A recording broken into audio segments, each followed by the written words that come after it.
Yeah, it's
Yeah. The background. If you want it.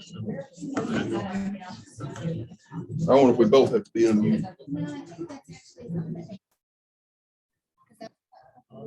Before we decide the video, should we turn it on? We can do that. Let's try that. You're gonna advance. That would work. Yeah. Why don't we? Can we put it like here? I don't. Yes, here. So if you got your Mac on. Yeah. We just turn it off. It was off Let earlier. me turn Mac back.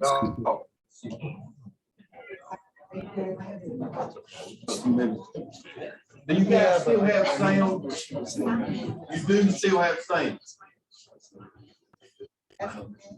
Do you still have sound on your computer? They did have some. Yes. Yeah, for the folks that are home. Because I muted mine, so we wouldn't be having, our computers are set up as co-hosts, so we don't want feedback.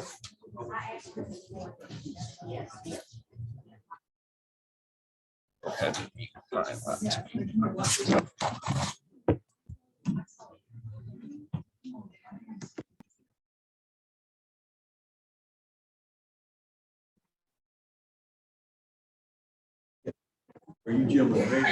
Yeah.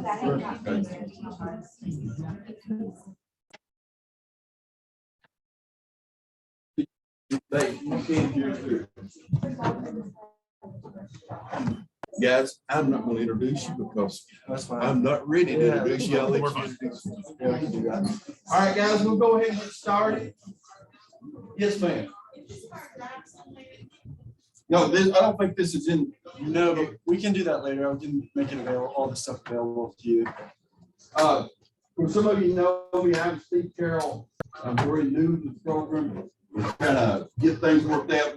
We're actually co-hosting a co-host to a co-host this morning on a Zoom meeting, so I'm not sure if that's allowed or not.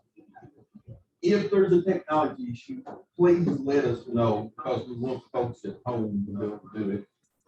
It's been a little frantic this morning. I can't introduce these gentlemen because I don't know them. So I want to ask them to introduce themselves and get started with the presentation. I would like to say thank you for being here. I know you're giving up a week of your summer to help your kiddos for the next fall. So with that, I'll turn it over to you, Jim. Great, thank you. Turn this up. Yeah, take that. Sir, if you can use Yes, let's there. That will Yeah. feedback. All right. Hi, everybody. My name is Ben Wise. We are going to do it this way. So my colleagues and I, Kevin and Jared, are going to talk today about history. You guys have done this, what, 2 years now already? 3 years? This is your fourth? Okay, good. So you've done it before. We don't have to, you know what's up. I'm a historian. I work at the University of Florida. Kevin is a teacher. Jared is an education specialist. I'm going to talk about like some content stuff. They're going to talk about some teaching stuff and some sources. And then we're all going to work together and figure out how to be better teachers because we all are doing this. So the idea for today, I'll stand behind here so these other people can see me. The idea for today, the overarching theme is visions of peace and order in between the world wars. And so the overarching aim of the content piece, which I'm talking about, is to think about the ways that Americans in between World War I and World War II tried to make the world a better place. What was their vision for what was just? What was their vision for what was a good society? How did they use things like science, ideas about culture and peace to do this? So the two lectures that I'm going to give today are about eugenics and about peace movements in the 1920s. Two really different ideas that had very different outcomes. Same time period, different kind of outcomes. So these two different topics may seem not really related at first, but they are. These were different ways in which Americans thought about ways to purify the country, the society, ways to build a good society. So as we're talking, or as I'm talking, the questions that I want you to think about, and the questions I guess I want you to think about how you would talk to your students about is, why do some ideas gain traction in American history and other ideas don't? Does history teach us that violence is preventable or that it's inevitable? Why do we focus, when we think about history, why do we so often focus on bad stuff that happened? Difficult topics like the one I'm going to start with today, and less on the heroes in the past who inspire us and who had ideas that we still are trying to live out but fail to do so. But I want to start with a story about a person named Carrie Buck. If we can, there we go. Carrie Buck was born into a poor white family in Virginia in 1906. She was given up for adoption upon her birth and raised by a foster family. When she was 17 years old, she was raped by the nephew of the foster family, and as a result, became pregnant. After this, her foster parents committed her to what was then called the Virginia Colony for Epileptics and the Feeble-Minded, on the grounds of promiscuity, incorrigible behavior, and feeble-mindedness. She gave birth to the baby in the asylum, and after the birth, doctors sterilized Carrie Buck by cutting and tying her fallopian tubes so that she could no longer bear children. The baby was given back to the foster parents to raise, and was raised as a normal, healthy, intelligent child. A few people in Virginia came to learn about Carrie Buck and her situation, her baby, her sterilization, and they sued the state of Virginia, saying, you can't do that. You can't sterilize a woman without her consent, or without, in this case, without her knowledge. So they brought a suit, they sued the state of Virginia, and eventually it went all the way up to the Supreme Court. In the Supreme Court, a scientist by the name of Harry Laughlin, we'll come back to him later, he's an important person in this story. Harry Laughlin assured the court, the Supreme Court, that Carrie Buck was, quote, the probable potential parent of socially inadequate offspring. Harry Laughlin, who had never met Carrie Buck, gave a deposition endorsing her suitability for sterilization, calling her family members, quote, the shiftless, ignorant, and worthless class of antisocial whites of the South. Despite not having any evidence about Carrie Buck herself or that she was unfit to bear children, the Supreme Court sided with Harry Laughlin and the eugenics scientists. Because science said so, because medicine said so, the most advanced ideas at the time about science and medicine and the body said so, and argued that mental defects were hereditary and passed from generation to generation. The Supreme Court assumed that it must be true that sterilization prevents the creation of unfit persons. Here's what the Supreme Court Justice, whose name was Oliver Wendell Holmes, wrote in his decision.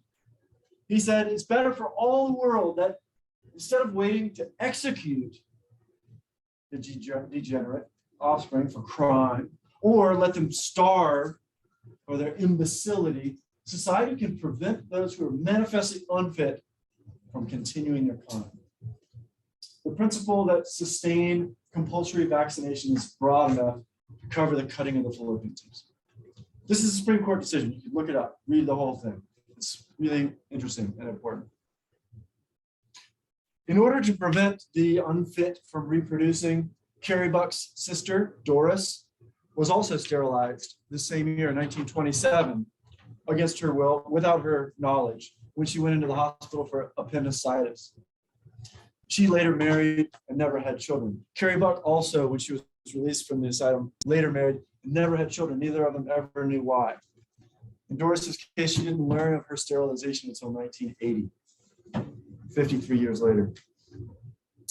Carrie Buck was eventually released from the Virginia colony for epileptics and feeble-minded and went on to live a normal life. Researchers who interviewed her later in her life during the 1970s concluded that she was of normal intelligence and that her primary crime was to have been poor and to have been raped by her foster relative when she was 17. She died in Virginia in 1983. As a result of compulsory sterilization laws, like the one in Virginia, 65,000 American women were sterilized against their will or without their consent between 1920 and the mid-1970s. Virginia repealed its sterilization law in 1974 and issued a public apology in 2002 for its participation in eugenics. So this is this story, but the bigger question is, how did this happen? This is the question historians always want to know. What's the causation? What led these people to make these decisions and to do this that impacted so many people and their families and American society? Where did this come from? So to take a step back, to answer any question, you guys know because you do this every single day, there's no easy answer ever to a historical question. You have to go back and you have to go back and you have to find the layers of explanation. And in this case, you have to go all the way back to the beginning and look at human beings all the time, everywhere. They want to explain the past and the present and the future. They want to have a story, a narrative about where we came from, and why we're here, what our lives mean, and how can we build a better future? That's what human societies have always been doing in different ways in their own manner across time and place. This is one among several things that distinguish humans from other animals, so far as we know. For most of human history, human beings have explained the past, the present, and the future through religion, folklore, oral tradition, myths. People still do this, including people in this room. We have big ideas that organize our concept of why we're here. But in the 18th and 19th century, a new form of explaining the past, present, and future emerged: science.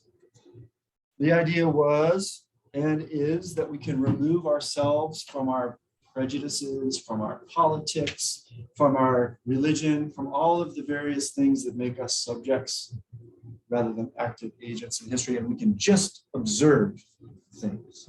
We can measure things. Only that which we can prove by looking at it empirically can be true. Rather than telling stories, myth, religion, folklore, oral tradition, we can prove with data and evidence and analysis the answers to life's big questions. So it was in the 19th century that this came to the fore. It's in the 19th century that the university becomes what it is today. The medical profession becomes what it is, an early version of what it is today. Because of this emphasis on objectivity, science gained preferred status in the realms of knowledge.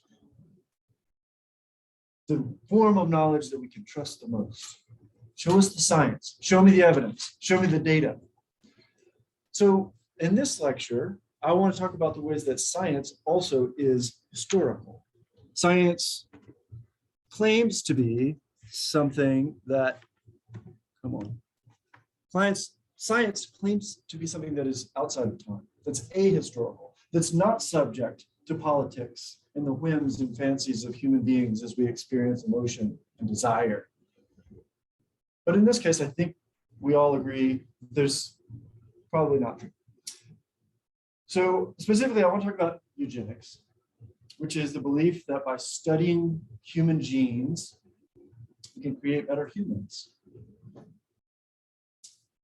Those who came to believe in eugenics, which was mainstream science in the early 20th century, came to believe that you can measure the best traits, the best physical features, the best intellectual qualities, and also the worst traits, the worst physical features, the worst kinds of habits. And you can get more of the good, less the bad, they thought. You can do this by positive eugenics, encouraging reproduction amongst the best kinds of people, and negative eugenics, preventing the reproduction of people who one deems unfit. If you think about this, put yourself in the context of the 1910s and 20s.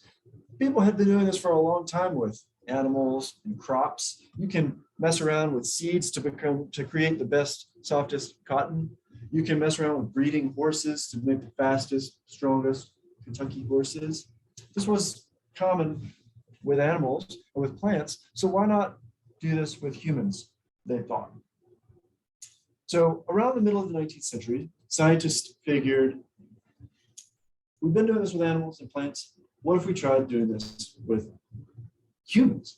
Certain traits are obviously passed down from parents to their kids. This family is taller, that family has this color hair.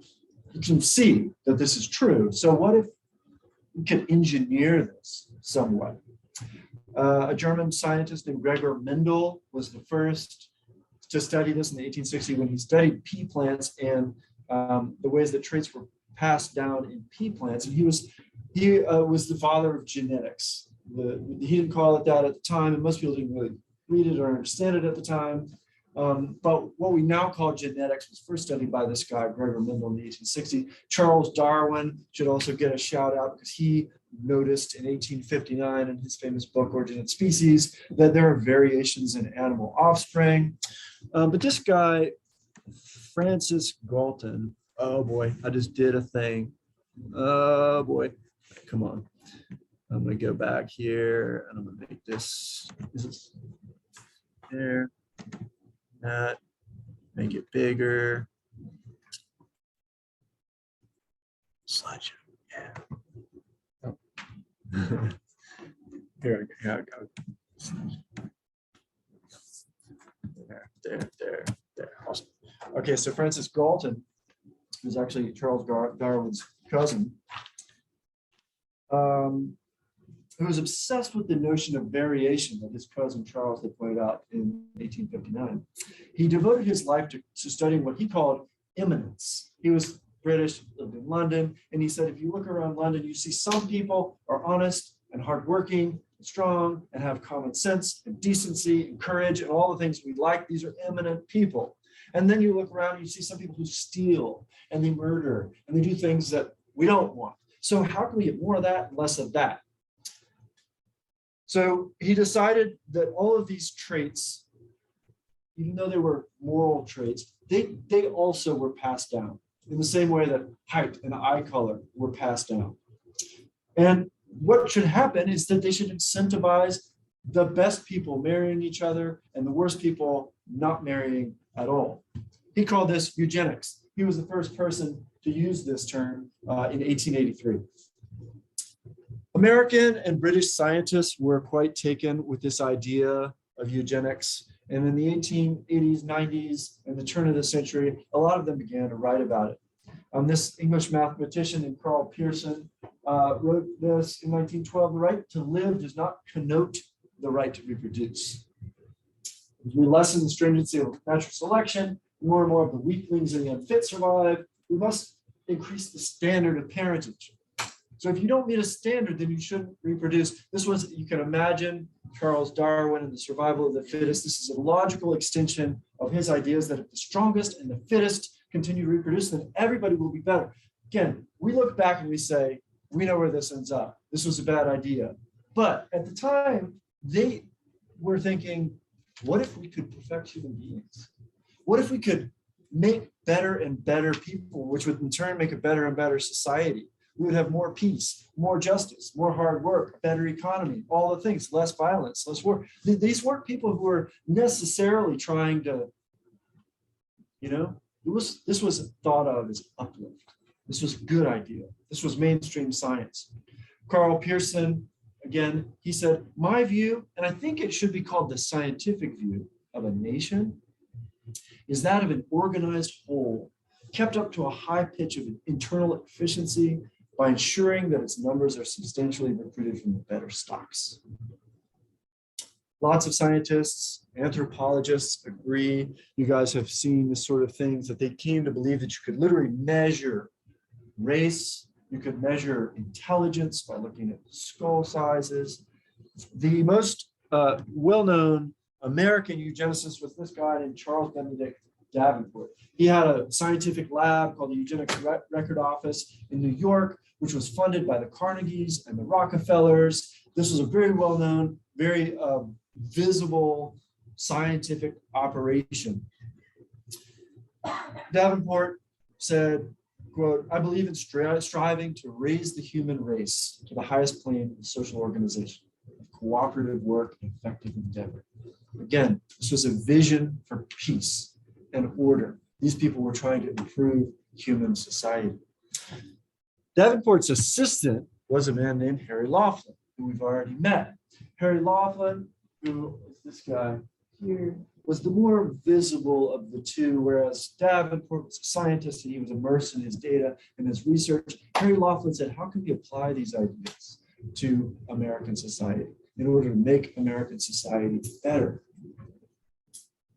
Harry Laughlin believed, like his colleague Davenport, that human traits, human races, human intelligence were measurable, and specifically in the era of immigration, he believed that as America became more and more populated with immigrants, particularly immigrants from Mexico, Japan, Italy, Eastern Europe, Greek, immigrants from non-white countries were measurably more likely to be insane, alcoholic, homosexual, violent, feeble-minded. The word feeble-minded, you might guess, had a really wide range of what it might include.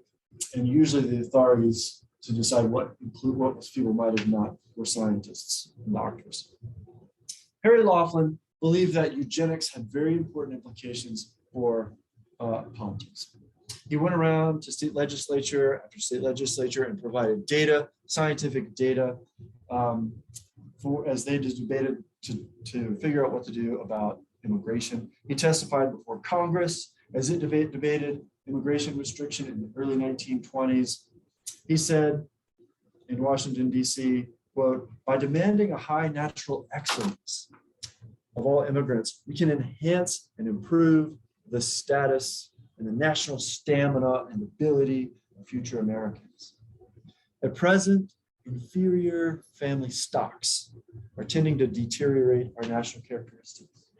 Our failure to sort immigrants on the basis of natural worth is a very serious national menace."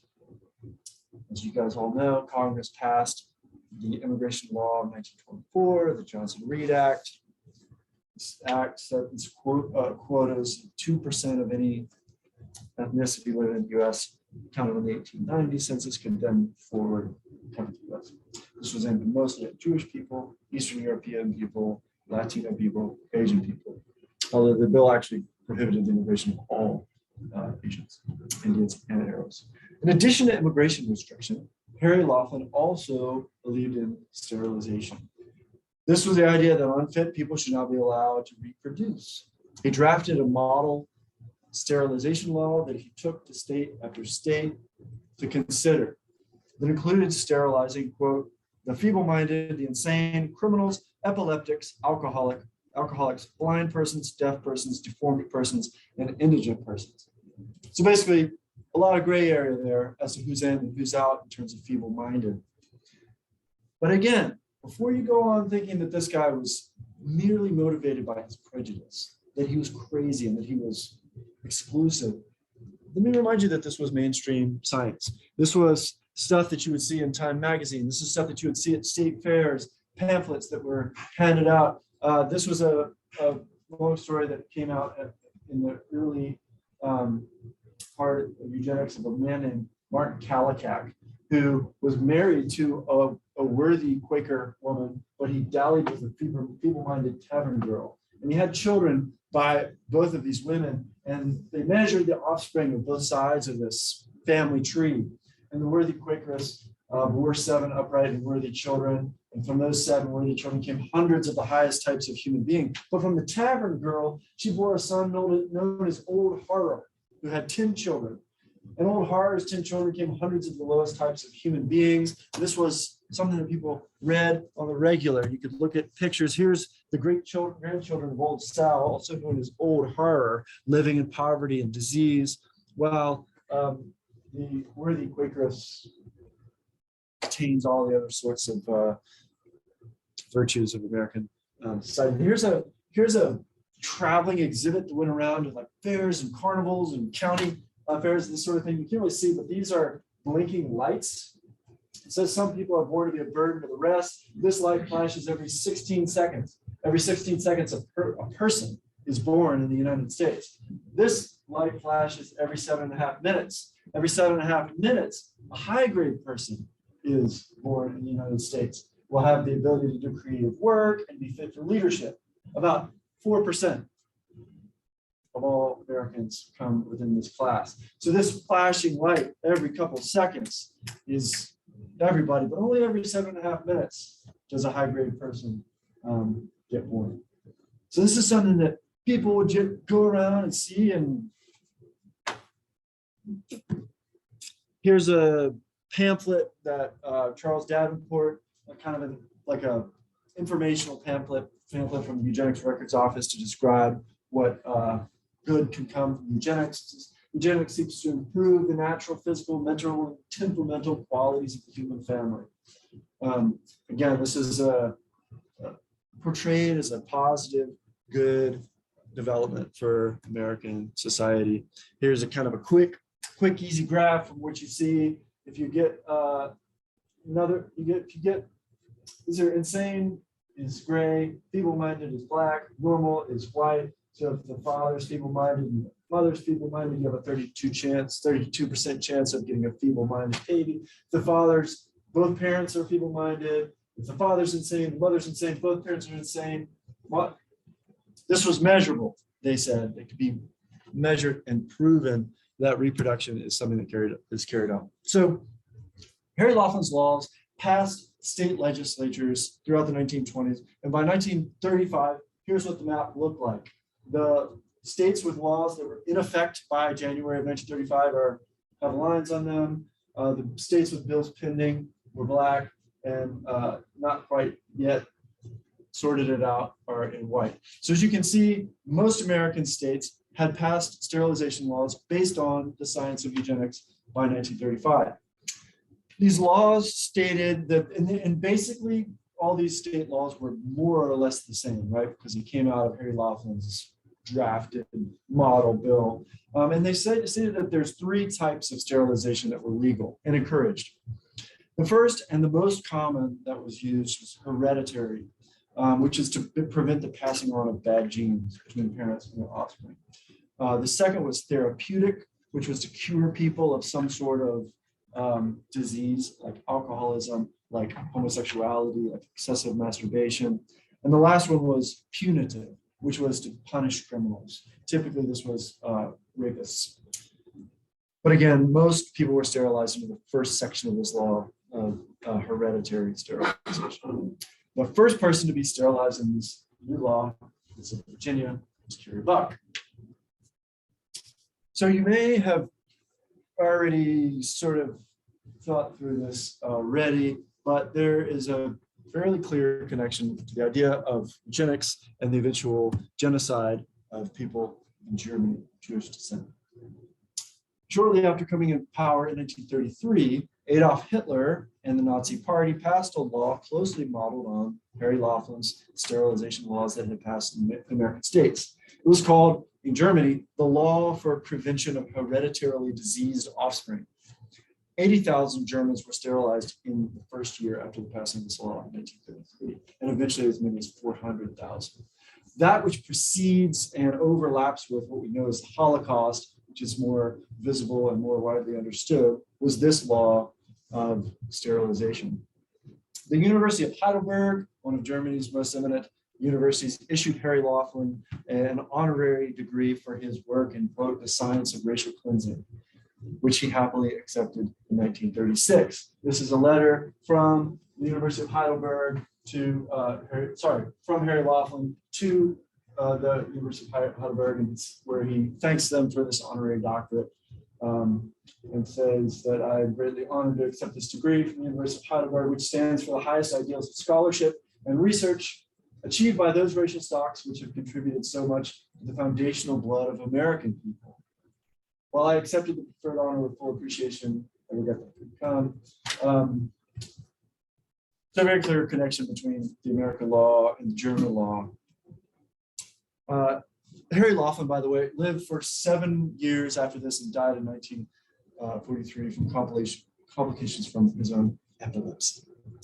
One of the criteria that made one fit for sterilization. We don't know famously that much about Adolf Hitler and what he said. Archives for things that he wrote down are rare, but he was said to have said, attributed to Adolf Hitler to someone else, which is, this is covered up on the top here, but we know, based on what we know about the laws of heredity, it's possible to a large extent to prevent unhealthy, severely handicapped youths from coming into the world. I've studied with great interest the laws of several American states concerning prevention of reproduction by people whose progeny would, in all probability, be of no value or be injurious to the racial stock.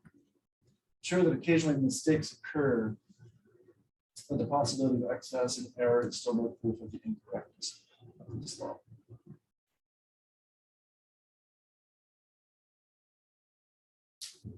As this was happening, as history often happens, by the time these laws were being passed and put into practice both in the US and abroad, there was also the beginnings of dissent and the beginnings of a kind of a new wave of scientists who began to question eugenics. In 1927, a scientist named Raymond Pearl was one of the first to say, hang on a second, it seems like maybe this isn't just science. There's also some political calculation happening, or maybe even some of your values about what you think about race and ethnicity are coming into play. By 1938, the Laughlins and Davenport's Eugenics Record Office had begun to lose funding. By the end of World War II, eugenics became associated with the Nazi Party in Nazi Germany and was discredited completely in the US. So in the US and Europe, by 1945, eugenics is out of favor quite quickly. As historical things happen, this thing took 40 to 60 years to come into preeminence, and it was over just like that. But the idea of science and the ways that science can shape human society and the ways that we can use science for good and to make a more just and peaceful and ordered world hasn't gone away. This is still something that is debated all the time. If you take a couple of looks in the 70s, when there was the idea that the world was becoming overpopulated, is there some kind of something that science can teach us about the ways to prevent population? Are there choices that parents can make in terms of genetic testing with their own children to create children that they want? Can you make a baby without two parents? Where does sexual desire come from? A lot of scientists have set themselves to trying to discover where homosexuality or heterosexuality, is it a scientific, is it in the body somewhere? Is desire something that is created after birth, before birth? The Human Genome Project, which is a long-term, long-standing study of human DNA and how understanding this DNA might help us to code human beings. So the idea, this genetics is something that Americans have put aside, but the study of human genes has not ended, and the power of science to shape what we think is certainly not gone away. So something to consider. So I'm gonna quit there, but I think the takeaway that I would like to talk about, and we'll keep talking about all day, as far as how to, I know that you guys have really tight time when you're teaching. And so I'm curious, with something like this, is this something that you can get to? Can you imagine, do students need to know about this? Do you teach it already? If you don't, is it something that you would teach? Do you feel pressure not to talk about things that are so troubling? I mean, this is a really difficult topic for a 14, 16, 18-year-old to kind of digest. What are your strategies here? What do you do with this? Yeah, Janet. What's up? I had taught this until this. You had taught it, but now you don't. levies and things like that during. Yeah. But I don't know whether that's.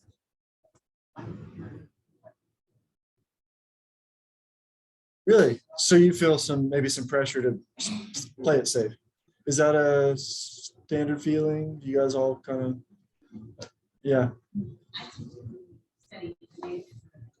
Mhm. Yeah.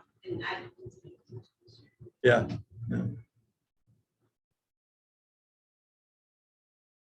The importance of the concept of comparing to the Nazis, and General Corlett pointed out that some of the bias still remains, even in terms of getting medication. Folks that are black, people of color sometimes may have more difficult time getting a prescription for certain types of medicines, just because of bias. Yeah. True. I'm sorry for those of you who are on Zoom. We're kind of just got this set up at the last minute, so I'm not really able to interact with you much, but I'm glad you're here. Hi, I'm Ben. Nice to meet you. There you are. Okay, so I don't want to take up any time. We're going to keep going, but I also am happy to chit chat with you. We'll have lots of time to kind of, consort in the hallways and the lunches and stuff like that. And the three of us we're all kind of talking about different similar stuff. So we'll kind of keep this going as far as conversation over the course of the day. So thank you for listening. We'll, I think you're next. Yeah, okay, great. Yeah. So we'll get started right at probably close to 10:15. And so that'll give me a little bit of time to get set up. So if you need to get something to drink or use the bathroom, please do. And then we'll get started here in about 7 minutes. Great.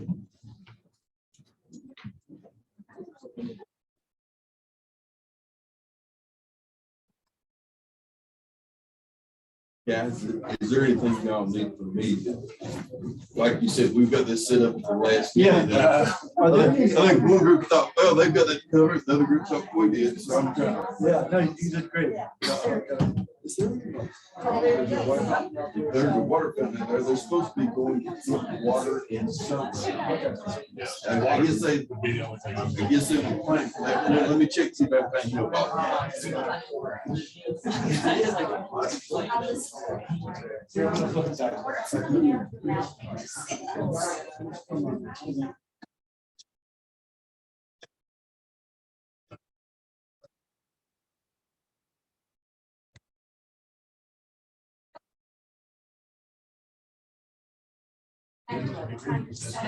One question I had, the QR codes that are on the tables.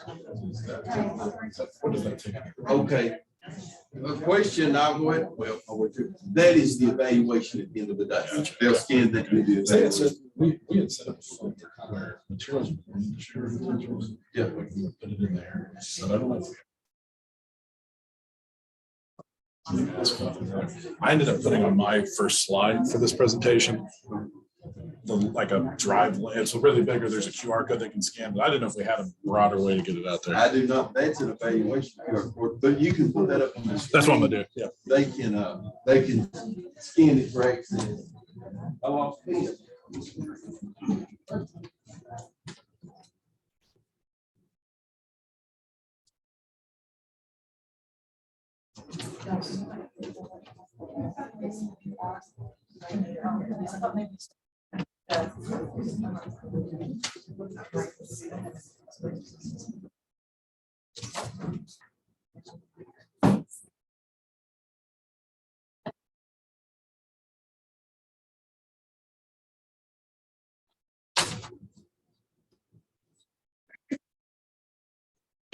So I get roll on. I may have young Absolutely.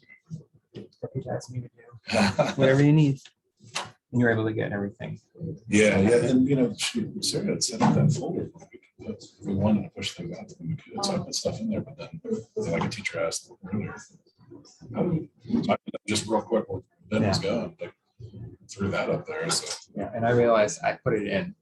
I think there were two folders. There was one that was just for the three of us, and it's one that everyone has access to. So I think that's what happened. So I was going to have maybe while you're presenting, I was going to have Ben go in and move my stuff over on his laptop. Okay. This was the one that said, like, materials to be shown. Okay. But then we never figured, I don't know that we ever actually gave them a way to. So this will actually, if they access this, if they can access this, I think it will take them to everybody. Oh. I think it will.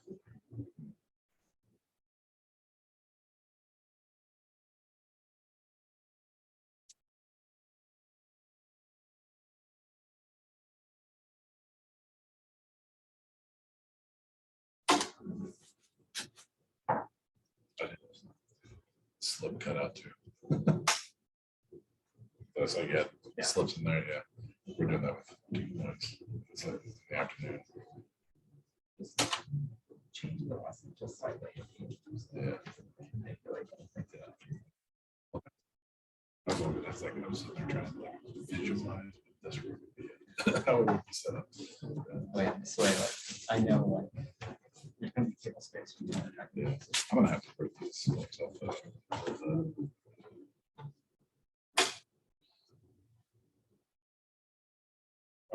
This session, I had this broken up. Motion.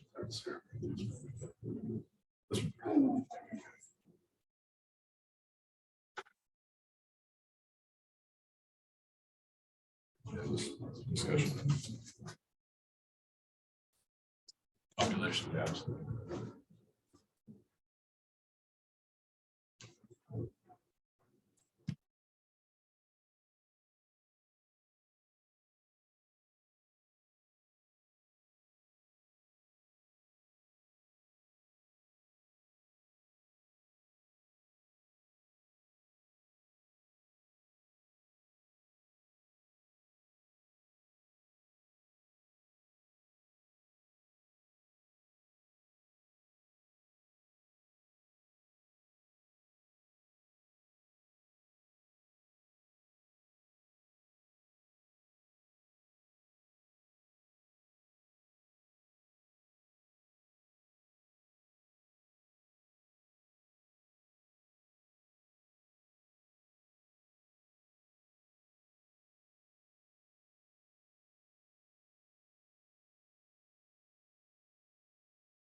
All right, so I think we're going to go ahead and get started here. I want to try to be mindful of our time.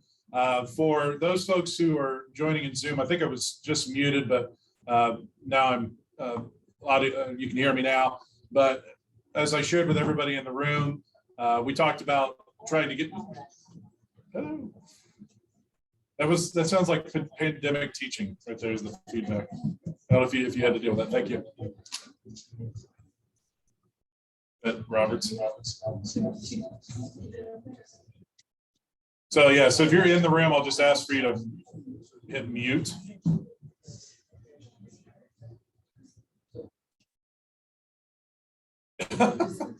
All right. But anyway, like I said, this will take you to a folder that has all of the materials in. Now, all I put in the folder are the things for today. And then as we roll through tomorrow and Wednesday, I'll put more things in there. I've set it all to view so that it would force you to make a copy of it. And feel free to copy away, tweak it, ignore it, whatever you need to do.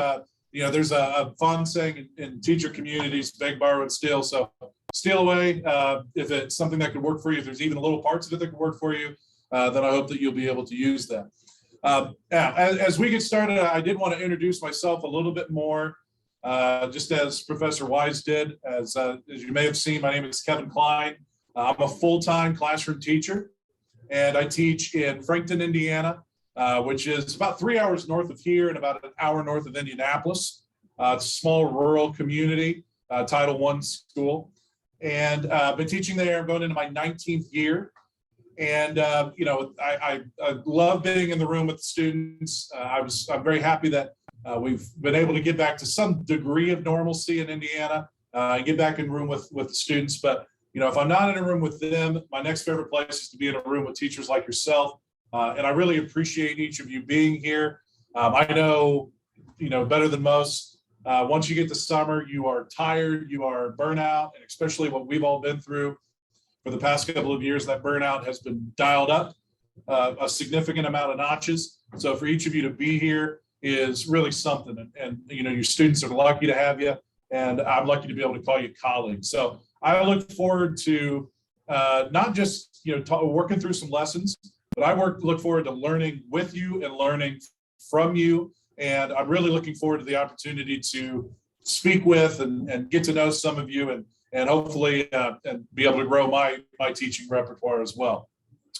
A little bit about what I sort of feel like my role over the next couple of days is, like I said, we have this incredible opportunity to learn from two just master experts back there, and Professor Wise and Professor McGrady. And where I'm kind of coming in is maybe taking one aspect of what they're going to be sharing, or broader aspects, but give you maybe some ideas on how you could apply some of those things into the classroom. I'm going to try to operate each of these sessions almost like a class. We're actually going to work through the lesson. We're going to work through the materials. So there's going to be a lot of table discussions and breaking down documents and things like that. And then as you go, if you have questions, please don't hesitate to ask. If you have things that you do differently that you've had a lot of success with, I'd love to hear about those strategies. Like I said, I'd like to learn from you as much as with you. Like I said, if there's any of these materials that you think might be useful in your classroom, feel free to use those. I've tried to give the source material for all of those as well. So that should enhance the usability. But what I wanted to look at in this session for this 45 minutes is I wanted to start with just a little bit of discussion on some strategies to help students gain a bit more of an understanding and a comfort level in working with visual sources. What I have found is in working with students and in working with teachers is, because we know that our students are being raised in such a visual and digital generation that, that we can sort of just throw them a political cartoon, we can throw them a propaganda poster, and they're going to be able to just immediately understand everything that's in there, all the details, all the messages. And I don't know in 19 years of teaching that I've ever seen that actually be the case. That there's definitely something to be said for investing time at some point before you start really breaking down, political cartoons, to be able to help them understand some ways to do that. So before we get into the actual lesson that I want to focus on, I wanted to take a moment and just share a strategy that I've had a lot of success with in helping students work with these kind of visual sources. And then we're going to apply that to some sources that tie into messaging that is being communicated to certain populations of the United States during the time of World War I. In particular, those Americans who are foreign born, who are maybe just a generation or two from ancestors coming from a different country, and certainly African Americans. What are the messages? What are the expectations being communicated to them through visuals? Right. So we'll get to that part here in just a moment. But for now, I wanted to work through something that I call oh gosh, I did the same thing. Oh gosh, what I do here, Jared, help me out. Yeah. Hey, there we go. I thought I clicked. Okay, I'm just going to use the click. Okay.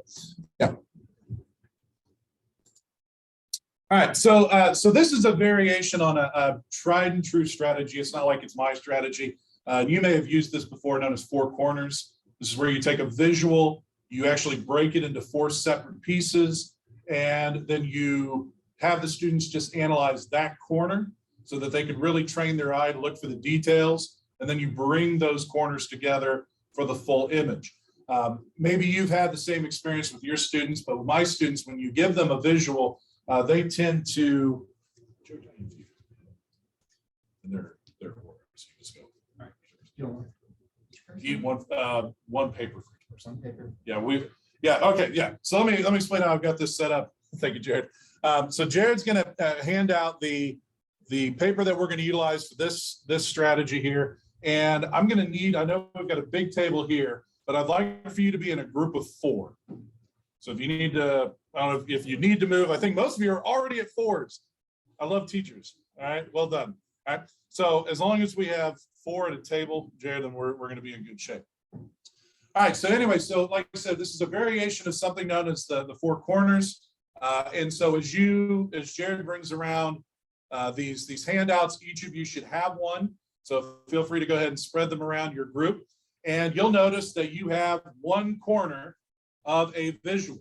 And what I'm going to ask for you to do here in just a moment is to bring in what is more of my wrinkle to this, which is what I call the 3-in-1. All right. So as you get your corner, I'm going to ask for you to apply this to the corner that you have. So for this part, you'll be doing this on your own. Feel free to write all over the white margins if you'd like. But I'd like for you to make 3 observations. These do not need to be like deep observations or anything like that. They can literally just be, I see this. And then I'd like for you to also devise one question, at least one question that you have, based again only on the corner that you're looking at. We should all be on the side labeled A. All on the side labeled A. So I'll give you a minute with this, and then we will come back together.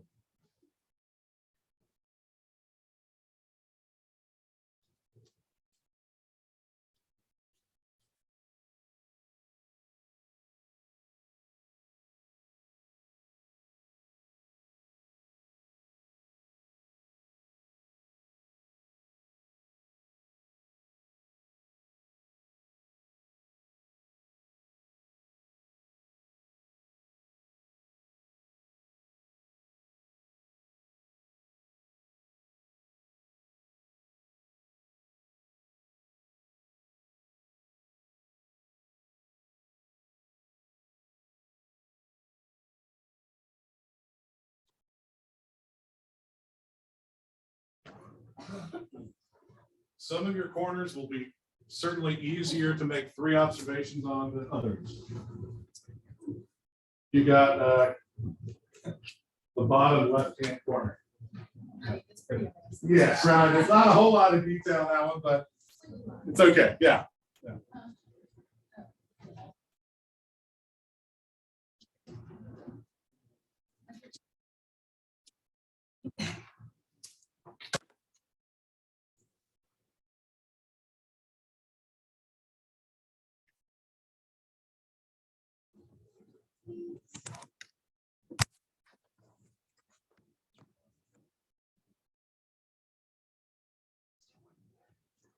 Oh. The little thing. Okay, we'll take another minute.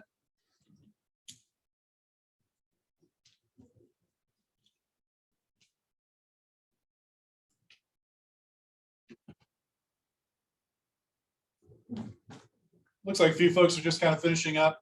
And, obviously, you know your students better than anybody. They may need a little bit more time with this, but,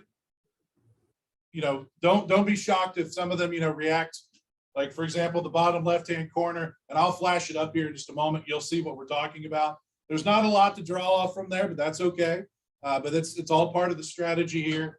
Like I said, a lot of my students, if I were to just throw this cartoon at them, they would try to eyeball all of it at the same time. And when they do that, they would miss the little details that are really key in understanding everything that's being communicated through this visual. And so again, through these four corners, and all I do when I put the four corner together is I literally will take the whole cartoon, I'll put it on a lot of times to a Google slide, and then I'll just crop it into four corners, move each of those onto their own individual slide, and then zoom it out a little bit. I do try to keep them all the same size when I expand them, so that when we put the corners together, they match up in an obvious way. But again, that zoom in is going to help them a little bit. But then after they've had each of these four corners, they've had a chance to look through them, because I will walk through each of the corners up here. We've talked about each of the corners, the details. There's something about doing that and then putting the four corners back together. And, it's amazing how my students just, their eyes pop because they're looking at it in a completely different way. Okay. So what we're going to do here is I'd like to hear from you. I'm going to bring each of the four corners up here. And when you see your corner, please share some of the observations that you made. I'm going to start with this one. Okay. And this is the one I mentioned, obviously, is the bottom left-hand corner. Not a ton of observations, but there are some things that we need to notice here. And I think this may have been the easiest one, though, to devise a question over. So if you had this corner, let's start with the observations first. Throw them out there. What did you notice? Squiggly lines, right? And, did you already start to think about, I feel like I know what those squiggly lines might be? Okay, and that's what I get a lot from students. At this point, I like for them to just stay in the ether, like, yeah, maybe it's water, but they're probably pretty sure. Something else that you observed if you had this corner.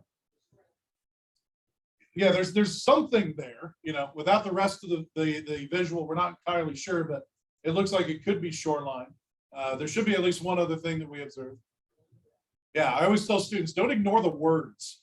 Okay, I know it's a visual, but if there's words, we need to make sure we observe that. The only way down there at the bottom. Is there anything else? Yeah.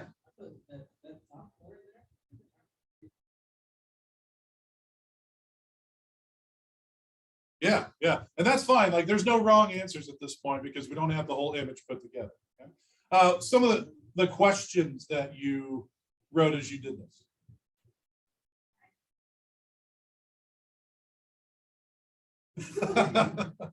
The only way to what, right? Yeah, exactly. Right. All right, so good. All right, so let's move on to the next corner. We're going to do the same thing for each corner. So, oh shoot, yeah. But I think you can tell hopefully without it. But same thing. Some of the things you observed if you had this corner. Yeah, we don't know if they're immigrants yet, but it may be a guess we can make. We certainly see people. All right, what are some other things that we observe? It does look like they're carrying some sort of luggage. All right, USA down there at the bottom. Okay. What else? It looks like, yeah, they're coming out of some sort of tunnel. And then, it's interesting. I have students that will ask if this is somehow. It's interesting how students will react to different things, but when they see that, they ask if this is somehow connected to Mexico. All right, what else do we observe? there's definitely some guy with really long legs there, but we're in a room full of history teachers here. I don't always have students just immediately jump to that and say, oh, it looks like it could be Uncle Sam, but they'll certainly notice the guy with the long legs. What else? Holding some sort of set of papers. What else? Yeah, right there. So now that we've gone through one corner and we were concerned about the only way to do what, now we know the only way to handle it. So what is a question that you might still have about this corner after you work through it? Yeah, what is it, right? Who's the tall guy, right?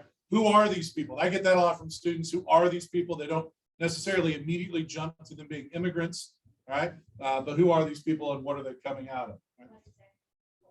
Yeah, what are those papers? Exactly. Right? All right, moving on to the next corner. You have this. Okay, big sign being held there that says Europe. What else do we notice? I did this earlier this year. My favorite student reaction to this was, it appears that there's popcorn. That's fun. Yeah.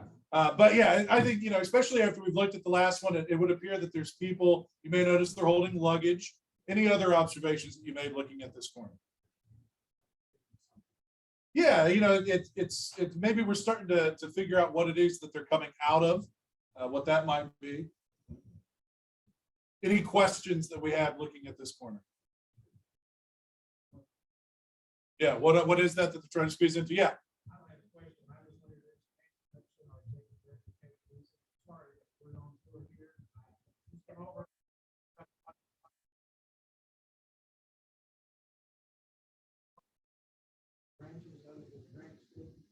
So we appreciate her support. We couldn't do it without you.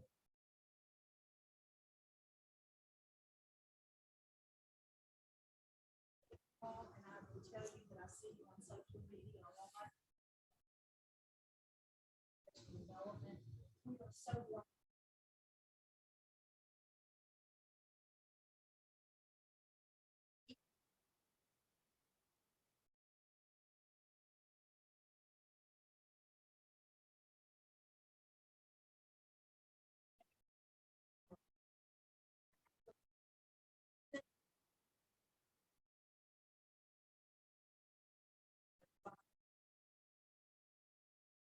Of that on the national level, so it shows that it went to the right group.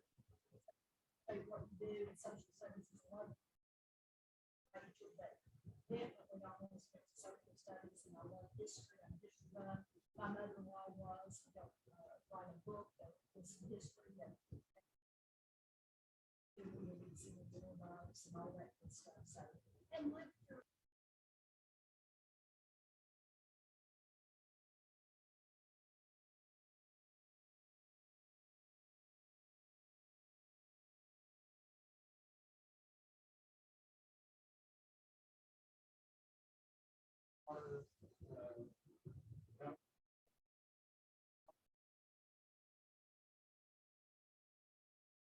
Franklin, that main room, kind of sliding the back door there.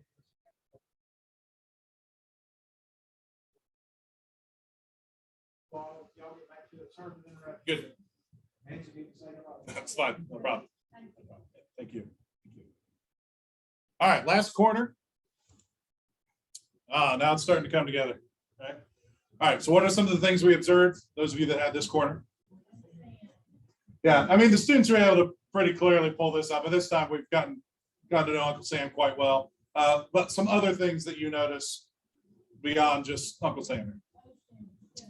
Yeah, it appears that there's maybe water behind him. Anything else? That 3% tag tied to the gate. Yeah. What else?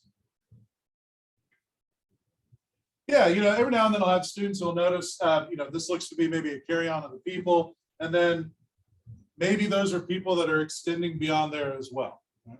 Any questions that you developed in looking at this corner? Is the percent about like raising money, raising taxes, is about reducing, and actually about those people, you said people are small. And we don't know yet, but it could be people. Yeah, it could be people. But that's the most common question I end up getting is 3% of what? You know, it's kind of like the only way, what, handle it, what's the 3%, how does it tie together?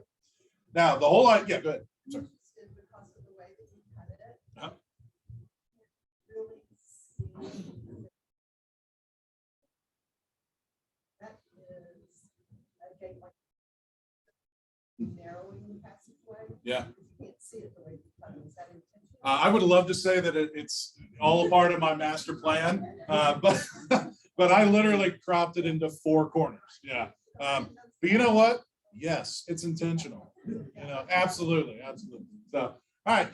Now, again, the idea behind this is that, you know, we want our students to be able to do this just sort of naturally, right? That when we in the future work with visuals, they're immediately like they're trained almost to have their eye go to the corners and find the details before they try to treat it as one large thing. And so this is something that I like to do early on in a class. There's lots of different visuals you could use this with, but what I want you to do now is at your groups of 4, put those 4 corners together and see if you notice it popping a little bit here once you put them together.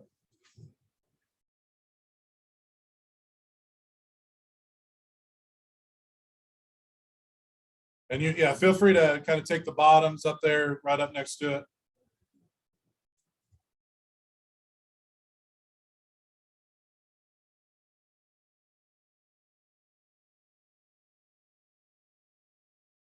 All right, so what do you think? Is it popping for you like it does for my kids?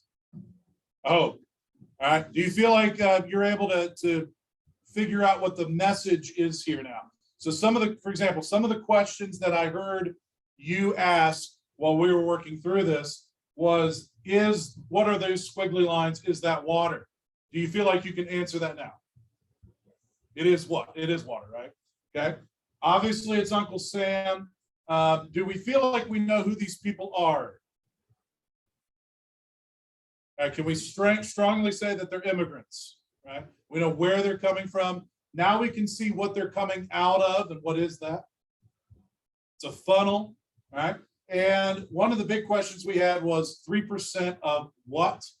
All right, the only way to handle it, what is it? How can we answer those questions now? What is it? Immigration. All right, so what does the 3% refer to? The quotas, right? Yeah. All right. So again, the idea here is that if I threw this at a student and it just said go, I don't know, my students are going to just go eyeballs on the whole thing, and they might miss some of the little details. All right, but if we break it into these 4 corners, it makes them a little bit easier to see the details. Now, for the sake of time, I do have another cartoon that I like to use for this as well. That is much more detailed, and this really works well in breaking that down. I'm not going to have us go through it like we did for this, but what I will ask for you to do in your groups of 4 is flip your paper over and put those 4 corners together just to see, you know, what the cartoon is and how it might apply.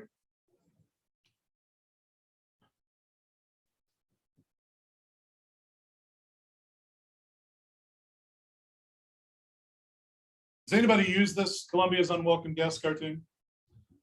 I don't know if you did. I love this cartoon. Once again, it ties into the topic of immigration. And there are all sorts of details at play here.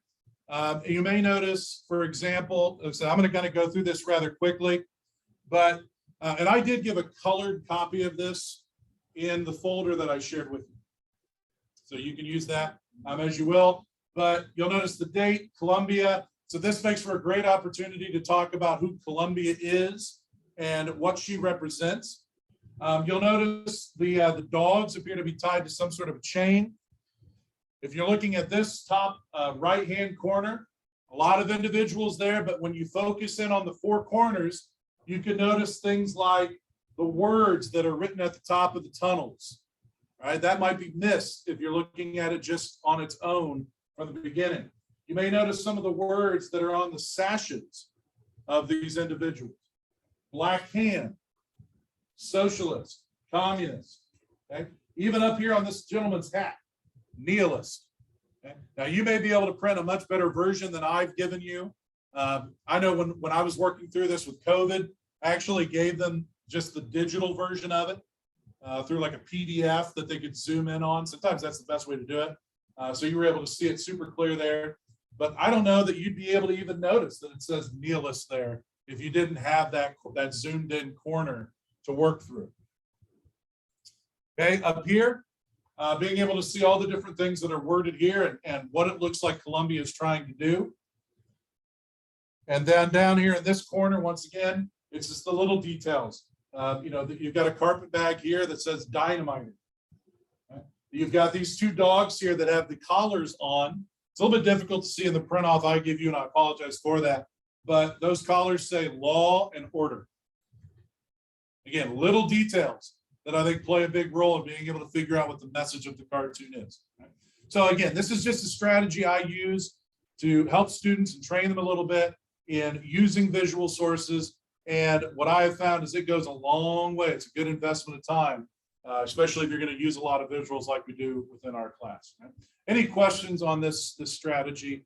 Are there any other strategies that you use within your classes to help students get their eyes set for visuals?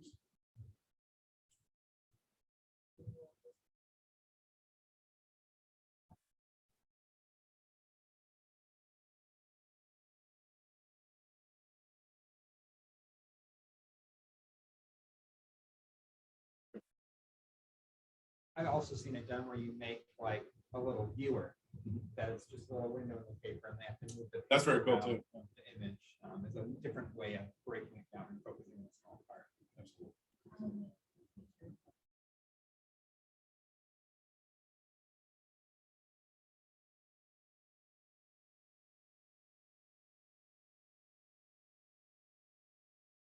Sure.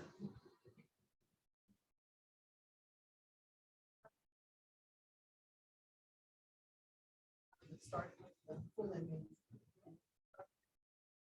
Shapes, and then all shapes black, and so you can focus them one at a time. Sure. On a different slide, and so that they have a chance to look at it all together and just guess what they're seeing. And, you know, questions I never noticed it on the first one. USA is made up. Yeah. Wonder in the original it's supposed to be like. Never even noticed. The original is black and white, just like this one is. So yeah, I think that would have been hard to communicate, but you know, It just seems odd that they would choose to do them like this for some reason. Online comments. So one of the online comments also was talking about how it helps some of the special needs students get them an activity that they. absolutely. Absolutely. Yeah, now a couple of things that I'll just throw out there as things to think about if you decide to use a strategy like this. I strongly recommend that if you're going, if you decide to do it similar to this, leave the white margin space. Leave the space for notes and, you know, write it down. Like I said, I've gone back now to printing hard copies. I'm much more paperless now than I ever was. I know during COVID, I tried to be completely paperless for obvious reasons, but I love as much as possible in these types of situations to give them hard copies and encourage them to circle and write all over that thing. And you can't do that necessarily with the digital version. So the other thing I would throw out there is that if you just do decide to do something similar to this and you do need to go digital, I strongly recommend that when you put it out to the students, you put it out as a PDF because most PDFs will allow you to zoom in to the individual corners without losing much of the quality, like the visual quality of the image. So just a couple of things to think about there. Okay? Now, I want to keep things moving so I don't run out of time here, which I may end up doing anyway. I want to move now and apply this to something tied more to the topic that we're looking at here, and ways in which visual messaging is being used to communicate to to different populations within the United States. So I'm gonna come around. I'm gonna have Jared help me if he would be so kind. So what Jared is going to pass around is my version of an anchor chart, which again is not my strategy. It's a tried and true. But this is what I use, especially if I have the time to do a pretty detailed analysis of primary sources. So on the front side, you'll notice this is what we use for our visual sources, like most of what we're going to look through here in just a few moments. On the back, though, I did include the variation that I use for audio sources, because I did decide to throw one of those in there just to kind of vary up the different choices have. So Jared's going to hand those out. We just need everybody to have one of those. There is a copy of this in the folder I shared with you. Feel free to tweak it, add things, take things out, whatever's going to work for you. All right, now I have got a lot of sources here, and we're going to kind of switch up our groups a little bit. I believe I have. So I've got 6 different sources. So I'm going to have you. I'm going to have some groups. I like to have 6 groups here. You know what? No. You know what? Let's leave it in 5 groups because the 6th one is the audio. I don't know if we have time for that. So I'll go ahead and give it to you so you can have it, but we'll just stick with these 5 groups. But I'm going to come around and give each group the same source. You pass that around. All sorts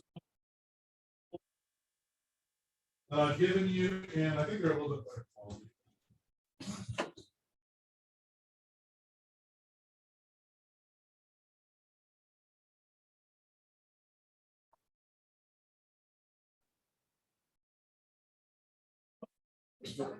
What do you think about our school doctors? They don't.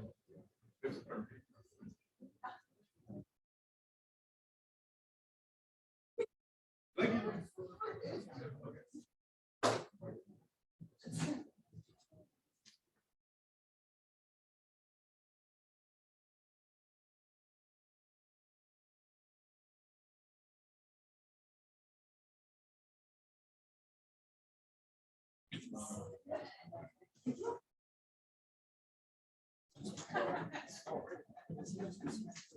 All right, fantastic. All right.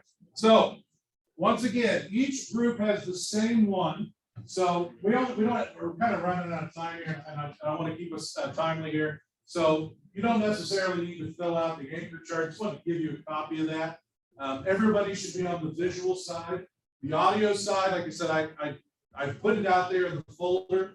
It's 2 QR codes that take you to an interview each with some individuals who actually saw the way in which German Americans were treated during World War I, which is a really, I think, powerful source to give the students access to. So you can gain access to those when you have some time here. But look, just take a few minutes and work with the folks at your group. Kind of break this visual down. Hopefully you can apply the 4-corner strategy. Hopefully your eyes are kind of going to those 4 corners. But just kind of draw out some observations, some questions that you might have.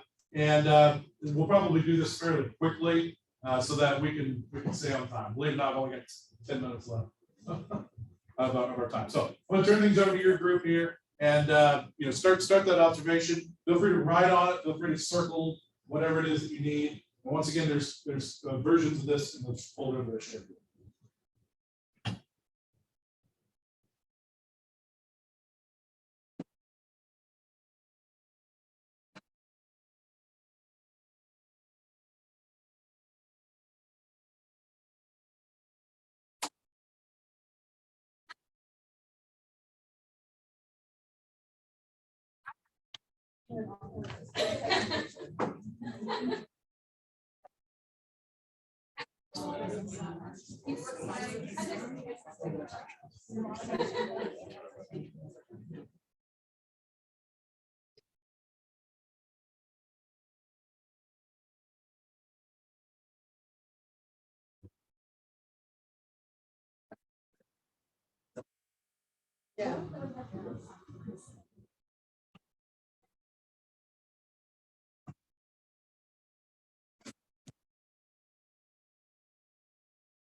And,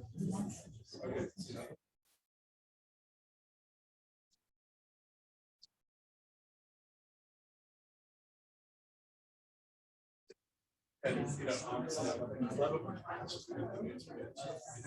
It's just, that was something.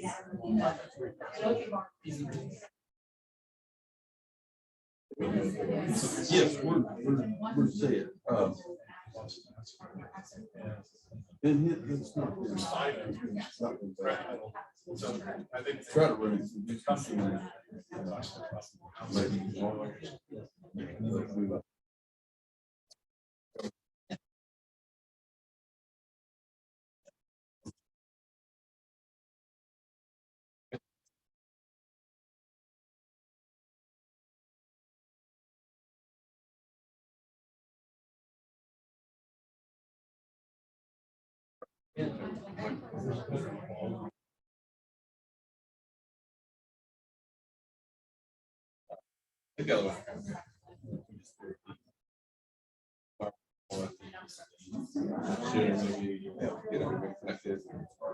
We'll figure it out.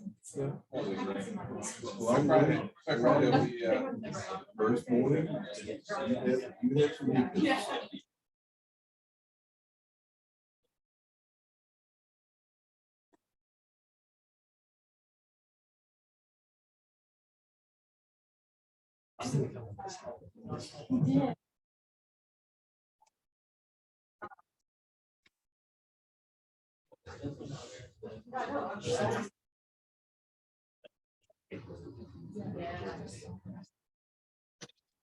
Guys, I'll go ahead and tell y'all too, because the questions come up online. At the end of this session, those QR slots on your tables, that's what we'll be doing the evaluation by. I will post that for the people that are online so they can scan it and do the evaluation too. And that will serve as your sign.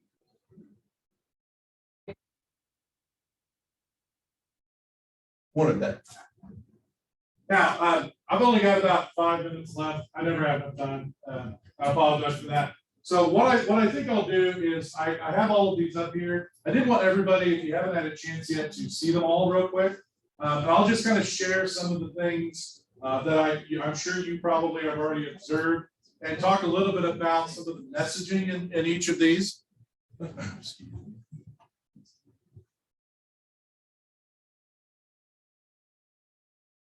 Okay, so I wanted to start with this one, and I've said it like 3 times, and forgive me for repeating myself. All of these sources are on their own document in the folder that I sent out. I know a lot of you have already pulled those up. Obviously, a much better quality. Gotta love school printers, you know, but sometimes they print off a little bit dark. It's one of those times where you know the resources you have available to you. If you want to put these out as a digital form, you can certainly do that. But again, all of these are connected in that they're being used to communicate a message regarding expectations for foreign-born Americans, for African Americans during this time period of World War I. So as you notice this one here, a couple of things you may have noticed right at the bottom. I know a few years ago, students had a very strong reaction to this, where it says America First. Okay? And when you connect that to this gentleman who's obviously observing work being done on his storefront, an American flag being hung, but maybe the most important thing to notice in the cartoon are the names in the window. Right, the name of the shop owner, Schultz and Schneider. Those are, I think, distinctly German sounding names, and they're used for a reason. I would also point out, notice where the American flag is being hung in regards to those names. It's being hung above the names. Right, that's certainly a significance there, especially tied to America First down there at the bottom. Okay. Moving on to the next one. This is part of a tremendous collection that is available through the Gilder Lehrman Institute of American History. This is propaganda devised to message towards African Americans. I chose this one, although there's numerous ones to look into, so I strongly encourage you to do that. But you know, there's lots to unpack here. You know, obviously, you have an African American family who is looking at the photograph or the painting of, I think, who we would assume is dad. And then, you know, you notice some of the other images that are around him.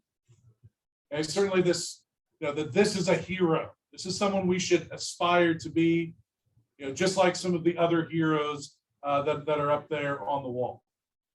There's an interesting one as part of this collection where you see an African-American soldier sort of kissing his gal goodbye. And at the bottom, it talks about, I'm not a slacker. And so that's a great one to use and help your students, because a lot of your students have probably heard the term slacker. Maybe they've been called it at some point, but you really get into the origin of that term, that a slacker is somebody who actually avoided the war and refused to enlist or be drafted. This one, the number one question as I spoke to that group that had this that I get from the students is the significance of the tiger in the bottom left or bottom right, I'm sorry. And that I always love when I get that question because it has no significance. It's part of the artist's signature. So, but that's the first thing they notice. But you notice that the gentleman who we should be able to identify as Uncle Sam pointing to this oath and saying, remember, you took this oath. And this makes for an interesting discussion on hyphenated citizens, especially up there at the top. Uncle Sam, do you see any hyphen about that? So you can get into some good discussions on what a hyphenated American is and how Uncle Sam is trying to. Please try again. Your phone or watch ever do that in the middle of teaching? My watch talks to me all the time. All right, so this one here.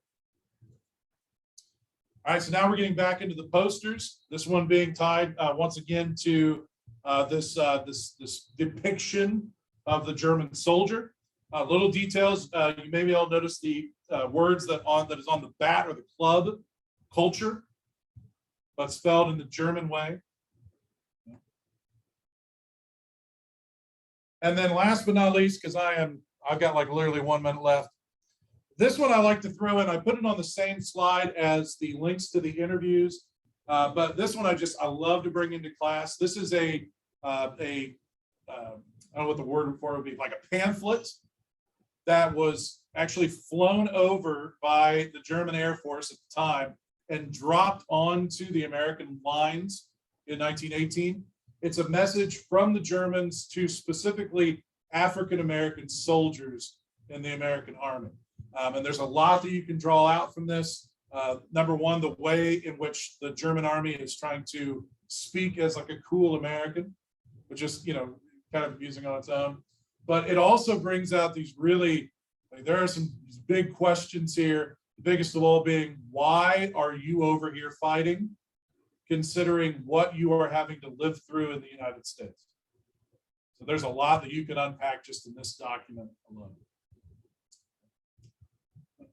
All right, we didn't have near as much time as I would like for this, but I hope that you'll have a chance to look through the folder and get a sense for these different kinds of sources. Like I said, the anchor chart can be very helpful to break these images down. Before I turn things over to Jared, though, I did want to open it up. Were there any questions or things that you wanted to share real quick? Yes.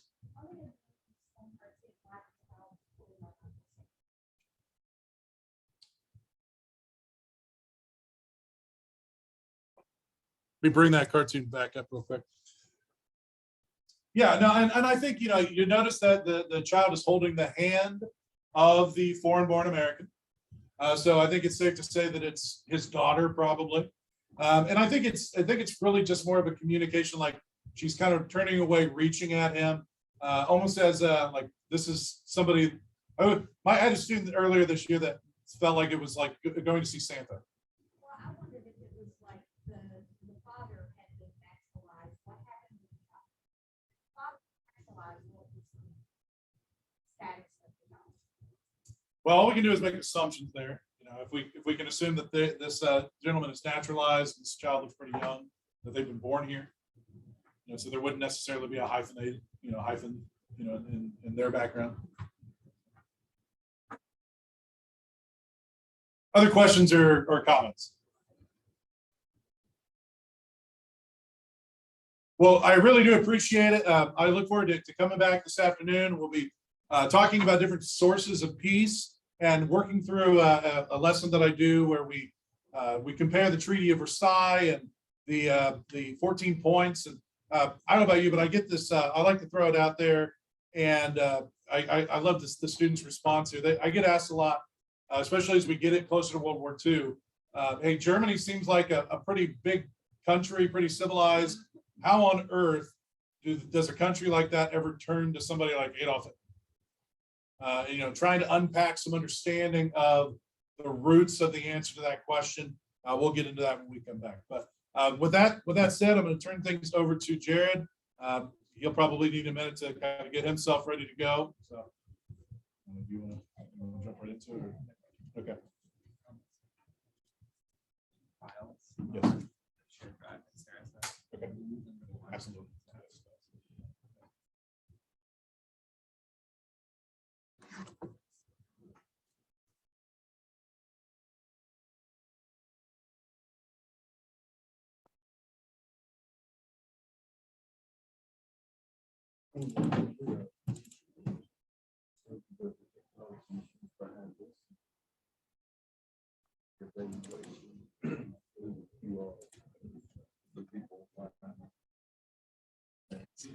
Where are they? In day one.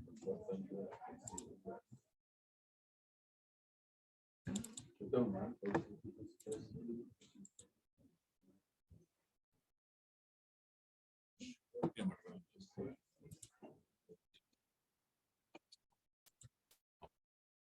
Okay.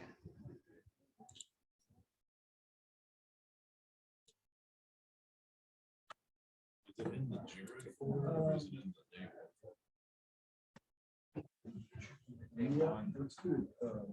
Materials to share. Oh, inspire, Find it. drive over and achieve. So maybe she was. That's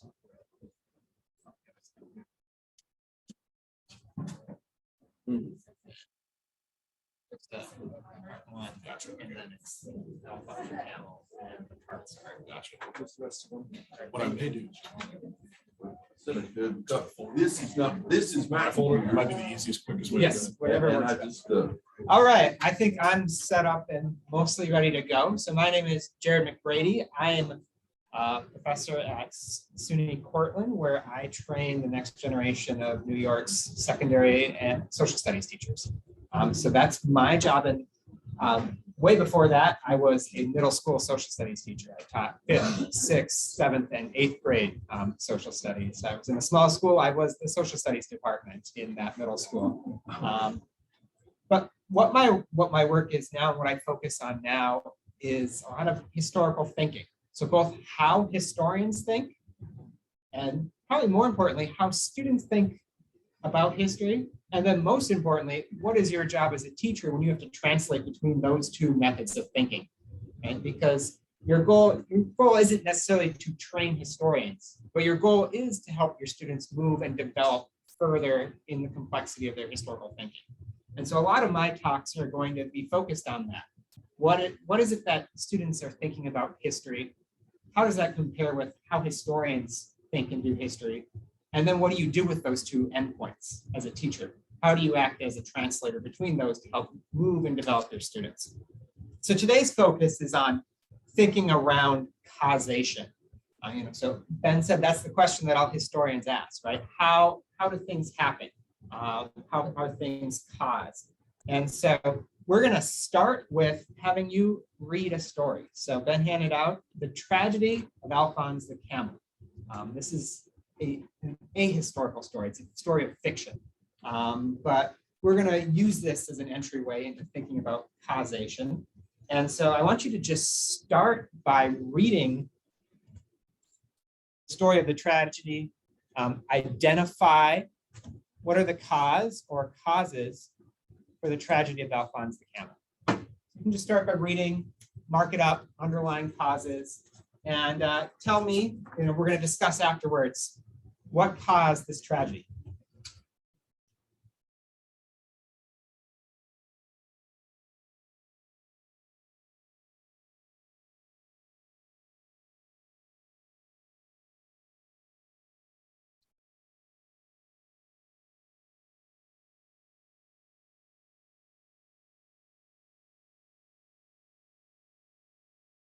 For those of you on Zoom, Kevin has linked it to a link to that to our folder. So you should be able to access the strategy. If the folder that you were using for me, there's now a Google Doc in there that has the link to his materials. So it's not ideal, but it gets the job done.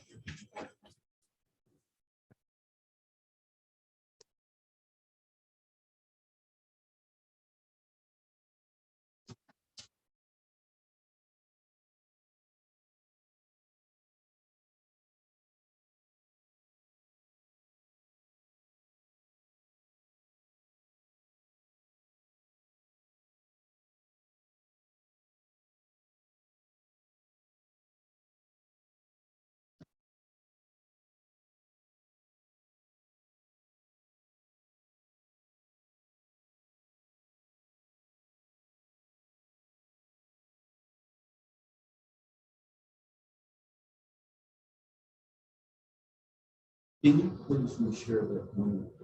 See if it goes through, we get somebody on the line.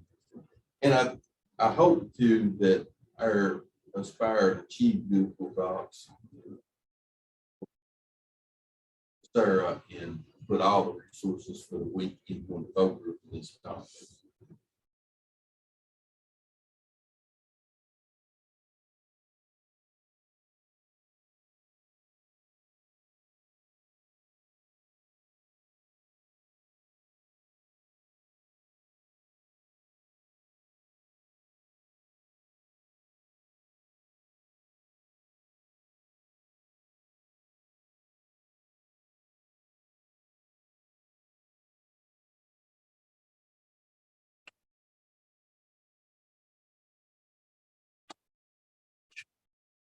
I didn't have a chance. I think somebody, Carol does send it out, because Kevin is the one that couldn't get it. Okay. Thank you, Kara, for putting the link in the chat. It sounds like most of you have read it or it's close to finishing up. So what broke the camel's back? Plate tectonics broke the camel's back. How many people agree with Ben that it was plate tectonics was the cause that broke the camel's back? What broke the camel's back? Domestication of the camel as a species and the use of a burden for the humans that were living in that region. Exploitative owner, so the aptly named Frank, the camel killer, was what caused the straw that broke the camel's back? Pride. Pride. What else? The incident. The incident that in his youth that made him hate camels, that inspired this kind of hatred towards camels. What else? Lack of cooperation amongst the camels. They had, attempted to unionize to get better labor conditions, but it really wasn't successful, right? There's a cause. What else? Straw. The straw. Yes, so the straw broke the camel's back. Anything else that we have in there? So why am I starting with this fictitious story? Question one. And question two, before we get to that, imagine you're a student and your students are reading this. What might their answer be to what broke the camel's back? Straw. How many of your students are going to start off by saying, like Ben did, plate tectonics is what broke the camel's back and the evolutionary path of camels that led to them being easy to domesticate?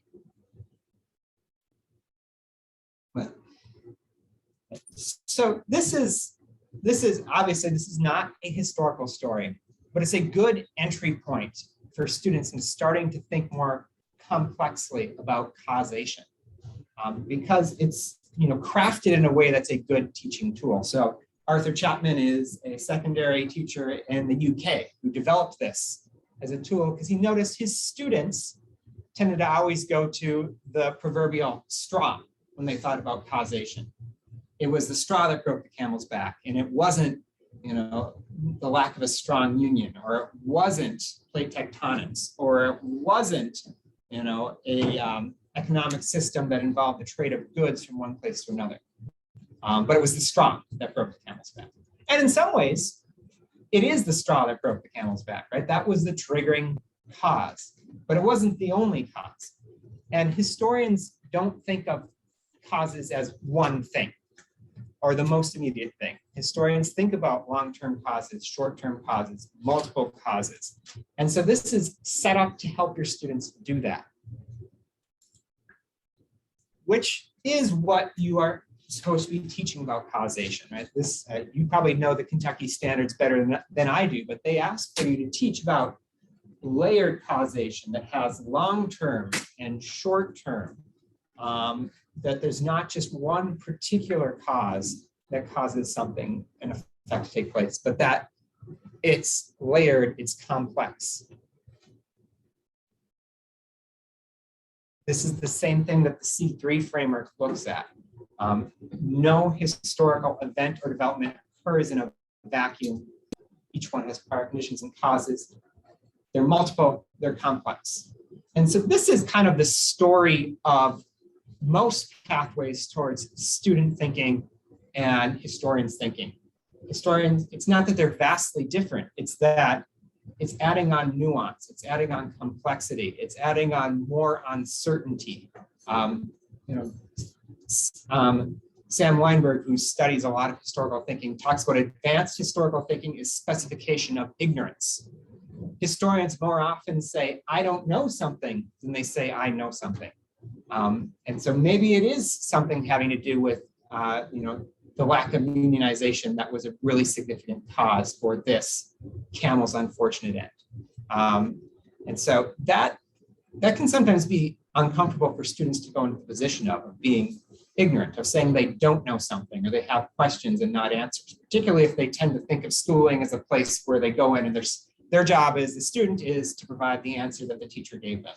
And that's a ritual that many students think history is, right? The teacher tells me the answer, I remember the answer, and I give the answer back to the teacher when they ask me.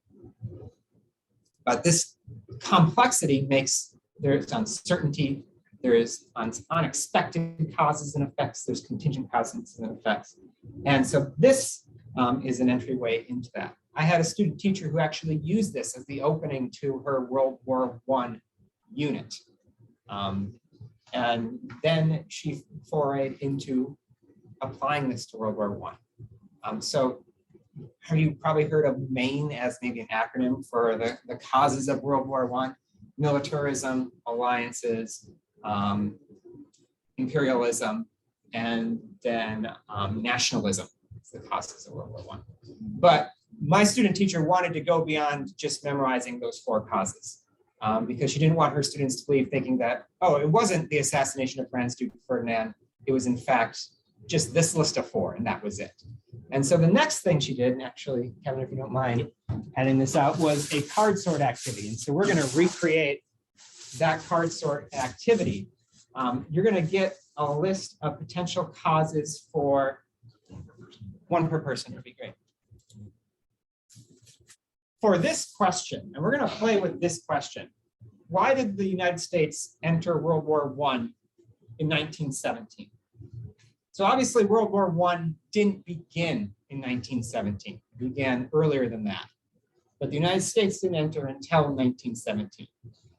And so this is the question we're going to play with as we transition from the fictional story of Alphonse the Camel to this factual story of why is it that it was 1917? Why wasn't it 1915? Why wasn't it 1918? Why is this the date in which the United States entered World War I? And so I'm going to ask you with that to list this from most to least relevant causes. Have it in rank order on your table. Why 1917 is the date? Start with most relevant, go to least relevant.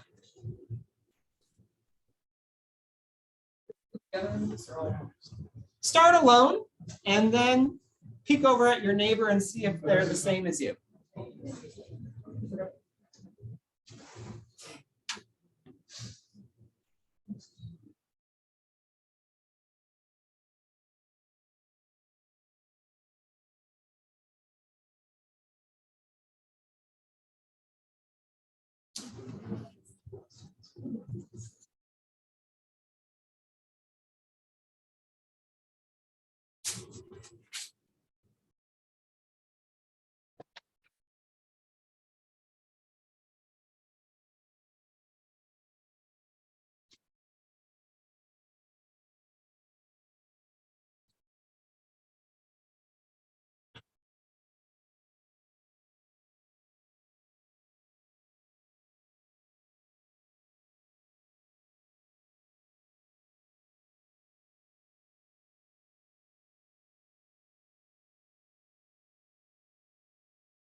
It is.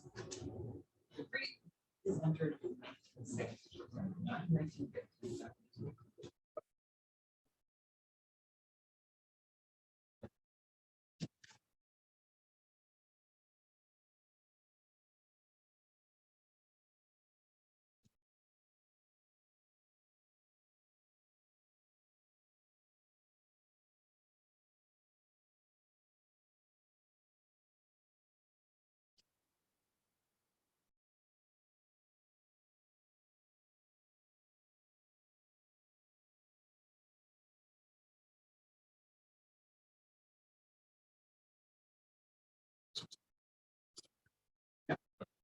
Uh, Now, why did?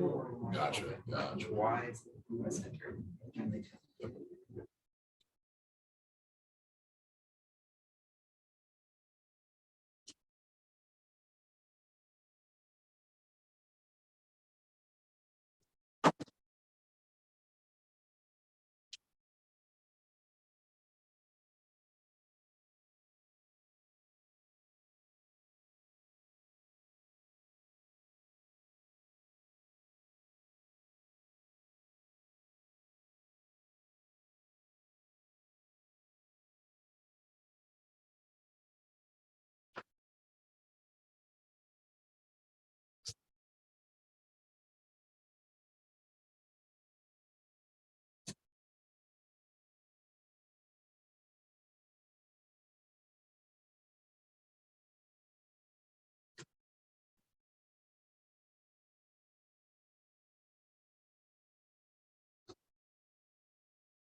Right, it sounds like we're close to being started to discuss. We may not have everything in order, but you probably have, you know, your top one, your bottom one, middle might be more flexible. So what's the top cause? What's the cause that explains why the United States entered what it did? Does anyone want to volunteer what their number one most relevant is?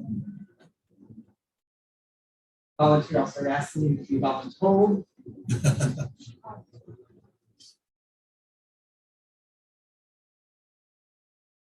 Most relevant way to explain why the United States entered World War I.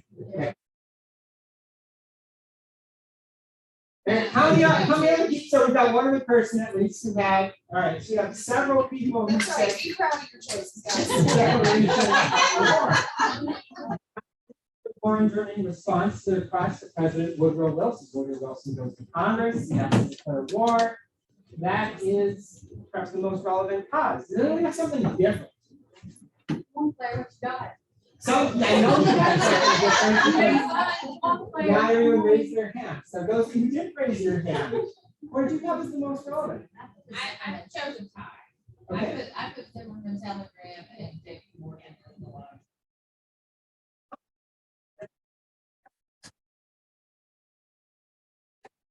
That was my second one. Like, they didn't have this one as a declared war, that was my next one, but I mean, below, how we enter declared war.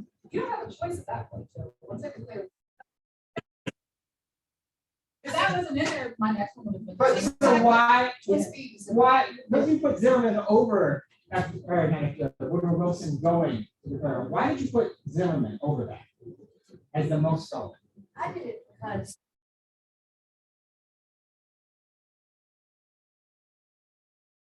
I didn't instigate that. So Kathy's saying that if there wasn't the Zimmerman telegram, that wasn't in the popular press, wasn't have been successful in showing up and saying, right, we need to declare war on Germany. So we had Zimmerman. What was your second one that you had, Ty? The one about the loan, JP Morgan, loan money. JP Morgan, low money. Why did you have that one as high up there in terms of relevancy?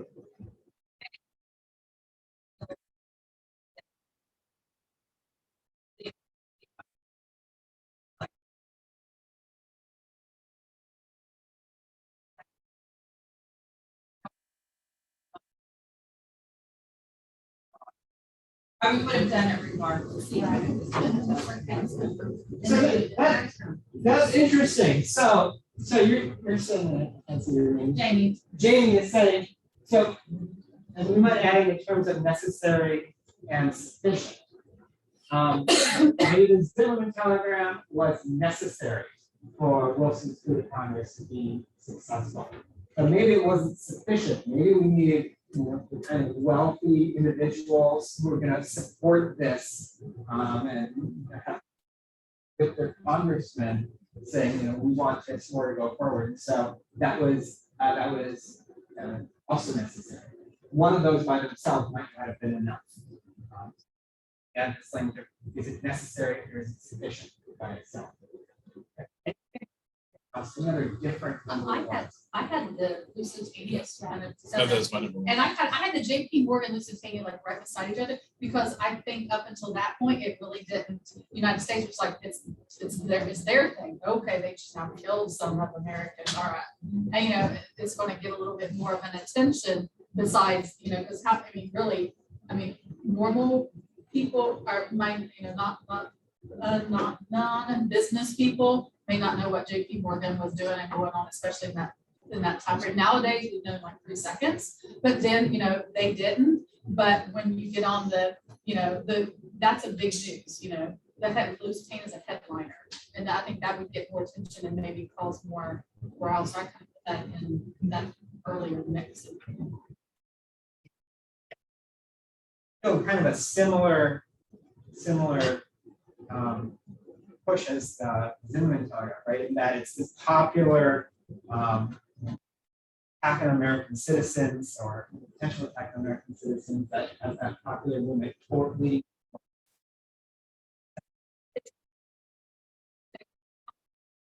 What JP Morgan was doing. The common person was not dealing with JP Morgan and knew the money or, even understand anything that he would do. But, there could have been, commoners, how you want to define it, on the Lusitania. I consider that important, but so why did we war in 1970? It was a 2-year war.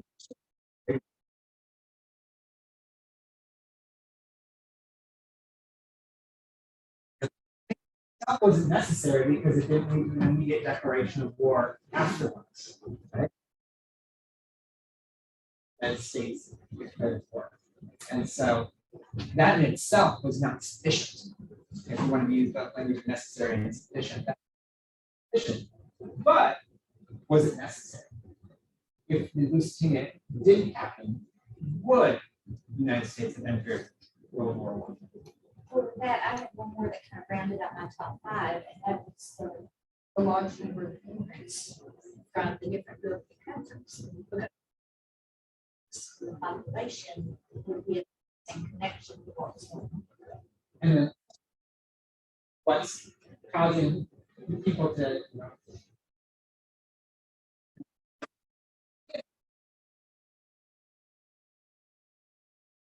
wars, neutrality seems to be more popular. Right? We had no wave of German immigrants that were consigned to the United States.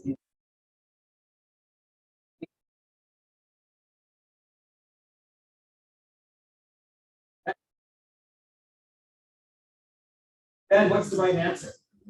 Our resident historian. And really, if there was a right answer, historians would be out of a job, because they got whole books arguing this is what was necessary and sufficient. This is probably the most significant cause. Notice historians use what's called hedging language. They never say this is the most significant cause. This is probable, because they like to specify their ignorance, and they can't say for certain. But historians use hedging language all the time. They don't speak in certain. Your students will probably want to know what the right answer is at the end of this. Well, what is the number one reason? Just refer you, what is the actual answer? But as you can see, this card sort was leading to discussion that there wasn't actually an actual answer. Same for all of those. History. You can't go back and see like, all right, this time let's run this again. Let's take Lusitania out of the mix. And then let's repeat the experiment. This is how history is very different from science. Science, you take out a variable, you rerun the experiment, and you see, do we still get the outcome we want with this variable? Historians don't have that luxury. We only have one US entry into World War I. You don't get to rewind the tape, take out Lusitania, take out the Zimmerman telegraph, and see if it still happens. So we can, when I teach with this, and I can do this in multiple ways. So the first question was most and least relevant. This next question might be a little bit easier for this faster. Short-term, medium-term, and long-term causes. It has short-term, medium-term, and long.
Which causes do you think your students tend to highlight? Short term. So what are some of the long-term causes?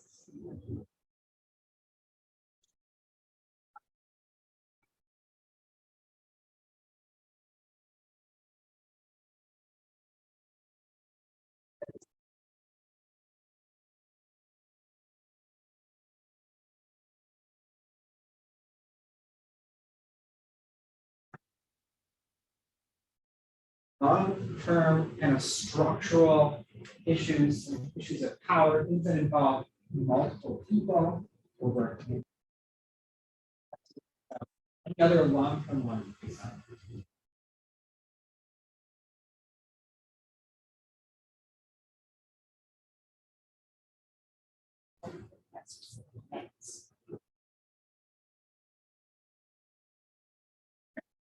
Short-term ones. Do you see specific dates in the short-term ones?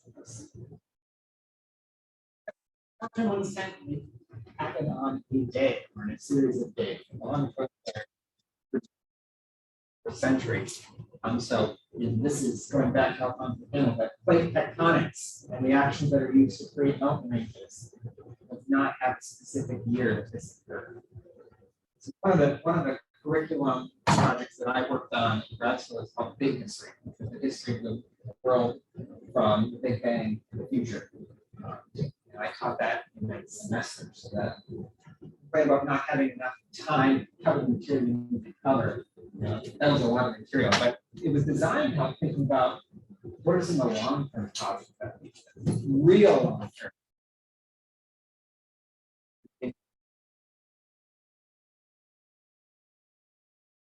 Important, right? But these are not what are.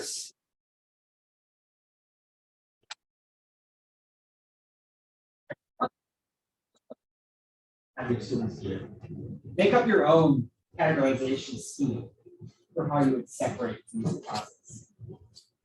I gave you most of that, we saw that. I gave you long-term, short-term, middle term. Make up your own scheme.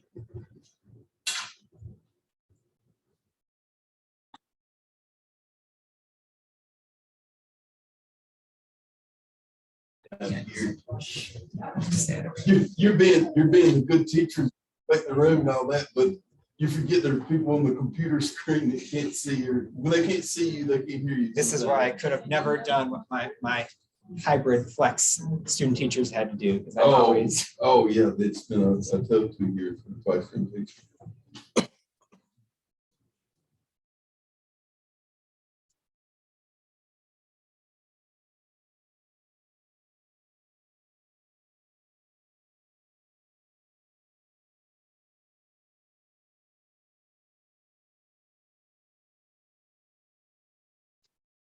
Did anyone come up with a fun categorization scheme, or maybe not a fun one? We'll lower the bar. Did anyone come up with a categorization scheme that they want to share? How did they pile these little slips of paper up? How did you pile these little slips of paper up?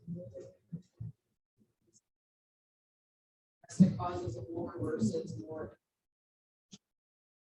So domestic versus international are kind of foreign affairs. Domestic affairs or foreign affairs is a good way to divide that up.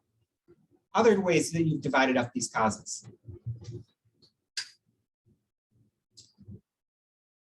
Yeah. So financial causes and non-financial causes.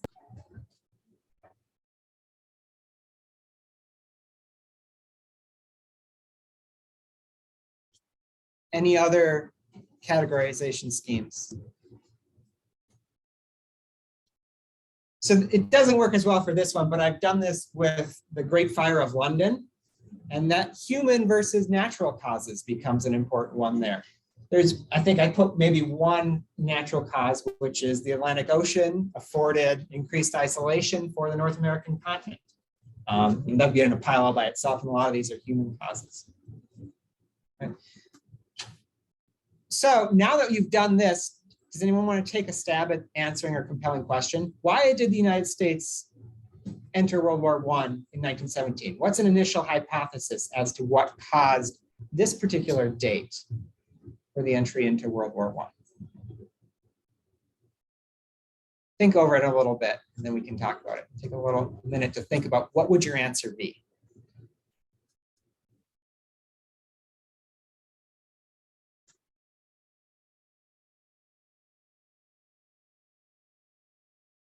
So what's a tentative hypothesis or conjecture to this compelling question? Why was it that the United States entered World War I in 1917?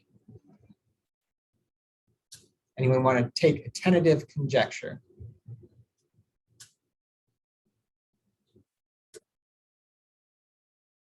Protect the United States, so they're the United States' imperialistic goals, and any other conjectures, hypotheses? Does anyone agree with that?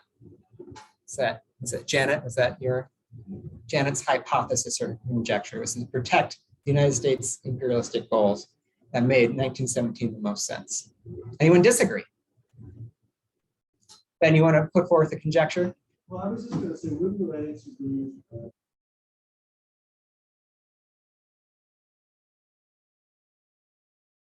I mean, in a sense, yes. And so this is where this kind of interpretive part goes. You have a goal as a teacher. You probably don't necessarily want your students to come up with the one right answer, which is this cause. This is what I want my students to feel on the short answer thing. But you want them to have an understanding of the interplay of multiple causes. And so any good answer that you're accepting from a student is one that starts to look at multiple causes. And probably not all of these on this list. They should be making some argument for these ones seem to be most relevant. But that is, a good answer is not a correct answer to this compelling question. A good answer is that you've helped your students move towards a more complex, more nuanced argumentation towards this.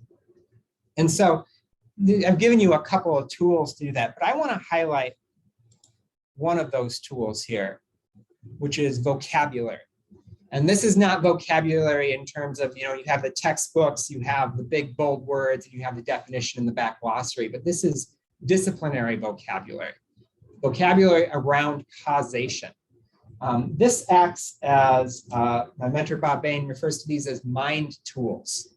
They're tools of the mind. Once you give your students some of these terms, you actually help them think about causation in more complex ways. Once they have the language of long-term and short-term causation, they can help make more meaningful arguments about causation. If you give them the language of triggering cause versus underlying cause, all of a sudden you've given them a tool to help them speak more nuanced and more complexly about causation. If you think about causes that are necessary versus necessary and sufficient, all these words and defining them help your students actually think better. The vocabulary precedes better thinking. And so teaching vocabulary like this and teaching vocabulary like this through something like Alphonse the Camel, which is a good hook into leading into more complex thinking, because once they've learned those terms with something simple like Alphonse the Camel, you can then start to, like my student teacher did, move this into thinking about World War I in a way that it's more complex than just listing Maine. Students realize that they can't just list that acronym. And they also realize that once they have these terms, they can say things like, oh, the assassination was a triggering cause, but what were some of the underlying causes? What were the necessary causes that we need to have in place? So this is, a chart of words. This comes from James Woodcock, who is also a UK secondary teacher, that he used with Alphonse the Camel to help prepare his students in this disciplinary vocabulary. What is the word? What does it suggest about importance? What does it suggest about timing? What does it suggest about connection with other events? And I will share this with you after we figure out a good way to share them with all of you. And he's got a list of words, this list of words that he gave to his students and that my student teacher worked with Alphonse the Camel so that they started their World War I unit with this disciplinary vocabulary. So in my next talk, I'm going to dive more deeply into this research on what is it that students actually think about when they think about causation. There's a whole body of research on student thinking around causation and how it sometimes develops. Although I won't say always, because students are unique individuals and so they don't all develop the same as you. I don't need to tell you that. But what does it student thinking look like in terms of causation? But any questions at this point before we get to that? Or things that you've done in terms of causation and helping your students think more complexly about causation?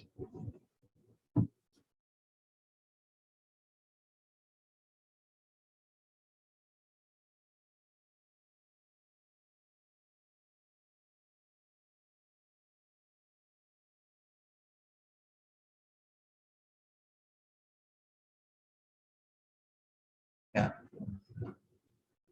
So, timelines are super helpful for situating things in a temporal context, but it can reinforce sometimes thinking that everything is equal, or that worse, that history is just one, I'll PG it, one darn thing after another. It's just a series of this happened, and this happened, and this happened, and this happened, which is an important, necessary first step to have that chronology down. But if the categorization helps push your students towards thinking about which of these things in this list was necessary for it to happen, which of these things was sufficient, which of these things were long-term, even though it's way back here on the timeline, it's actually perhaps more important than this thing that happened right before the event. Absolutely. So timelines are a tool, and this helps enhance and make more complex the tool of timeline. Did I see another?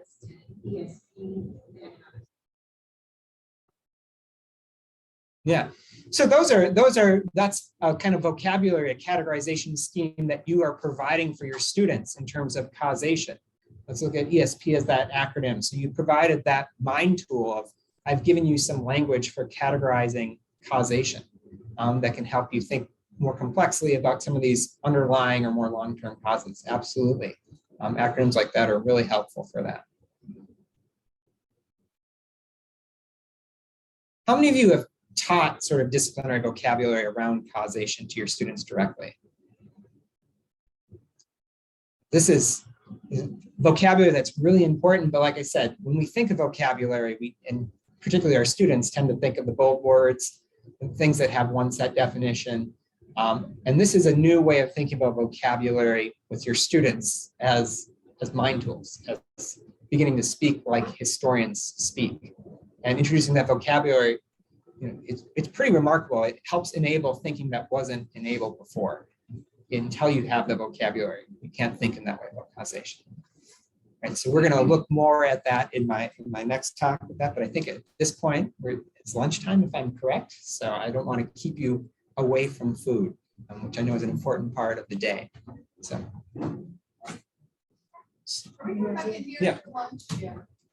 As far as I know, we're back in here. Tony, I need you just a second.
Go ahead and get started back with the afternoon session. One thing I will remind you, when we're ready to go, those cards on the QRs this afternoon, after they break with this session, please scan those and do the evaluation. That is one per day, but you have to do it every day because it's going to ask you Monday, Tuesday, Wednesday. So be sure to pick that one. And the lady that monitors those, Gabby, she'll be collecting those for each individual day. With that, gentlemen, we'll turn it back over to you whenever you're ready. All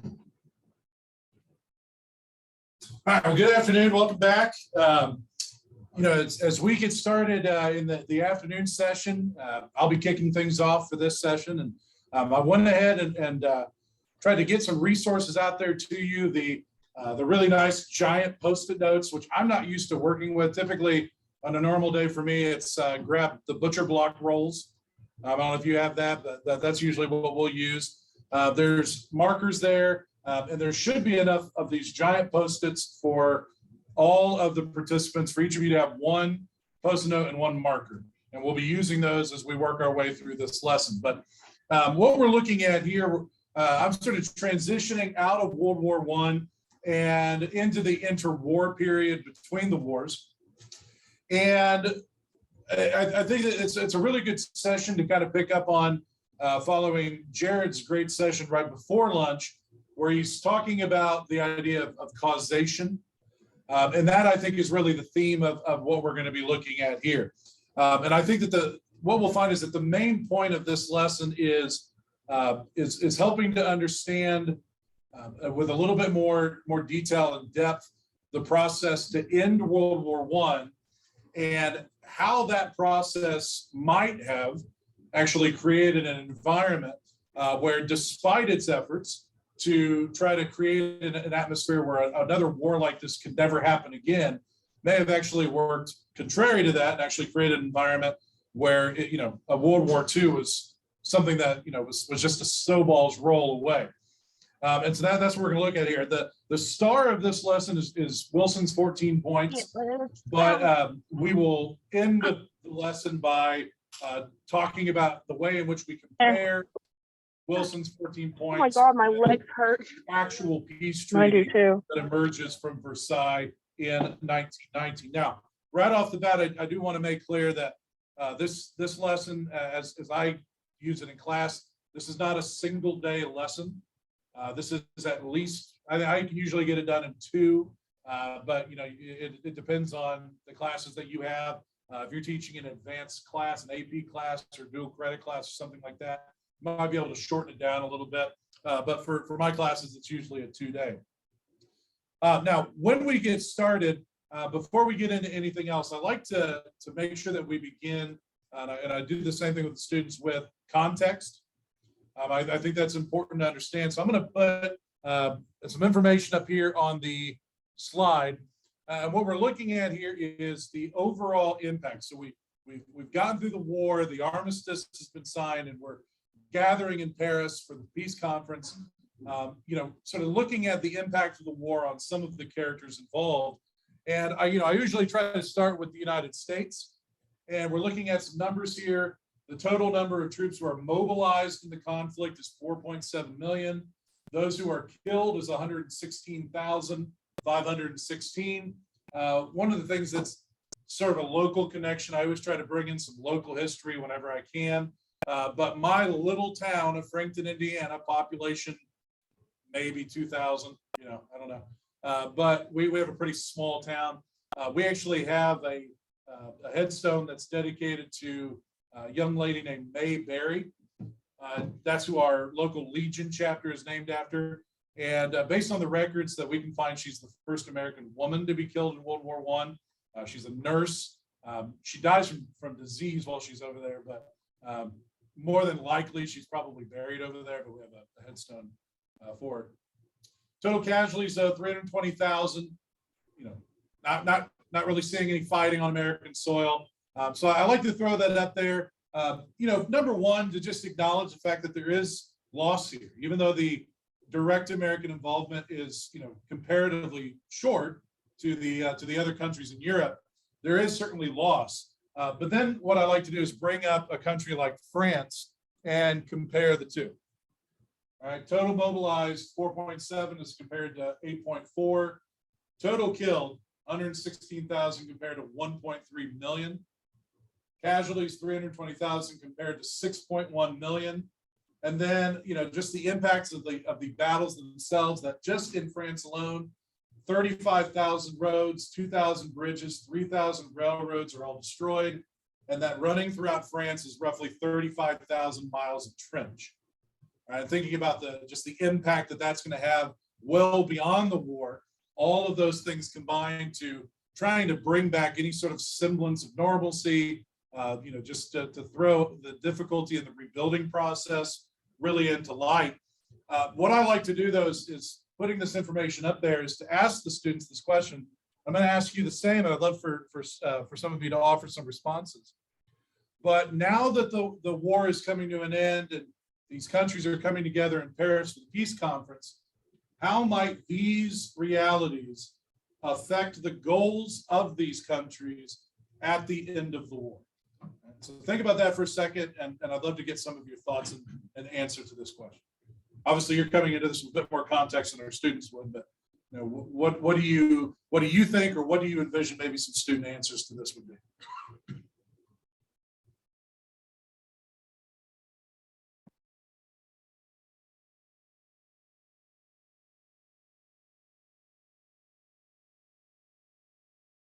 Especially economically forward infrastructure.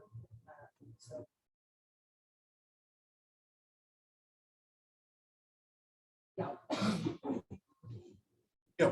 Just if this is all we're going off of here, what do you think a country like France might want from the eventual result of the peace conference? Some sort of a financial help to get this done? Absolutely. Yeah. And as we all know, because we probably had some sort of experience with the Treaty of Versailles, this is obviously a peace treaty that's going to place a significant punishment on Germany, and understanding where the desire for that might come from. And I hope that we can see how this might bring ourselves into the discussion of the environment being created by this peace treaty, especially for a country like Germany, as opposed to the United States. And we're going to get into the 14 points here in just a moment. This is Wilson's effort to achieve what he called a peace without victory. So it's going to be very different than what the eventual peace treaty will be, and that's where the comparison will come in at the end of the lesson. So before we can get into any sort of comparison, it's important for our students to have a working knowledge of the Treaty of Versailles, and I'm sorry, the 14 points and what Wilson's goals are here in this plan that he's going to lay out. Now, again, I think it depends on the students that you have in your classroom. Some of my more advanced classes, I will give them the text of the 14 points. It's not terribly long that a student couldn't read and digest, but for most of my students, I'd rather kind of break it down into what I call chunks that are a little bit easier to digest and use it that way. So that's the first thing that we're going to be doing here, and that's where the giant Post-it notes are going to come in. Now, I wasn't sure what kind of a number we would have for the session, so I sort of planned for everybody to be able to work with a partner.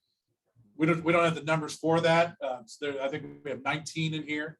So some of you will be partnering up, some of you will be working on your own. But when I do this in class, I generally will have closer to 30. I don't know what your class size look like. Mine might seem like they're always close to 30. So I will have enough to do a partner. If your classes have weird numbers, then you can have some students that are comfortable working by themselves, do that. For here, we're going to be working on our own for the most part. And I'm going to come around and hand each of you a slip of paper.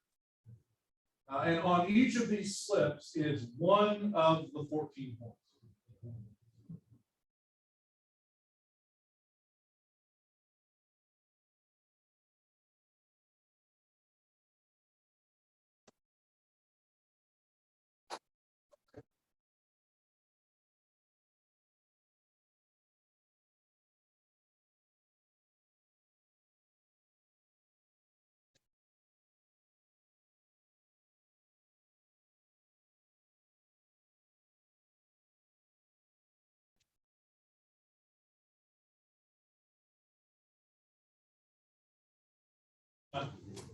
Everyone here does that. Okay, okay. Go back to-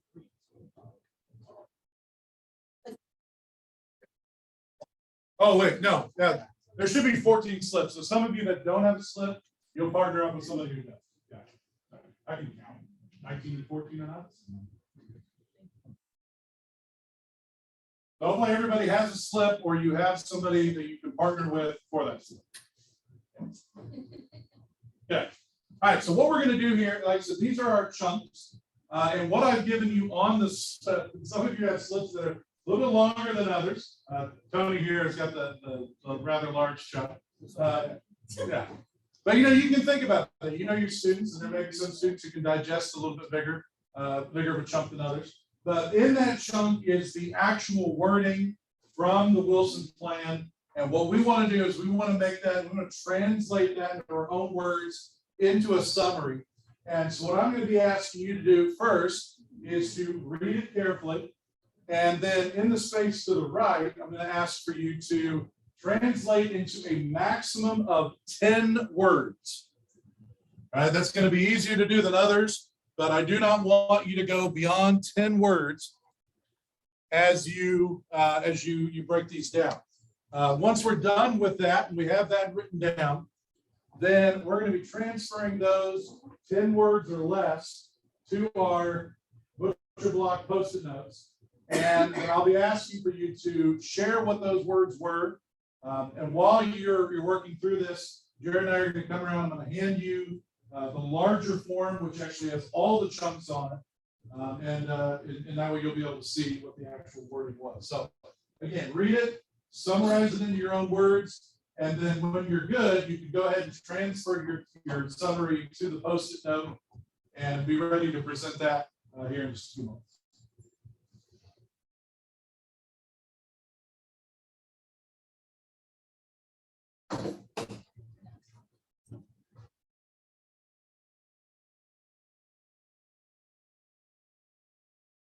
Yeah, so there's a group there.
We're so afraid to use your.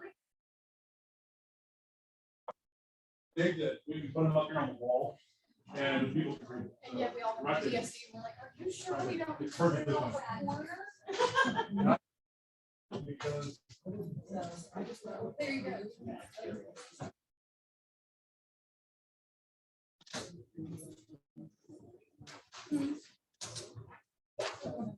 when it comes to the Post-it notes, right there.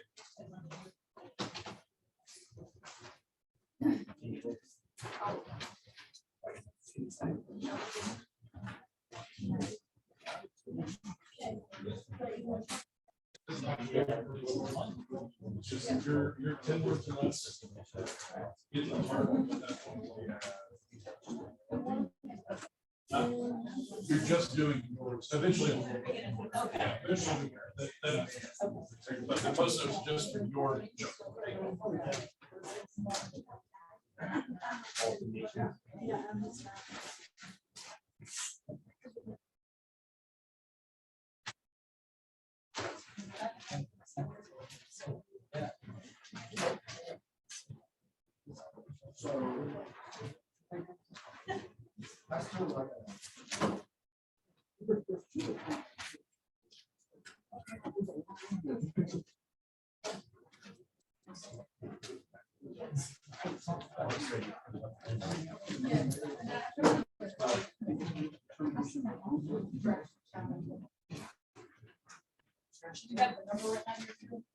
Yeah, if you would, please, as you write it on the post note, please put your number on there.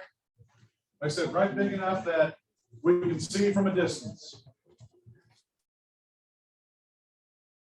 Or less. That's fancy.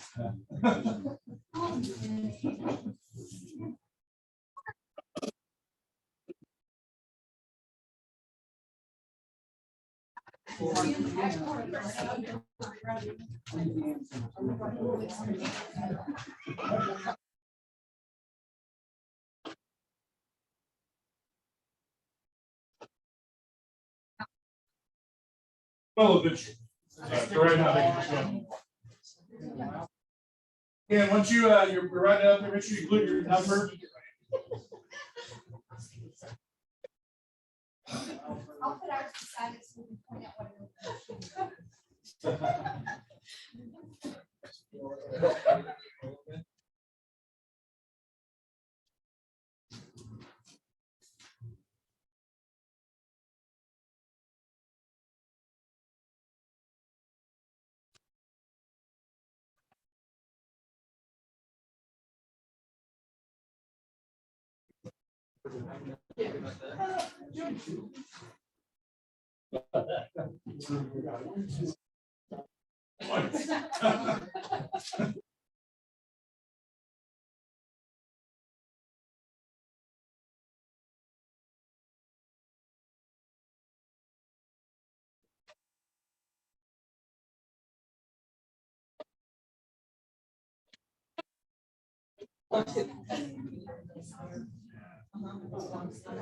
Yes, it is. Claire messing up. It's always clear. Whatever happened, everybody blamed Claire. That's why you didn't get a name card. What? Are we really stuck to 10 words? The heart, buddy, the heart.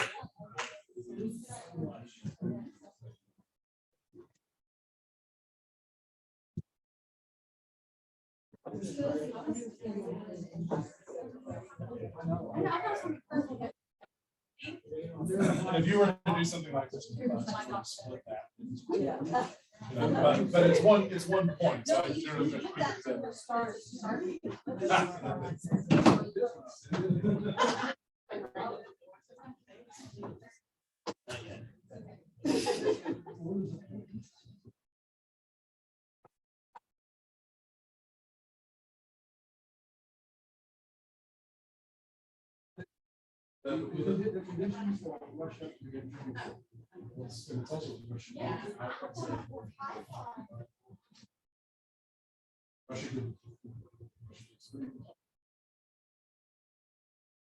I'm gonna. freedom's Russian occupied. So we're not somewhere. We're actually. Good, 8.5. Yeah, but sometimes actually. Yeah, some of the short videos that were published. Yeah. Okay, so as we, I know we're not done yet, so if you're not done, that's fine. Finish up, but just as a heads up of where we're going next, what we'll do is, obviously they're kind of around the room in different order. We are going to go in order, and when we get to yours, we're probably going to start a new line. We may just start it back here at the back, since that's open space. We want to have eventually them all in order, have you share, and you can go beyond the 10 words that you use, but share a little bit about what your point was all about, what you've written down as the main idea. And when we're done, we want to have this visual of the 14 points, of the main points of each of those, and then that'll set us up for where we're going to go next.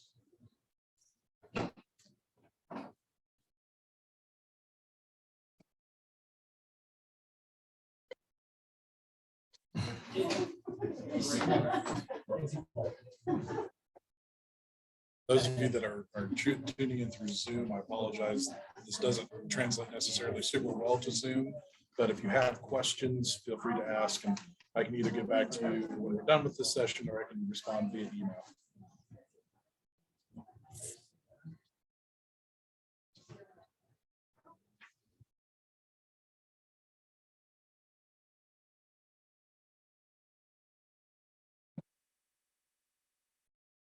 All right, I think we've got all 14 of them up there.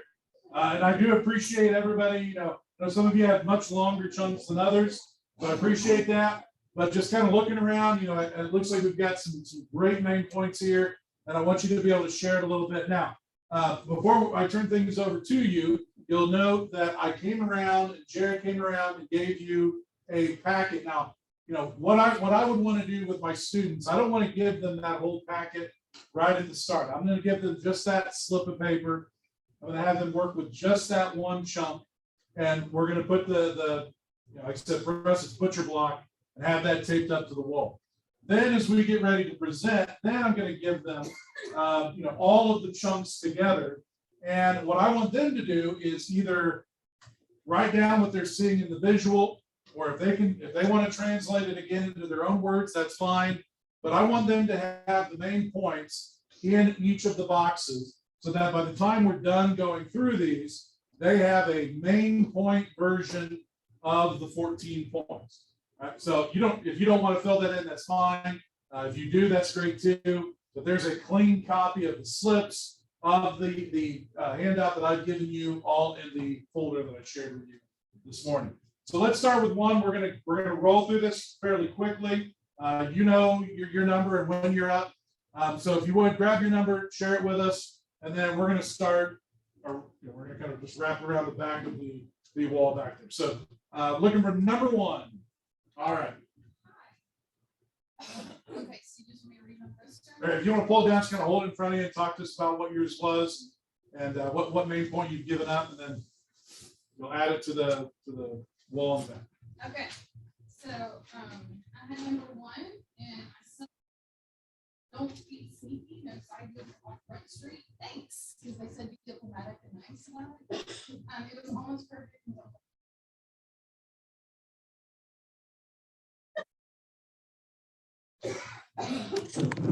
Sounds good. So the main point there, right? No secret alliances. That was a huge reason. So let's take that number one. Jenny, let's maybe put it like, I want to have them all in order after we present them. So I don't know what the space looks like on the other side of that. Yeah. Yeah, start right there. There you go.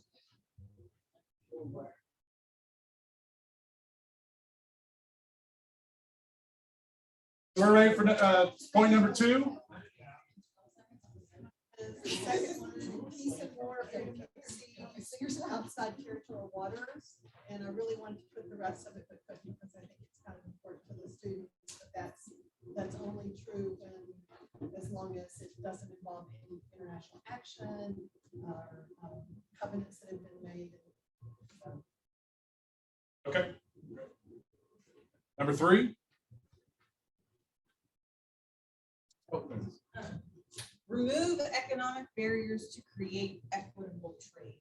So If you translate that even further, what does that mean? just creating or like removing trade barriers so that everybody can now like. Yeah, so again, thinking of the idea of we're trying to create an environment where a war like this wouldn't happen again. Trade could be an issue, an obstacle that might facilitate conflict. So let's reduce or get rid of those potential obstacles involving trade and allow free and open trade. Number four.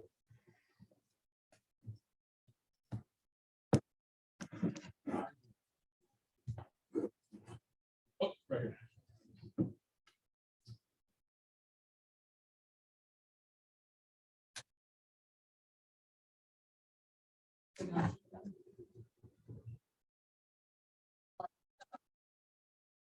Oh, gosh, okay. I'll share more. I was really concerned. What is going on? You did a good job. Yeah, so number four is all about, again, it's all about the potential. Right, there we go.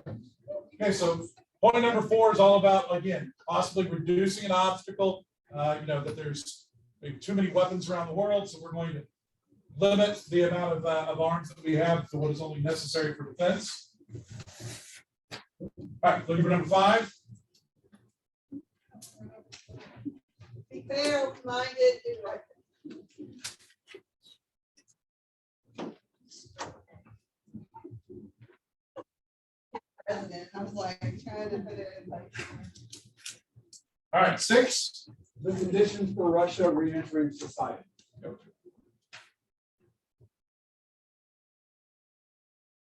The only other thing, and it's he had a tough one. He had the toughest one of all, I think. The only other thing if it works in there, you can word it out. Russia evacuating, getting out of territory that they either controlled or that they were involved in during the war, giving freedom to those territories. Number 7. This one, Belgium, freedom and self-determination. Basically. It does say we'll use them as an example for everybody else. Like Kentucky. That's basically all. A lot of times, students ask, remind us what self-determination means. So it's a good time to review that term. Number 8. I had for peace, all French land should be free and restored.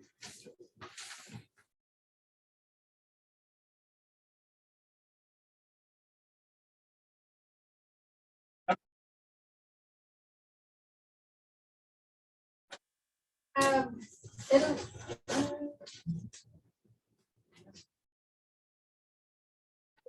Borders could be easily defined because it talks about adjustment of the frontiers of Italy should be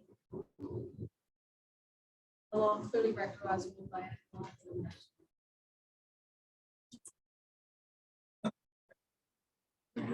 All right, 10.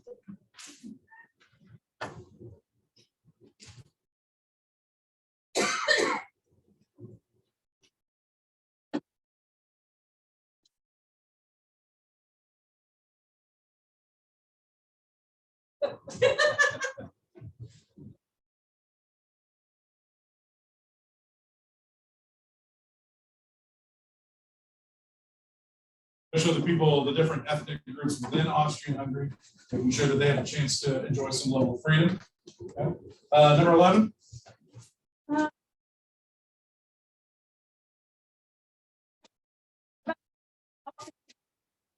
and agreeably establish boundaries for their countries. So again, with the whole idea, you get freedom, you get freedom. Now we're gonna let the Balkans have freedom as well. All right, number 12.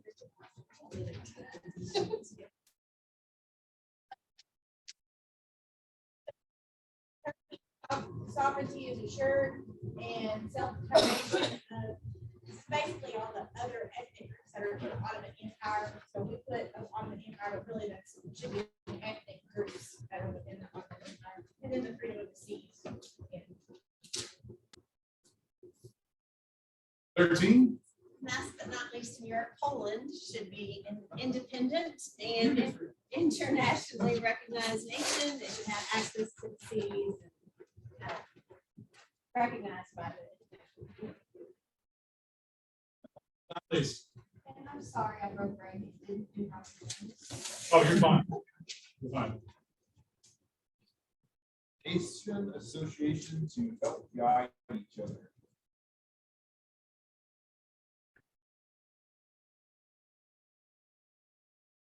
Environment that we can sit around and talk through our issues before it escalates to war. All right, so what we would do next in our class is we would have the big packet there. We have all the chunks, we have space. And I would give some time where they can move through the room if they haven't been doing it as we presented, and they can add these chunks into that open space. And so what we should end up with is hopefully a translatable version of the 14 points. It's a bit more accessible to the students. Okay? And then the next step that we're going to roll through after that, and I know I'm once again running low on time here, is we're going to move on. And this, I went ahead and took the last page. Now, this is oftentimes what I would do on the day 2 portion of this lesson. So we're buzzing through it relatively quickly here. But in that last, if you'll open up to that last page of the packet, you'll see a front back here. And what I ended up doing here on the left side was I included what some of my students came up with last year as far as their translated versions. I put that on the left, but if you're doing this in your classroom, you might just leave that as open space. If you wanted the students to have all 14 of them in a row, that's kind of the idea there. But what we want to do, and we are going to do this at tables, so we're going to have some group discussion here, is we want to take these 14 points, we want to try to identify what we feel like are the primary goals of Wilson's effort here. You know, what are the 3 to 4 things that Wilson just wants to be able to achieve? If we take all 14 of these, we boil them down to 4 main ideas, 4 key points that he's trying to achieve. What would those be? So let's take a few moments here. If you need to, you can kind of look around at the visuals, talk at your table. Let's see if we can identify 3 to 4 main ideas that Wilson's trying to achieve in this plan for these.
Take another minute here. I've only got 3 total left.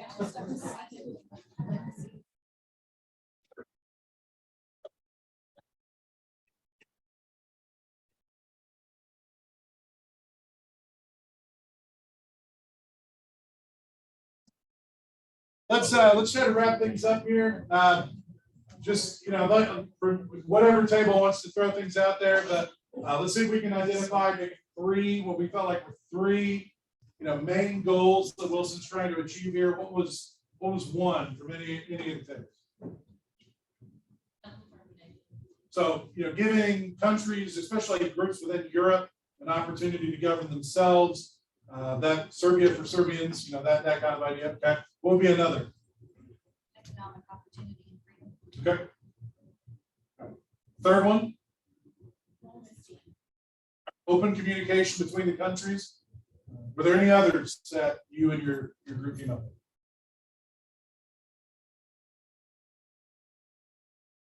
Yeah, so what I'll get from students sometimes is they'll I think that kind of goes along the idea of open communication between countries, but they'll also talk about reduction of obstacles to peace or reduction of potential tension creating things, whether it's allowing countries to feel like they can sail their boats through the sea without fear of being sunk, or if the idea of weapons themselves are sources of tension, that there's a whole point that's all about reducing those, but identifying those. Now I'm out of time here, so real quickly, I'm just gonna tell you how we bring this to an end. So what we'll do then is we'll go to the very back page, very last page, and we'll put our priorities, our goals on the left that we've identified as a class. And then on the right, you know, it's way too much to give these kids the entire treaty of Versailles. I think it's something like 8,000 pages long or something like that. So we're not reading that, but I've got, you know, a truncated, summarized version here. We're giving that a read. We're comparing that to the priorities that we've set. And we're just answering the question is, did the actual peace treaty that brings the war to an end, did it achieve that priority? Did it achieve that goal? Yes or no? And then how can you justify the yes or no that you eventually come up with? So that's the way we usually run through that. Any questions? I know that the end of it kind of came together rather quickly. Apologies for that. But any questions?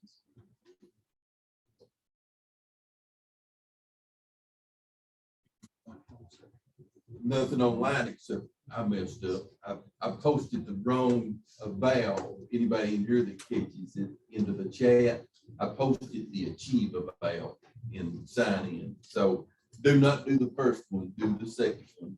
But the one thing that they did ask for is the slips.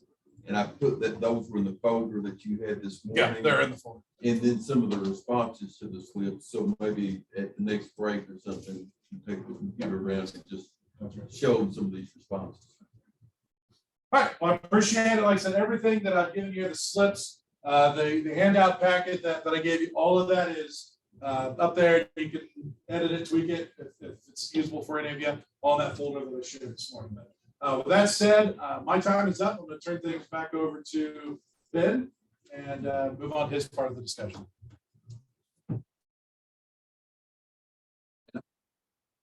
So it's showing this part.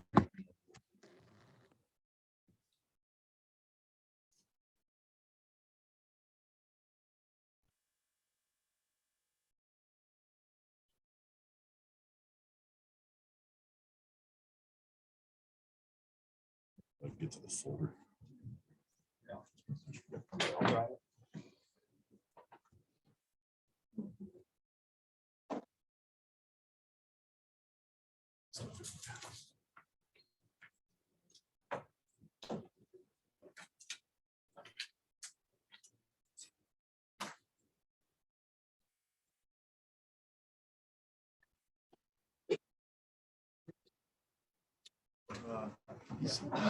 Yeah, this one.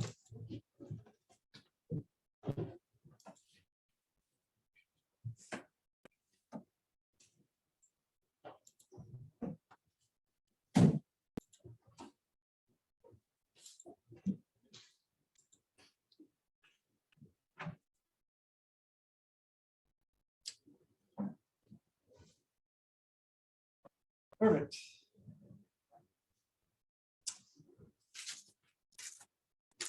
All right, so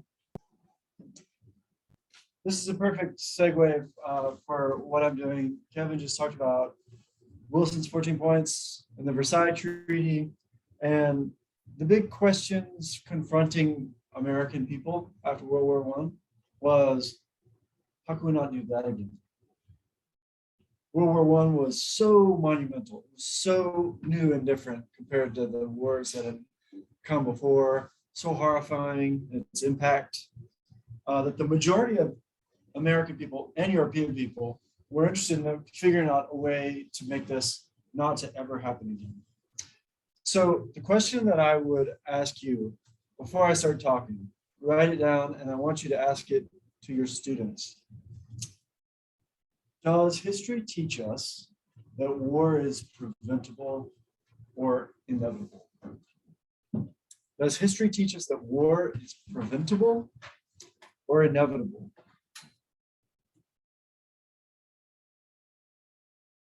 Going back to things we've already talked about this morning, easy explanations, quick things that you can point at to explain this or that. I love to give students any kind of question that you know that they can't answer. There's no right answer to this question, But what would be right about their answer, whatever they say, is the soundness of their historical reasoning.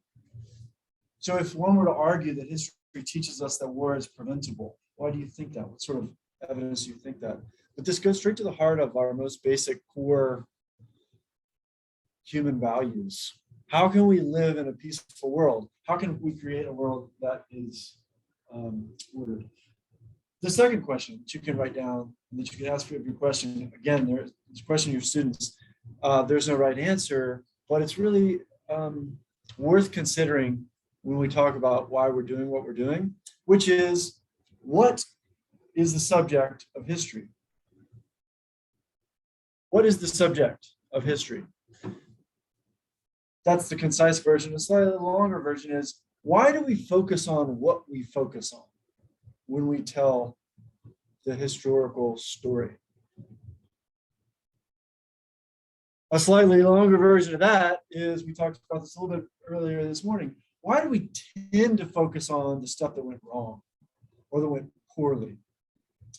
Why do we focus on the bad stuff, the wars, the slavery, the oppression, the violence? Because if you think about it, as teachers, to some degree, you can focus on, you have some choice. There's some option. This is, I don't know if you guys read the newspaper or get the news, but this is a thing that we're debating about as a collective right now, as people who are trying to get along with each other and determine what our story is, the story of our people, the story of us, because history is always the story of us. What do you focus on? Why? This is a really great question because it points to this central thing that we're doing here when we study history, and we study the history of history, the way that human beings have always told history. We're usually telling the story of ourselves. We're telling the story of the things that are important to us, the things that remind us of what our own values are. All the contests over history, don't talk about this. Talk about this more. Talk about that less. That's not important. You're wrong about that. That tells us about our own contemporary values. It's our autobiography that we're writing when we study history. So we all professionally are obligated to address that question. Why are we doing what we're doing? And can you give an answer to that? Why do we focus on it? Why do we spend a whole 2 days on this and maybe a minute on that? You know, why in my classroom we have these kinds of images on the wall, and in your classroom you have those kinds of images on the wall? We need to be deliberate about what we're doing and why, as we sort of do this thing. So the question in this lecture and the question in this kind of afternoon session is, does history teach us that war is preventable? After World War I, everyone agreed, more or less, we got to build a world in which that is not possible anymore. And the efforts of those people are incredibly fascinating. The 1920s and 1930s saw a collective kind of consensus that we've got to figure out a way to make a world that is peaceful. Woodrow Wilson was idealistic, he was visionary, he had a lot of big ideas about how to create a peaceful world. The implementation was a different story. It's really complicated. But to the question of why we don't always focus on the bad, why we focus on the bad and war destruction, here's a lecture about a bunch of great people with great ideas who said, we don't want World War II. And they spent 20 years doing everything they could to prevent World War II from happening. And so the fascinating sort of way to bring this question into relief is, we know now, why did they fail? They had such good intentions. They had such good ideas. Why did it fail? The quick and easy answer to why did World War II happen is, you know, Pearl Harbor, or it's German aggression, or it's Japanese imperialism. And all those things are true. But the story, the layers of the story, and the layers of causation should also include all the people who tried to put safeguards against this aggression from happening, and why they failed. So as I tell the story of all these people, some of these characters are going to be familiar to you, some of them aren't, but the framework of this big question, which as we speak, is a live question. What are we doing and why? Why do we get involved? How can we? There's a war happening right now in Russia and Ukraine. Is it preventable? Was it preventable? Where was the misstep? Should the US get involved? And this is the other thing I want you to write down that I think is really useful for students as a way of maybe thinking about warfare and the emergence of wars as a more layered and complex phenomenon than just Pearl Harbor happened and then this war happened, which is that if there's ever going to be a war in American history, and let's talk about the 20th century, four things have to happen. And you can throw this idea out there and test it in your class over the course of a semester, because you're going to talk about the Civil War, Spanish-American War, World War I, World War II, Korea, Vietnam, wars in the Middle East. You're going to talk about all that stuff at some point, right? One thing you could do to try to create some continuity between all these things is to ask, why did the US get involved in those things and not other things? For example, the Spanish Civil War in the mid-1930s, a potential war with Russia of the Cuban Missile Crisis, the Rwandan genocide in the 1990s. Why didn't the US help with that? The Ukraine currently. Why isn't the US there? They might wonder all of this stuff. So a quick kind of rubric that you might use is to say that in American history teaches us that Americans only go to war if all four preconditions are in place. For Americans to get involved, you can test this with the Spanish-American War, World War I, World War II, Korea, Vietnam. There are some exceptions to this too, but this is part of the usefulness of the exercise, is that four things have to happen. There has to be a moral reason. Since we're talking about World War I, we can just plug this in. What was the tug at the heartstrings moment for Americans during and preceding their entry to World War I? Who was being treated unjustly, or who needed rescuing?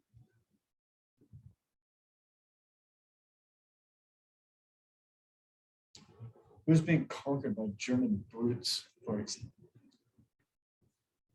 See, think about the cartoons. What'd you say? France is true. Yeah, they were being treated unfairly. The one you most often see in these political cartoons is Belgium. The helpless Belgians being overrun by Germans. Lusitania would be another example. You see a lot of stuff about innocent children being killed. Economic reason, we've kind of gone through a little bit. JP Morgan, American economic interests with France and UK, our biggest trading partners. Political reason, if Germany and Mexico were to ally and take territory back from the US. Political reasons also played a factor in staying out of the war so long, needing the German-American vote, the Western people. But politically, Woodrow Wilson eventually felt that it was necessary for him, for his politics to get. And then America always has to be attacked. Generally speaking, for Americans to commit troops to an engagement, there has to be some sort of attack. In the case of World War I, it's the Lusitania, broadly construed.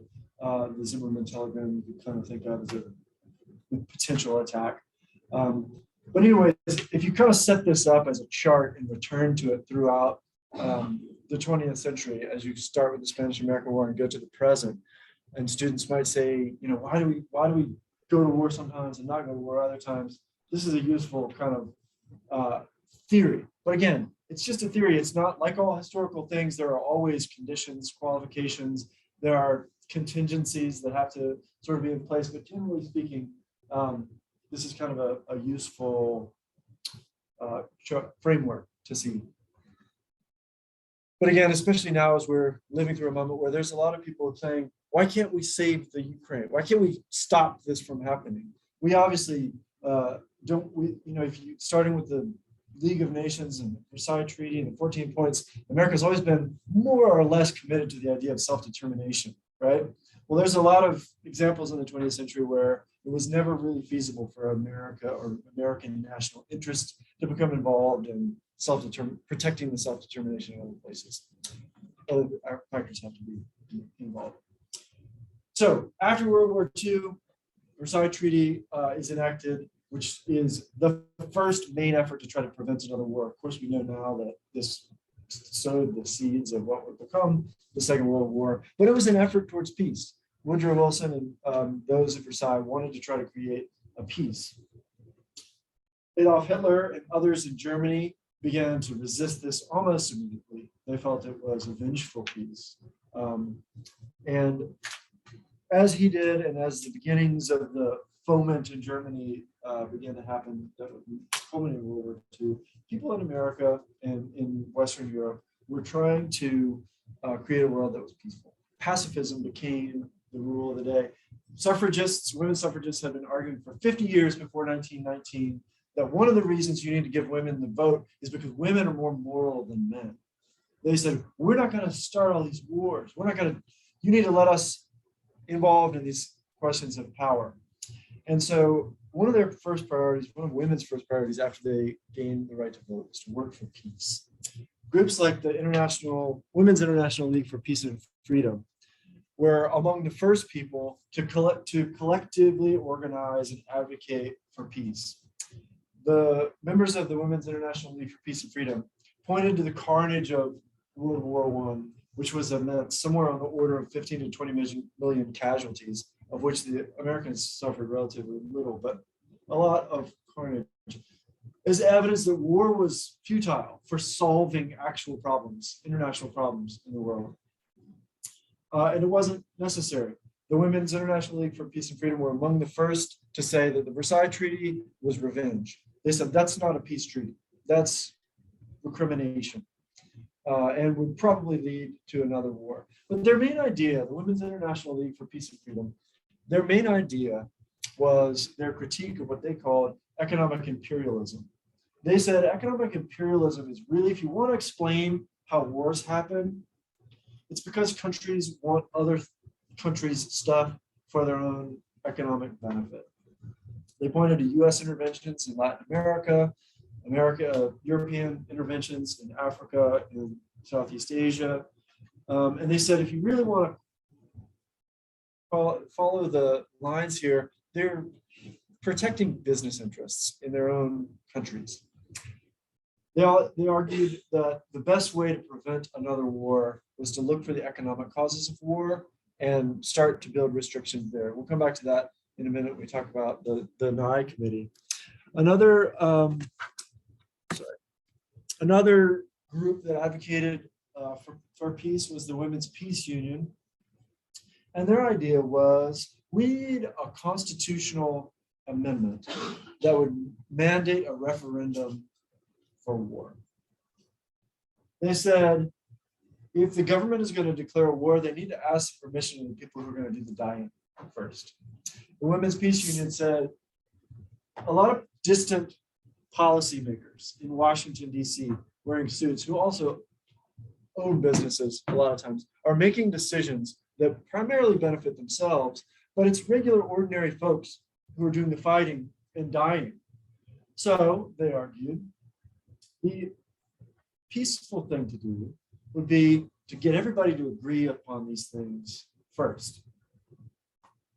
There was widespread sentiment for this. They had a lot of people who agreed with this. Quakers, the YMCA, social gospel clergy, Christian clergy and churches, a lot of them joined together to say we need to make sensible steps to make war more democratic, rather than something that policymakers create. Actually, the people who are doing the fighting should create it. So people banded together and formed groups to advocate for peace, but also politicians themselves were interested in peace and began to talk about what are the ways that you could craft government policies and make international agreements that would make war less likely. One of the ideas that was implied in Wilson's 14 points, but not fully realized, was the concept of disarmament. And we have all these guns and tanks and bullets and weapons, and that seems more likely that people are going to want to use them. So what if we were to reduce the number of all these things? It would make war less likely for people to use all their weapons. So in 1921 and 1922, delegates from the US, UK, Japan, France, and others met in Washington, D.C. at what came to be called the Washington Conference on the Limitation of Armaments. So for almost 2 years, they talked about how is it that we could agree to build less ships, build less guns, create less naval bases around the world to manage these large fleets. And so this Washington Conference on the Limitations of Armaments negotiated limits for each country on the building of naval ships, naval bases, naval weaponry. Primarily, it was aimed at Navy. All of these countries agreed that perhaps if there were less weapons of war, we might be less likely to use them. Another political effort to create peace came 6 years later in 1928, the Kellogg-Briand Pact, which I'm sure you guys teach your students about. But put into this context, this was just another of very many efforts to try and make World War II never happen. The Kellogg-Briand Pact was a high-minded, idealistic notion that if we all agree not to go to war, we won't go to war. The text of the thing says, quote, we condemn recourse to war for the solution of international controversies and renounce it as an instrument of national policy. So 62 countries in 1920, this is 10 years before World War II breaks out. They say, we're just not going to do it. We won't go to war. Sign at the dotted line. So there's agreements about this. There's reductions of arms. There's political groups organizing for all these things. All high-minded, sincere efforts to create a world that's peaceful. It was their answer to the question, is war preventable? The answer is yes. We can do lots of different things. We can agree on creating a world that's peaceful. We know now, though, that one of the key parts to this puzzle was that a lot of these provisions and these ideas lacked any kind of enforcement mechanism. So you can sign at the dotted line that you're not going to go to war, but if you change your mind later, or you can sign at the dotted line that you're going to reduce the number of naval ships you'll build, but you can also change your mind later, and there's really no consequence for doing so. In addition to the lack of enforcement, there was a debt problem. And I know you guys know about this stuff too, but there was a money problem, there's an inflation problem, and there was a global economy that played a very big strand in this causation question. American investment and trade, international trade, grew remarkably after World War I. America, unlike European countries, emerged from World War I wealthier and a lender nation, a creditor nation, and the financial capital of the world. Most of the rest of the world owed the US money. And at the same time that America emerged as a creditor nation after the war, American businesses began to invest in other countries' economies more and more. General Electric had plants and invested heavily in Weimar Germany. US firms like Standard Oil began to vie for control over oil fields in the Middle East. The United Fruit Company became one of the largest landowners in all of Central America. American movies and food and clothes and music and goods spread around the world.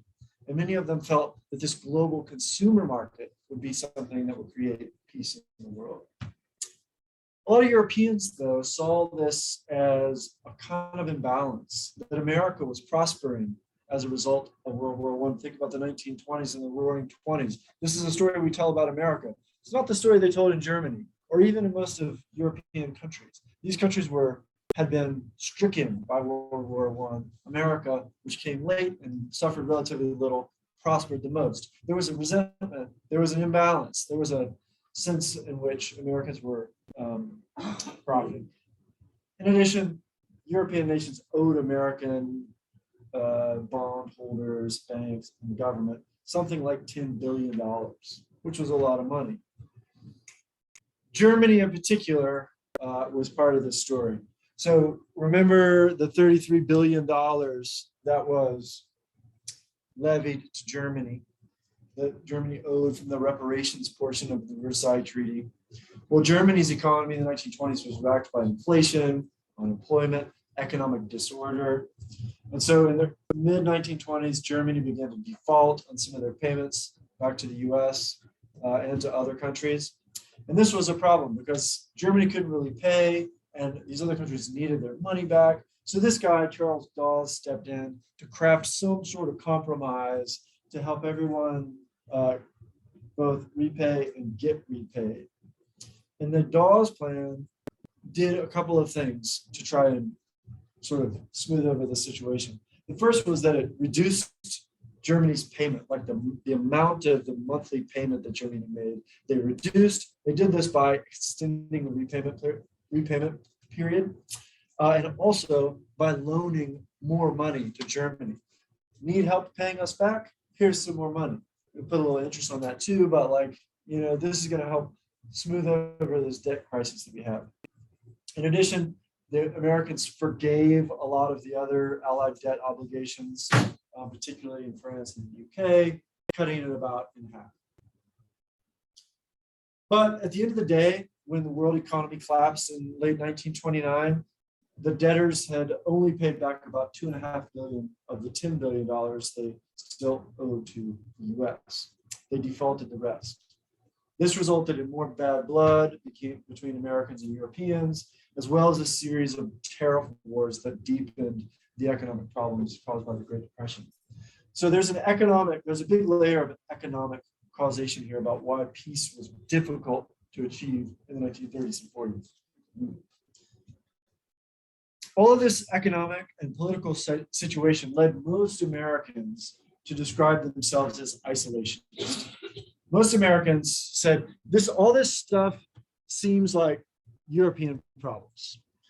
Europe has debt problems. Europe has all of these countries that want things in their aisles. The US needs to solve its own problem. By and large, a mainstream kind of cultural value amongst most Americans throughout the 1930s was isolationism.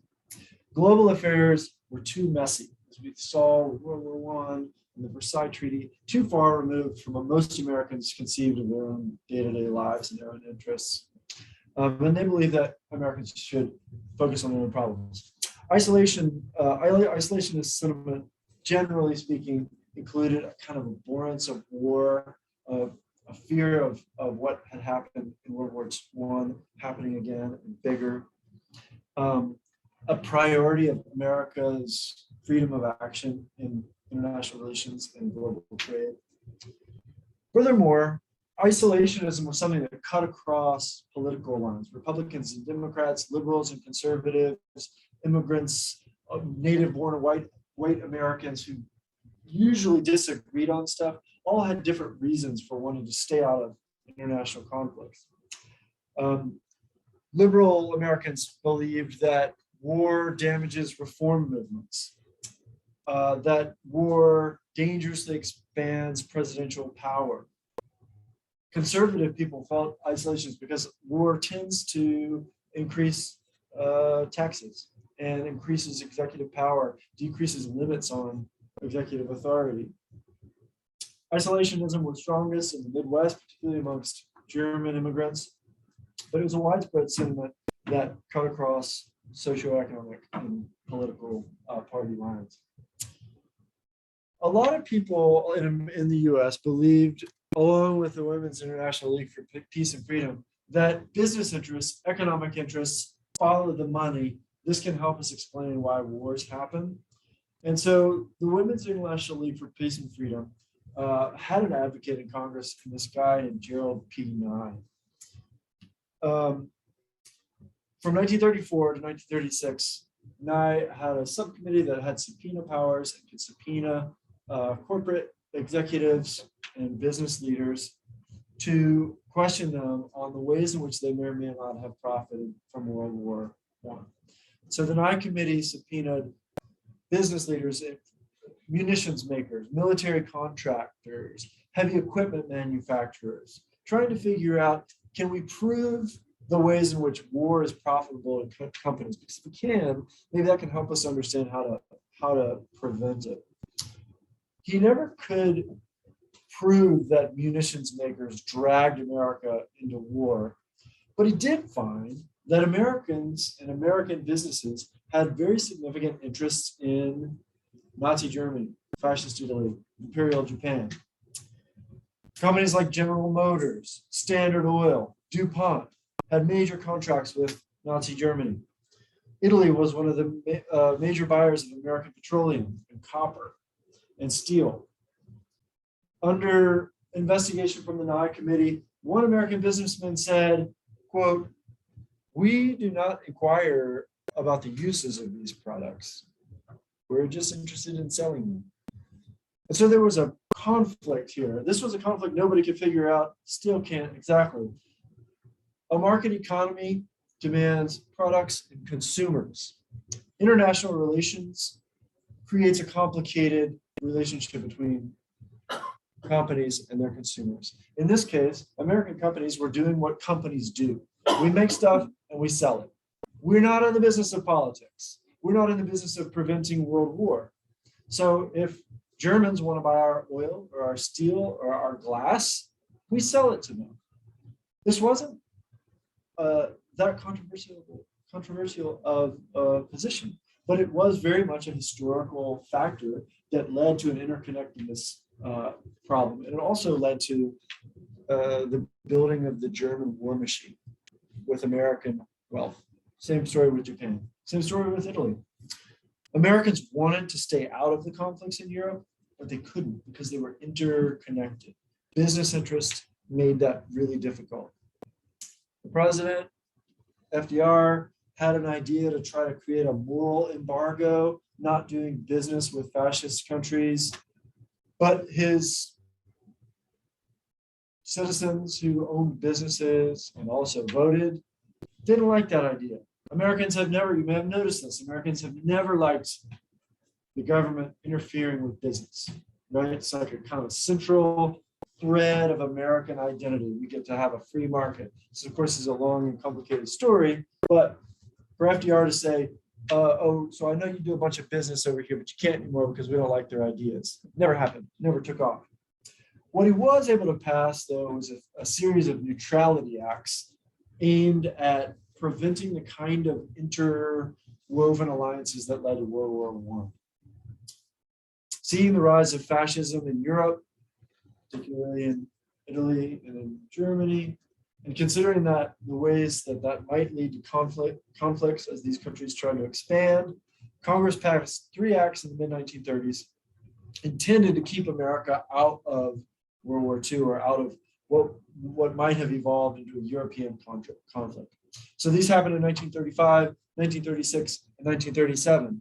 The first one prohibited arms shipments to either side if a war would break out. The Neutrality Act of 1935 prohibited arms shipments to either side if a war would break out. Here's a picture of the man himself.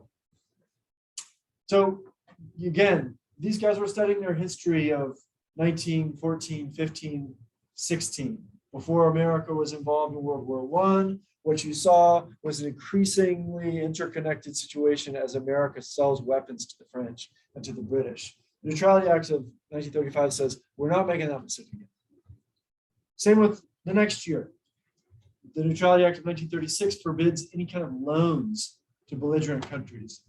One of Jared's slivers of paper was JP Morgan gave a bunch of loans and he said, well, if this war doesn't go our way, I'm not getting paid back.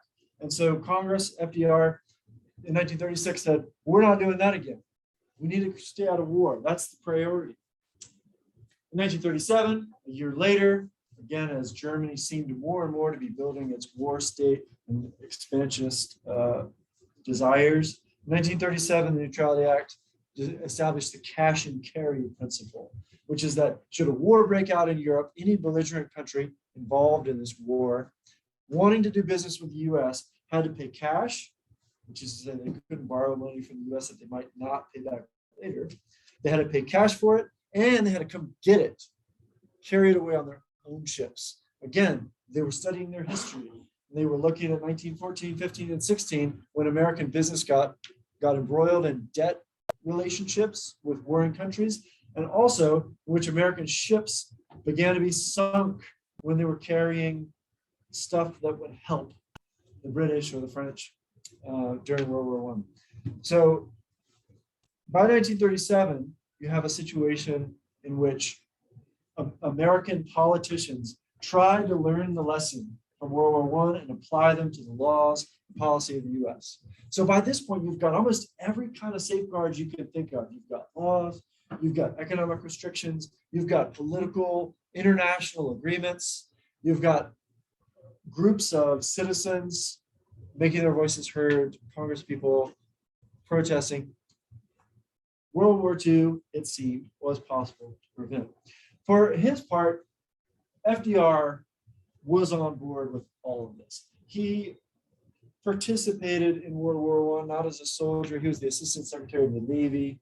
He saw the carnage of World War I. He too was devastated by it. He was also somewhat fascinated by it in a kind of voyeuristic sort of way because he was jealous. He also felt like it was the great war of his generation and he kind of missed out on it. He has a really interesting story with regards to World War I.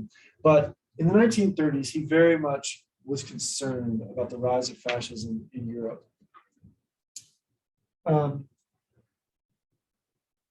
In August of 1936, he made a speech in New York with this memorable phrase, which reflected the spirit of a lot of people in the US, both Democrats and Republicans, who had lived through what was then not called the First World War. It was called the Great War, because it was assumed that that was the biggest and worst thing that would ever happen in world history.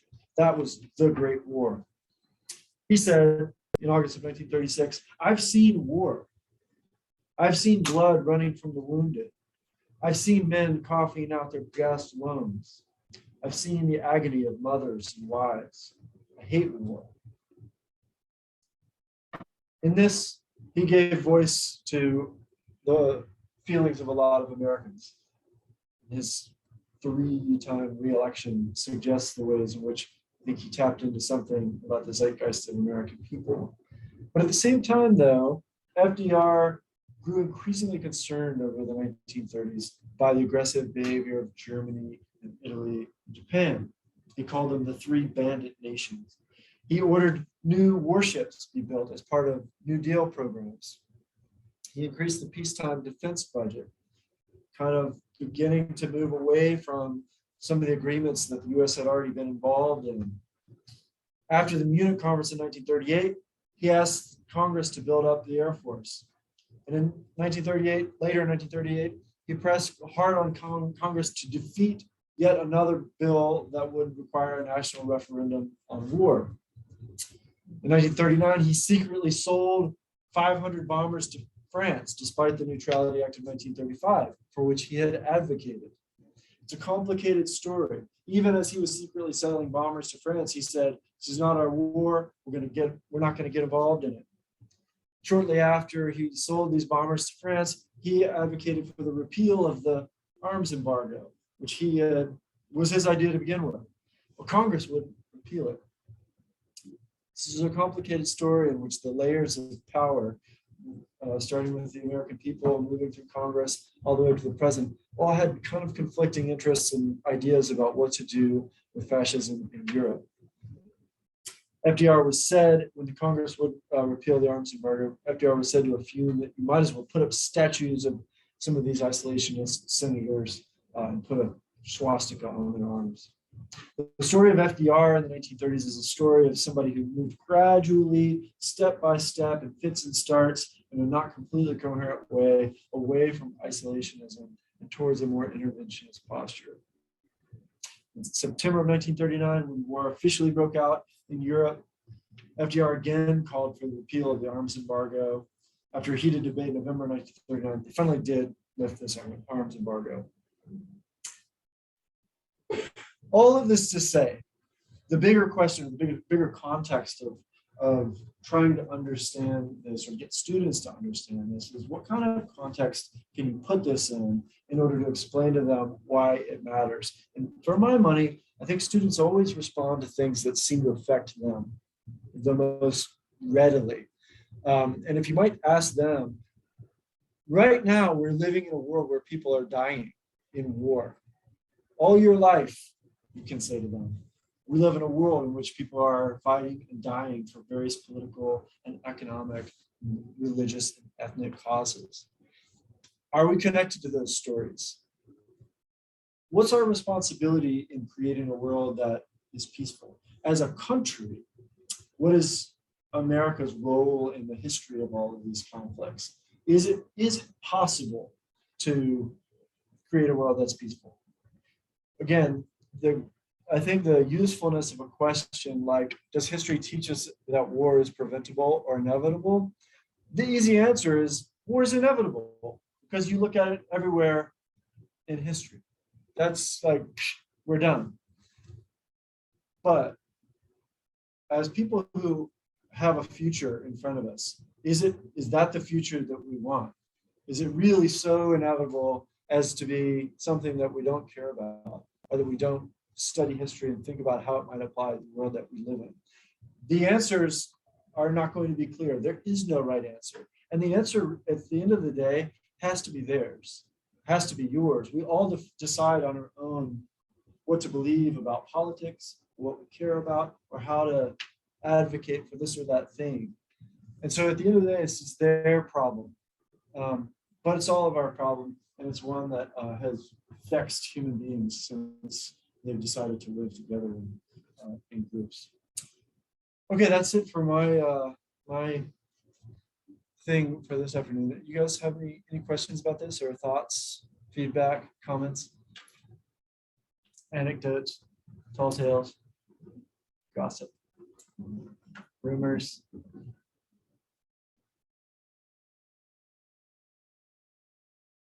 Okay, well, we'll take a quick break for a second. You need to go to the bathroom or whatever before Jared comes up. 2:05, so about a 10-minute break. Oh, okay, cool. For the last time.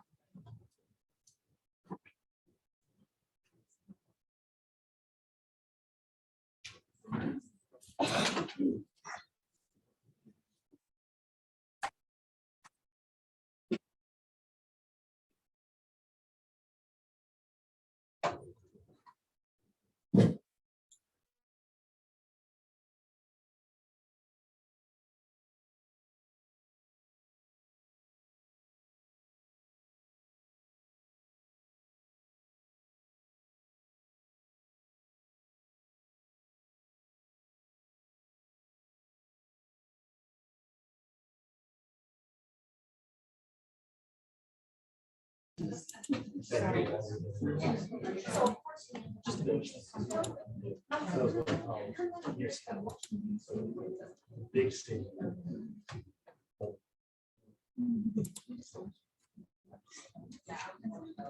All right, so I think I'll go ahead and get started and let the last couple of stragglers join us. But so we're going to return in my last talk back to our friend Alphonse the camel. And so I'm going to start by asking you to make an initial hypothesis. You might want to sketch this down. You're not going to collect it. It's a popular student question. I won't collect what you're writing down, but just a free write or think to yourself, this question, why should we care about Alphonse? That is, why do we care about having students have a more complex understanding of causality? Why is that important? Besides, this is how historians think, where it's in the standards, like those are easy answers. But why is it worth teaching our students this? What's your answer to that? Why should we care about Alphonse? So just take a minute, sketch out what do you think the response to that is? Why do we care about Alphonse?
All right, hold on to those answers. We'll circle back to it at the end of my talk.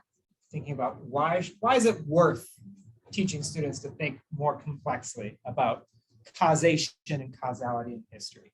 But first it's, what do we want to, so I'm hoping that you'll agree with me that we want to teach more complex causal thinking to our students.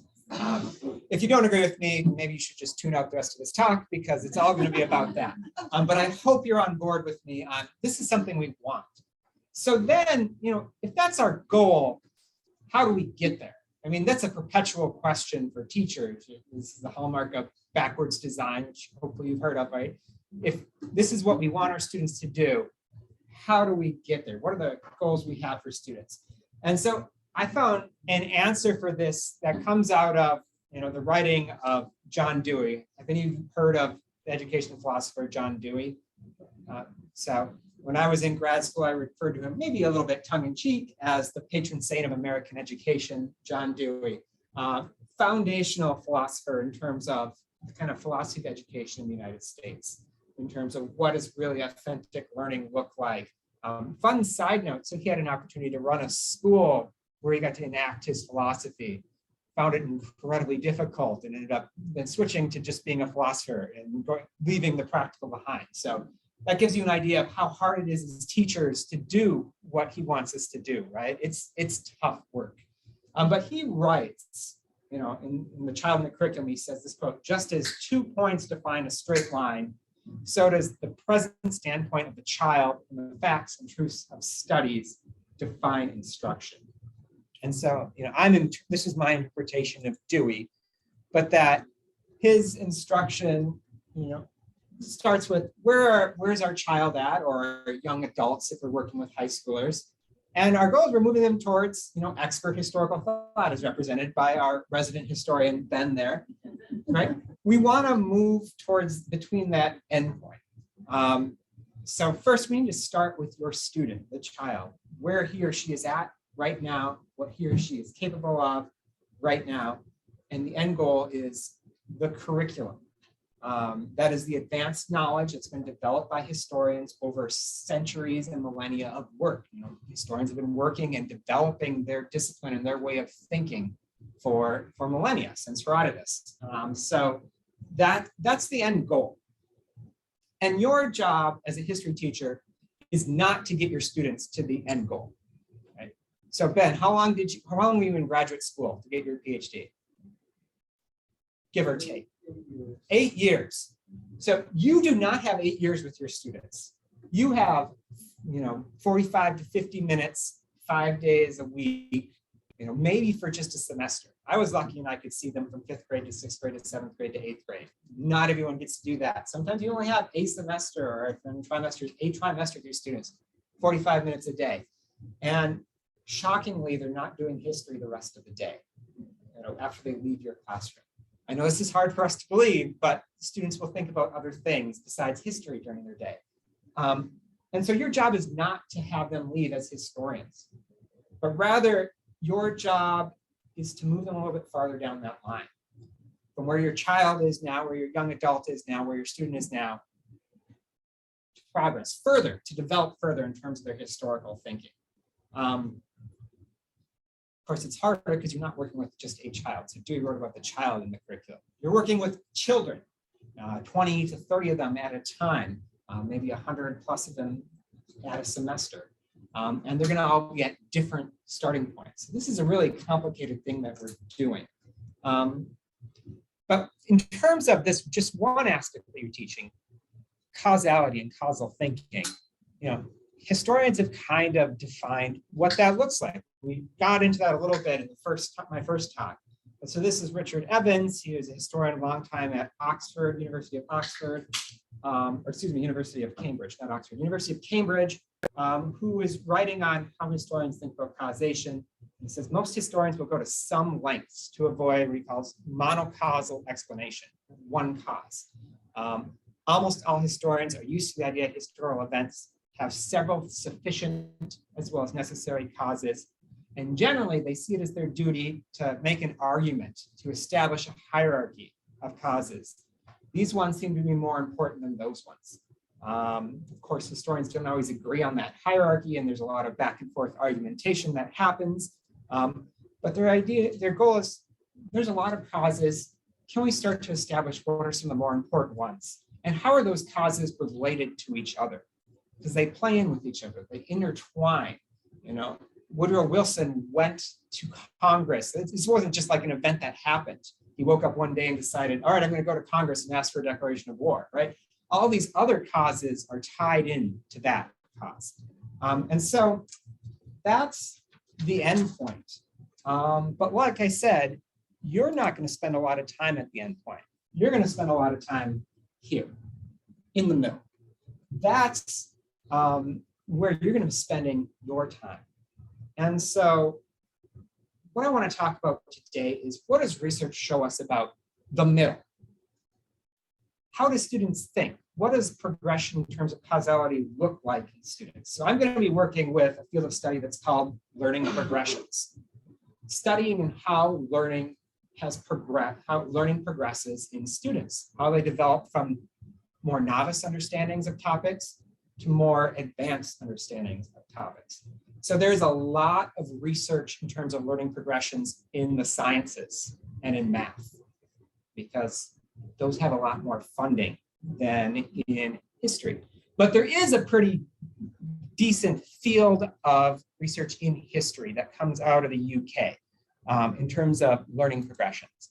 And a lot of this comes out of the work of Peter J. Lee and Dennis Schemmel. And so since this is, I'm going to spend some time introducing them, since this is going to be a theme throughout my 3 days of talks, is how are students progressing in various historical thinking?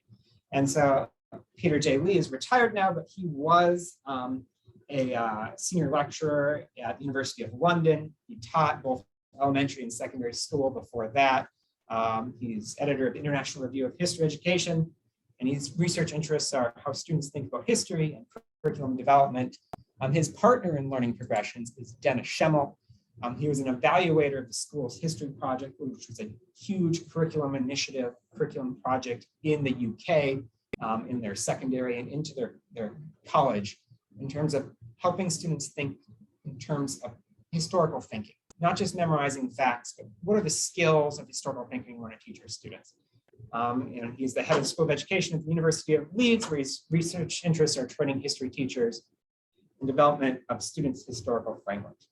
So these two researchers kind of independently started developing learning progressions. Lee headed a project called the Concepts of History and Teaching Approaches, which studied students' responses to history questions. Students from British elementary schools and British middle schools. And so they brought together hundreds of these responses and started analyzing it.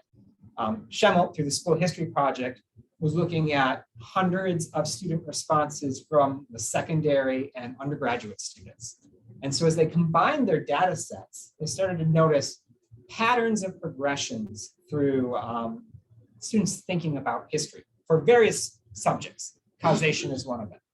And they combined their findings, they developed learning progressions.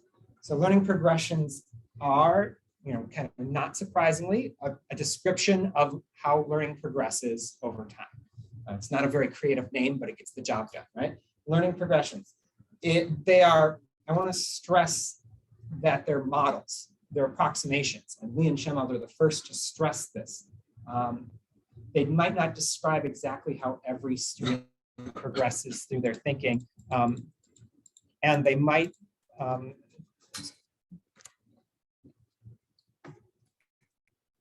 they're categorical tools to help you make sense of how your students are thinking. They're not a map that says, oh, my student's first going to do this, and my student's then going to do that, and they're going to do that, and they're going to do that. Students are real living beings. They tend not to follow scripts perfectly. Sometimes they will leap ahead, and sometimes they'll regress. Sometimes they'll skip over stages. So this is a tool for you. It is not a script for students. It's a tool for you to think about how the variety of student thinking. What does that look like on a continuum from more novice thinking to more expert thinking?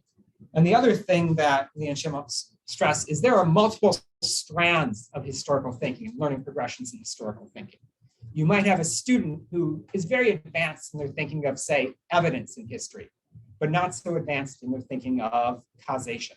Right? They found that these don't come in parallel. There's not like just you're either an expert historical thinker or you're a novice historical thinker. In fact, there's different facets of historical thinking that students can progress in. They also found that it does not correspond with age. It is not that you have to be physically developed. So elementary students always think this way, middle school students always think this way, high school students think this way. It is not corresponding with age, but rather it's more corresponding with learning experiences, which is good, right? That means even if you're a middle school teacher and you're working with, in my case, fifth graders who are at the very baby end of middle school, right? It's not that you have to wait for them to get older to help their thinking. You can give them the right learning experiences to help them develop and become more expert in their thinking. The reverse also, if you don't give them the right learning experiences, just by virtue of them getting older does not mean they're going to become more expert in their historical thinking. And these are general patterns. Again, this doesn't map onto every student perfectly, but this is a general pattern to help guide. And so I'm going to just review Lee and Schimmel's learning progression and causal arguments. I'm going to go through this kind of quickly. I'm going to share the slides so you have this as a tool. This isn't intended for you to like memorize all the stages, but rather I want to give you kind of a flavor of what does the variation in student thinking about causality look like. And so the first level, Lee and Schimmel describe as explanation in terms of description. That is, students just view cause and effects as simply ordered pairs of events. This happens, then this happens, and this happens, and this happens, and this happens. This is really the history is one darn thing after another thing. There's no real connection between that.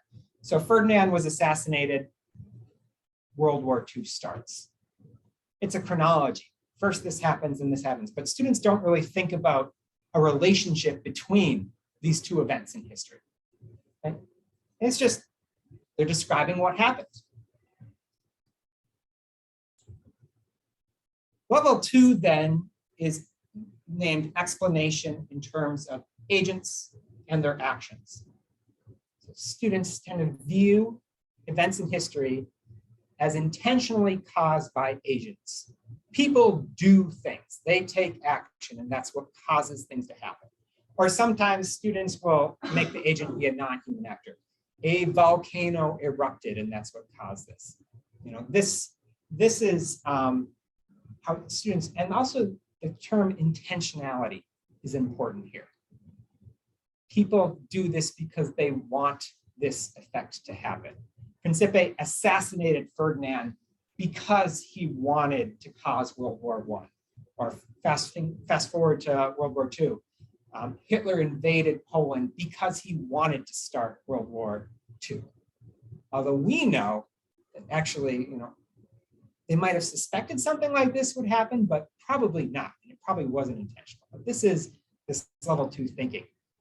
Humans act intentionally to cause things in history.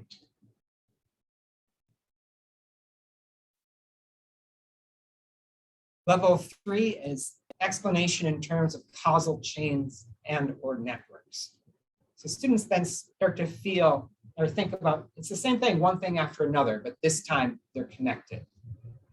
Everything is leading to an inevitable end. First, this happens, it's like dominoes. You start the domino, and this is going to happen, and this is going to happen, and this is going to happen, and that's going to happen. And it's inevitable, although it's not always intentional. Sometimes you don't anticipate that's going to happen. So although he did not intend it, Principe's assassination started a series of events that led to World War I. That's level 3 thinking.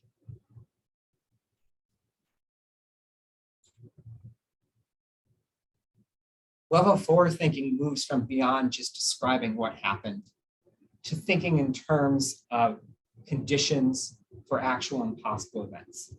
So students begin to think in terms of actual events that happen, but they also think about counterfactuals, possible events that could or could not have happened.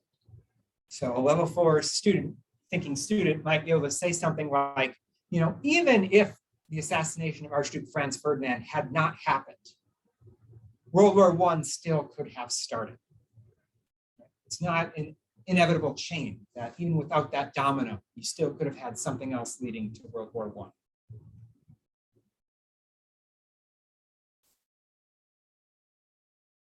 Level 5 is explanation in terms of contexts as well as conditions.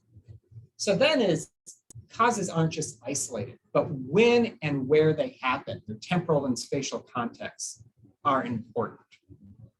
So a student might be able to say, you know, the assassination of Archduke Franz Ferdinand was really consequential when it happened after this establishment of entangling alliances.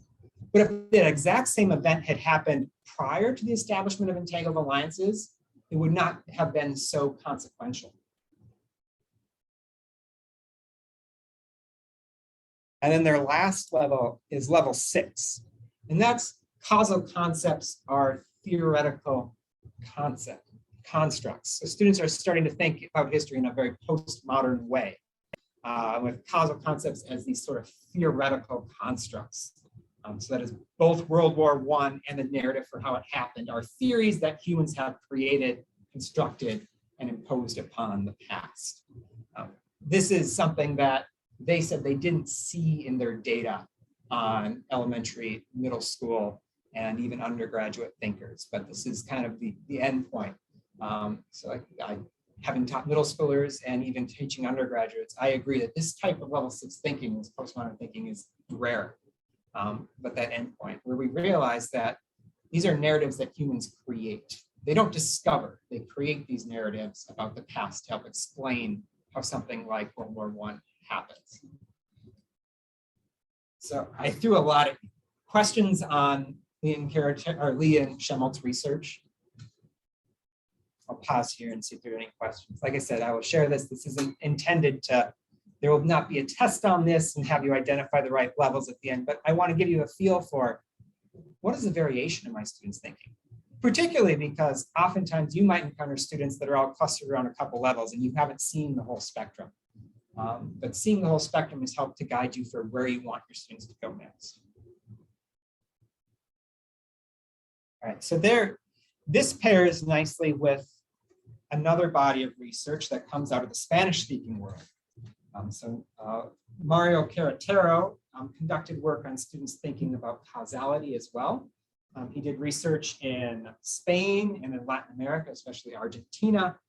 And he did something very similar to what I did with you this morning. He had a card sort. He gave students a list of 5 different causes for various events. So here's an example of one, cause of the Second World War. He gave a personalistic cause. Of course, he didn't give the students these labels. He just gave the causes. He gave, the ambition, lust for power, racism of Hitler was a cause of the Second World War. Political causes, the political situation of Germany as a weak nation in the 1920s and 1930s. Economic, the impoverishment of the workers and the middle class in Germany. Remote, the territories lost by Germany in the First World War. Ideological, the emergence of a belief in conservatism and authoritarianism, so that's fascism as a way of standing up to communism, and international policy, the formation of a communist state in Russia. So this is one card sort thing. He also gave things like Christopher Columbus's discovery of the New World, the French Revolution. I think the Russian Revolution was another one. So it's a number of different historical events that had similar cards like this. And he had asked the students to rank order them. What's the most important cause? What's the least important cause? And he started with 5th graders all the way on up to master's students in psychology and master's students in history. So, has anyone read Carretero's work? Great. So, I want you to hypothesize. What do you think he found? He had students from 5th grade all the way on up to master students, number of different events, number of different causes, do a card sort, rank order them. What do you think he found? What do you think your students would do with this rank order?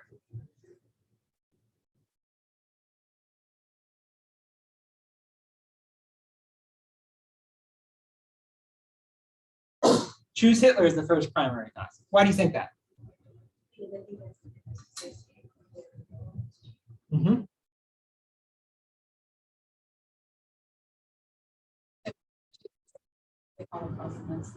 Yep. Other hypotheses. What did he find? There's no wrong answers. These are hypotheses. Spanish speaking world, Spain, Latin America. As is the number one. Okay. Maybe a different context. They're keyed into different aspects of the start of the second one.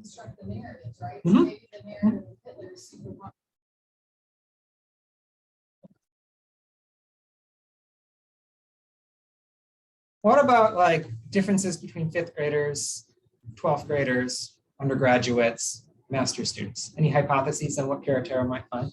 Yeah, Ben.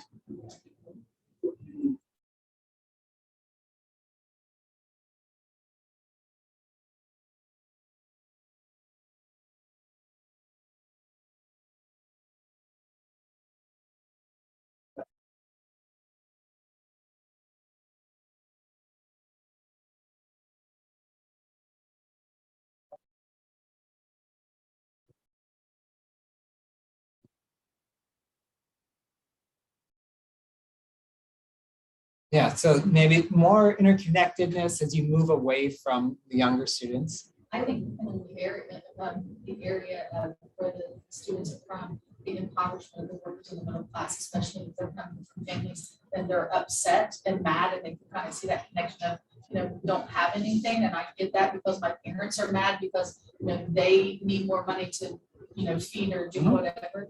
I think that can come just from situational. So connections between a student's own kind of personal context. How about different, yeah. So I gave you one here as an example, but I said there are multiple events. So there's the discovery of America, there's the French Revolution, there's Russian Revolution. I'm blanking on the 5th event right now. But what sort of differences do you think he observed in those different events? Any hypotheses? The hypothesis would be that if 12th or master's level students, the same percent of them would associate a deeper understanding, even if 5th graders would understand that people do write the narratives. It's not just cause and effect. Someone's creating the cause. So looking at, so maybe you're saying the same percentage of students have a more sophisticated understanding of history at every age level. Hypothesis. Are you ready to hear what he found? Or is there any more hypotheses? All right, so again, all students are unique and there's variations to answers, but the trend he found overwhelmingly as he looked at multiple responses of these card sorts was the personal response, like you anticipated, trumped all the other responses. It didn't matter what historical event. It was Columbus was the most important thing in Columbus's discovery of America. That kind of person, it was Hitler was the most important cause of World War II. Personal trumped all cost events. He found no, this is kind of sad, he found no real change in the thinking from 5th grade all the way up to master's students, with the caveat, except for history master's students. Psych master's students in other fields had the same sort of thinking as the 5th graders in terms of personal trumped all, it doesn't matter what the event, it's the person that did that. The difference was in the history master's students, who, depending on what event you put in front of them, sometimes they ranked economic higher. Sometimes they did put personal higher. Sometimes it was ideological. You know, it really was, they situated their responses in the context of the particular historical event that they were looking at. And so they had, it wasn't that they always ranked political as the most important or what have you. They changed which one of the 5 was on top, depending on which historical event they were looking at.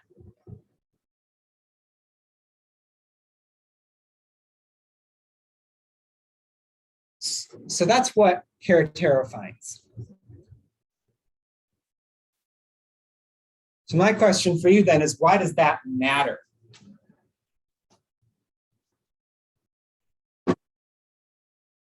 Why does it matter that we're seeing students tend to rank personalistic high, and there tends to not be much more progression in terms of their thinking about causation until they're history master students? Is this a problem? I mean, it seems like it should inform the way you teach it, but they're already latching on a personal and a different. Use that. Yeah. So you can anticipate they're going to latch onto the personal. So both like use that as a hook, but also anticipate that as a potential misconception, right? That's definitely, it doesn't matter. Is this a problem that students tend to think personalistic trumps everything else? Is it something that we need to correct, or is it okay?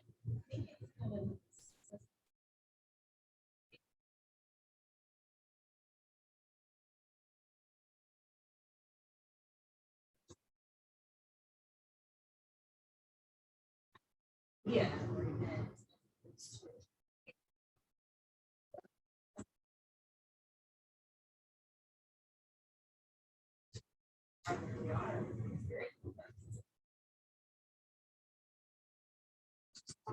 Like, I'm thinking about it, like my middle schoolers would, when something bad happens, you're looking for people like me. So it's easy to put one face or a group of faces. Yeah. Yeah, you need something else, but also thinking about it from a psychology point of view, what is it, the frontal lobe versus The prefrontal where cortex. kids at that age are still impulsive. Mhm. Everything, yeah, it's always the science. Yeah, right. This can translate into present day, right? Inflation is bad because Biden is president. Yeah. This is an explanation that gets thrown out, right? And if our students all the way up to history masters tend to think of personalistic as the explanation, that's a pretty easy narrative to accept, right? That inflation is bad because Biden is president and Biden is causing, you know, in the back room of the White House, he's pulling the inflation lever to make things happen. Now, there's probably some White House policies that are impacting inflation, but it's also a more complex picture than that. We want our students to have a more complex picture than that. Why else might it matter?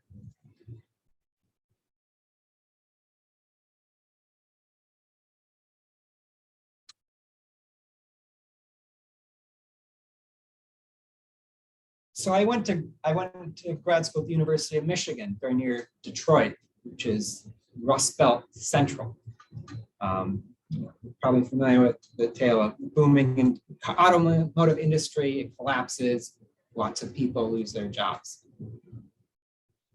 If your student tends to think of causation as personalistic and their parent or guardian loses their job in an economic downturn, like what happened to Detroit, what's that student's explanation going to be?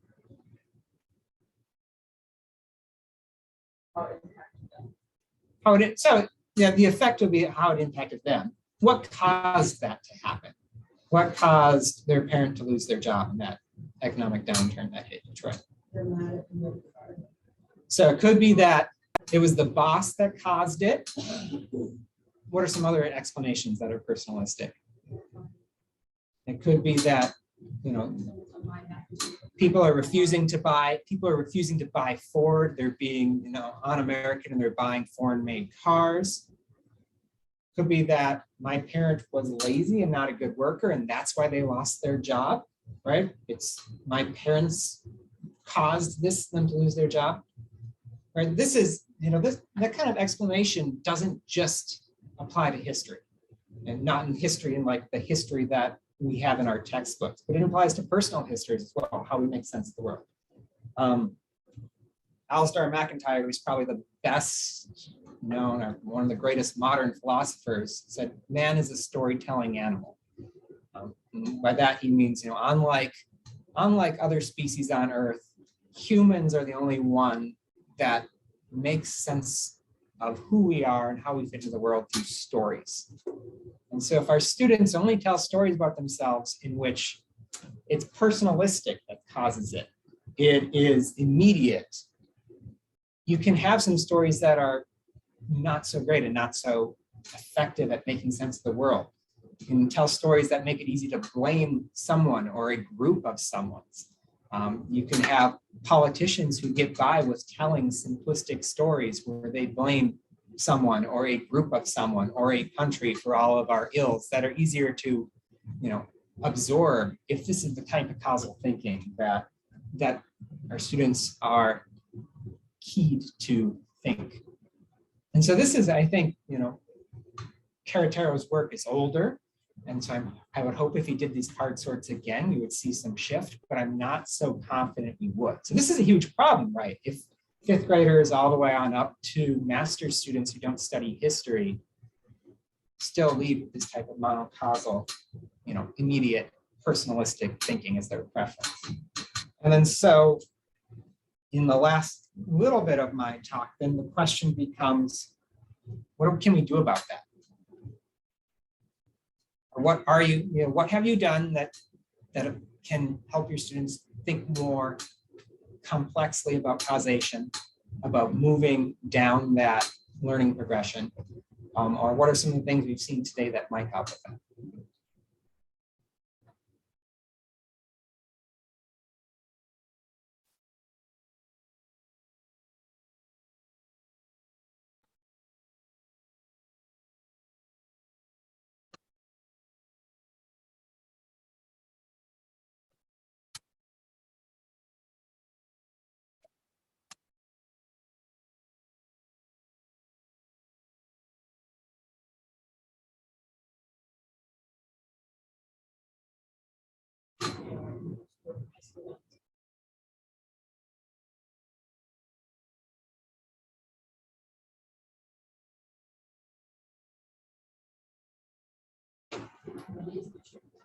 Yeah.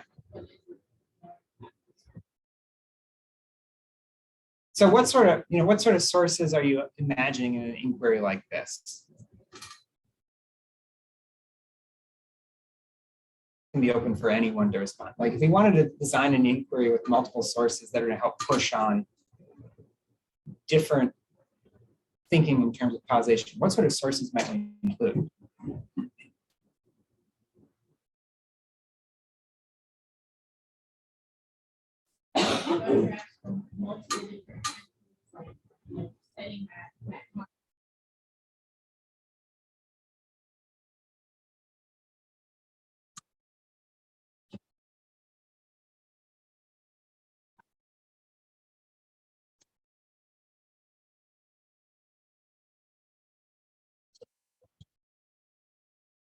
Because geography isn't open to the person. Yeah. It is what it is.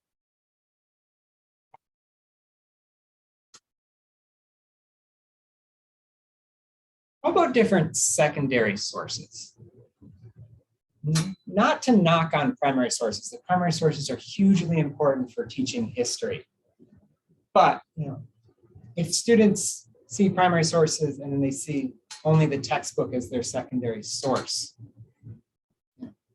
this is something that I love the primary source movement that started to really push from our primary sources in the history curriculum. But historians, when I do history work, and I'm sure when Ben does history work, read a lot of secondary sources. And the goal of a historian, if we go back to Evan's quote, a goal of a historian is to try to attempt to describe multiple causes for an event, to establish a hierarchy, to rank that. And so if students get access to that, they can start to see that work. But that means you have to teach them and prep them for looking at secondary sources as well, or excerpts, historians' descriptions of events, because you're not going to find a historian's description of the start of World War I that says it was the assassination of Archduke Franz Ferdinand and that was it. And it happened because Prince Philip wanted to cause World War I, right? Any good historian is going to try to add some nuance. And of course, you as good history teachers will have to excerpt, will have to adapt those secondary sources. You can't just plop a 300-page book in front of your middle school students. It will lead to disaster. I've done that, unfortunately, in early years of teaching where you don't adapt. But that secondary sources help to establish context and nuance for your students. How, yeah, that. I was just gonna say one of the easy exercises I realized, so, you know, 2-page excerpt of that.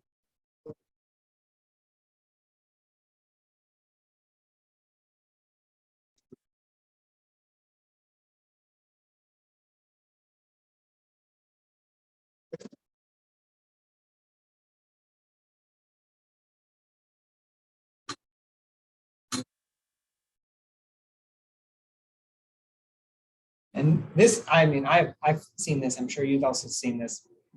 Well, actually, let me pause, that might not be so true. How many of you are still, you have a classroom where you have a textbook? We have it when we don't. Use it, yeah, and seeing more and more move, particularly now that the one-to-one move away from textbooks. But when I started teaching, we were certainly not one-to-one. I don't know if my school that I was at is one-to-one now. But my students tended to see the textbook as the truth. And so if you present them 2 different textbooks or 2 different historians, 2 different experts that present it, and there's different arguments for causation in there, that's a tool to help your students see more nuanced and to also see that it's contested, that there is not one true, correct argument for causation, but that there's different ways you might rank these multiple causes. So a couple other things. So vocabulary. That chart I showed you at the beginning, giving your students some language to think about causation. So if you ask them, you know, what's a remote cause? What's an personalistic cause or political cause?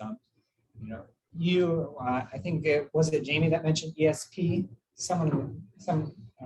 Sarah mentioned ESP as language, economic, social, or political causes. Ben gave some language for thinking about causes of war in the United States, right? He gave moral, economic, political, attack as language that you can give to help your students think about causes that move beyond just personalistic ones. Graphic organizers and card charts are also great ways to do that. So I want you, I am doing the opposite. I've got extra time. So we've got a little bit of time left in the day before we do kind of closing announcements and sending you on your way. Start to brainstorm. This might be something that we continue into the workshop at the end of the week. Start to brainstorm an activity that you might insert into your lessons that's going to move your students from where they're at in terms of causal thinking a little bit further down the line.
some of the folks from earlier today, this activity asked about the slips in the responses. So we might take that a few minutes, show some of those responses to that group. Yeah, absolutely.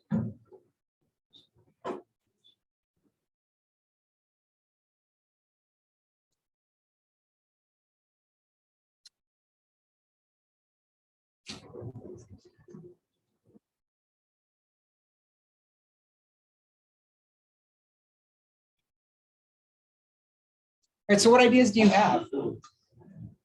What's a change to the instruction you're going to make to insert more nuanced causal thinking?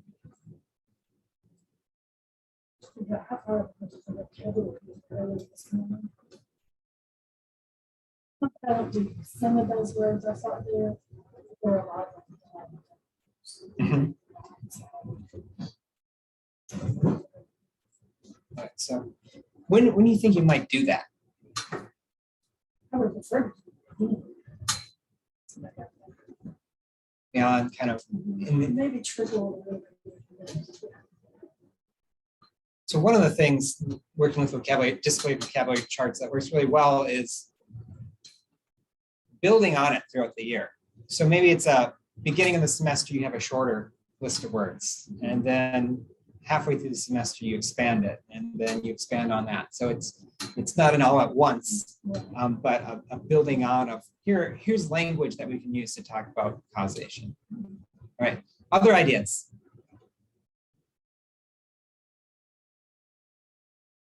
How would you go about doing that?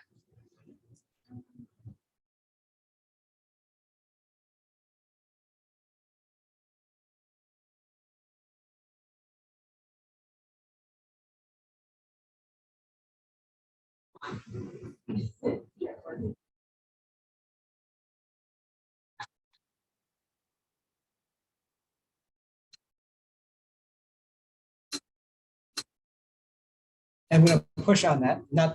You might not have it all formulated yet, but how are you, because forming a good question is really hard for students. So what might you do to help them move towards more expert causal questions?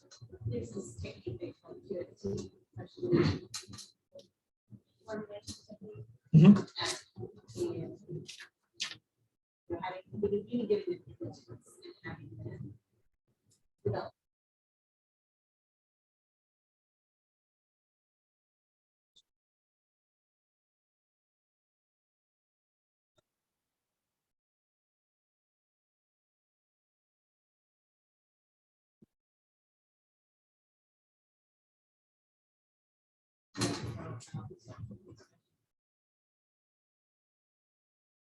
Do any of you give kind of example questions from those different categories? Yeah.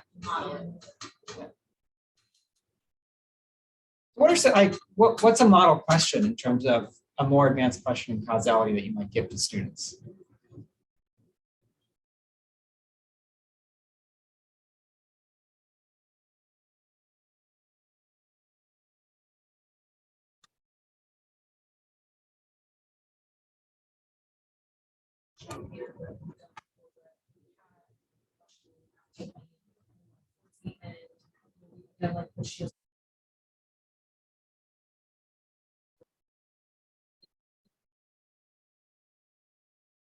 Mid-tier and like a higher level.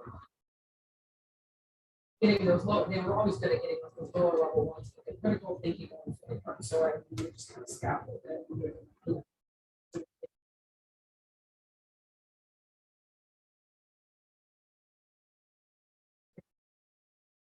Definitely more personal, the second question, and then finally, yes. I think we still with the scaffolding development, and then not going to go into it.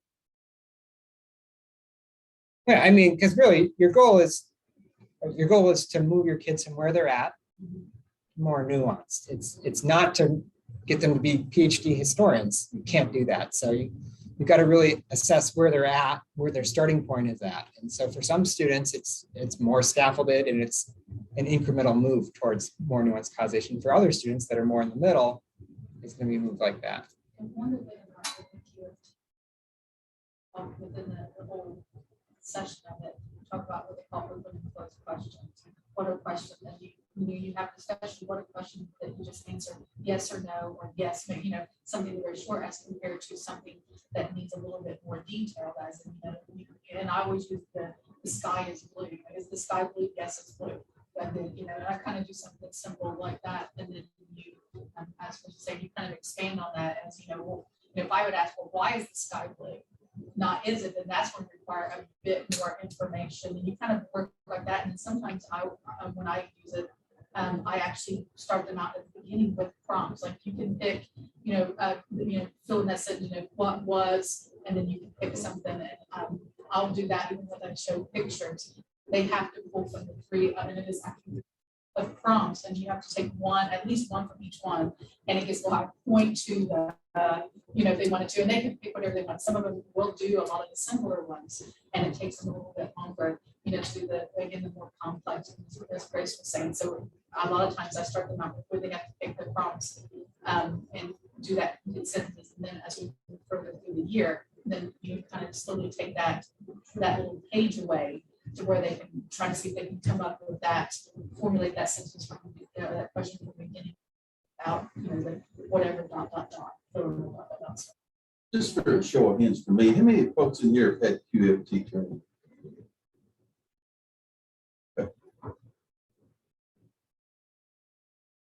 I think one of the challenges for students when we talk about critical thinking, not only necessarily for students, I've interviewed teachers and history doc students. What is critical thinking? It's a lot. It's a lot to unpack. And so sometimes I think just teaching what is causal thinking to a student, which is critical thinking. It's certainly a subset of that, but that can sometimes be a more manageable chunk than just what's critical thinking. Is that a hand, Jenny? No. Oh, okay. We want to skip over you. So other things, graphic organizers. So sometime my student teacher gave a graphic organizer with Alphonse the Camel, where they had to sort in long-term, short-term, triggering. And so I gave you a blank sheet, list the causes, you could kind of list them and you sort of do the hierarchy yourself because you aren't high school students.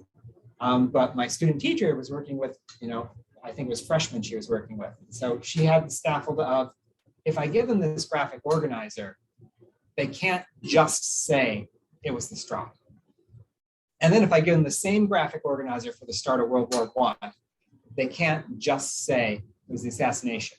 And they can't even just say it was militarism, alliances, nationalism, and imperialism, because there's more spaces on that chart. And so that graphic organizer is a tool that guides them to more complex thinking, right? Historians don't sit down with a graphic organizer normally and fill that out when they're examining an event. They've internalized it, but it's an excellent scaffold for your students. All right, so questions on causation, learning progressions, anything else I've covered in our last couple minutes today?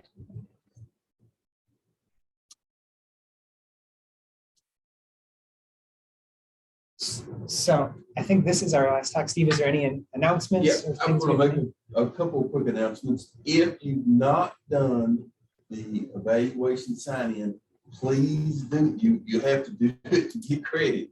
Do that today. I'm actually going to post it again in the chat for today's session. I posted the wrong one.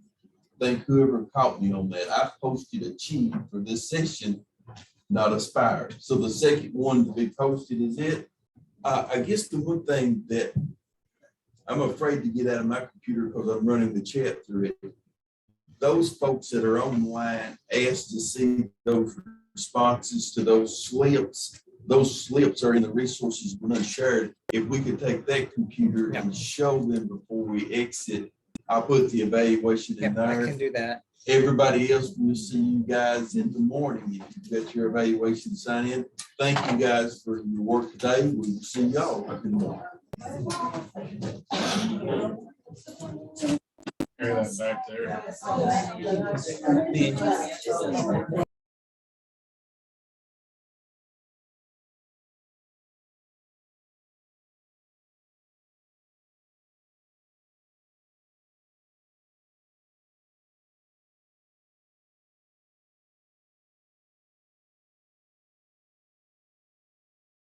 If anybody's on Zoom, I'm gonna walk the computer back to the slips in the back and then kind of walk those around so you can see those. Good job today, y'all. Yeah, you as well, you as well. See you tomorrow. You go first tomorrow. And I then think so, I'll- yes, we start off with the class. And then I guess, we're gonna kind of have talk a little bit before my lecture and then again after my lecture. Yeah. Cool. So actually, I mean, Yeah. Excuse me. Just to mess with Robbie. Sorry, folks, I'm gonna flip the video here.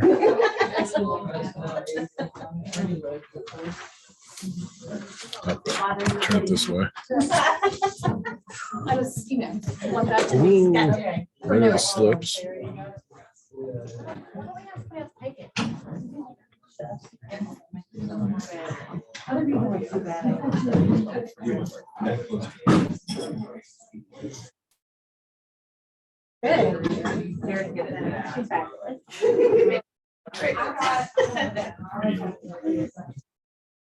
He loves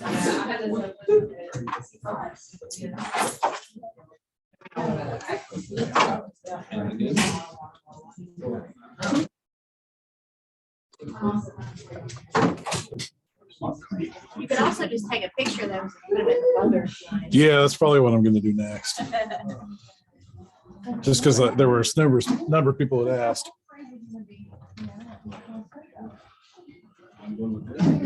Yeah, I know I'm going through these kind of quick, so I will take a picture. Yeah, thank you. No, I can take a quick picture. It's not big deal. Yeah, I'll take a picture of these and post them. And last but not least, there's 14. Oh. And so you go, like I said, I'll take a picture, post these in the folder, and we'll see everybody tomorrow.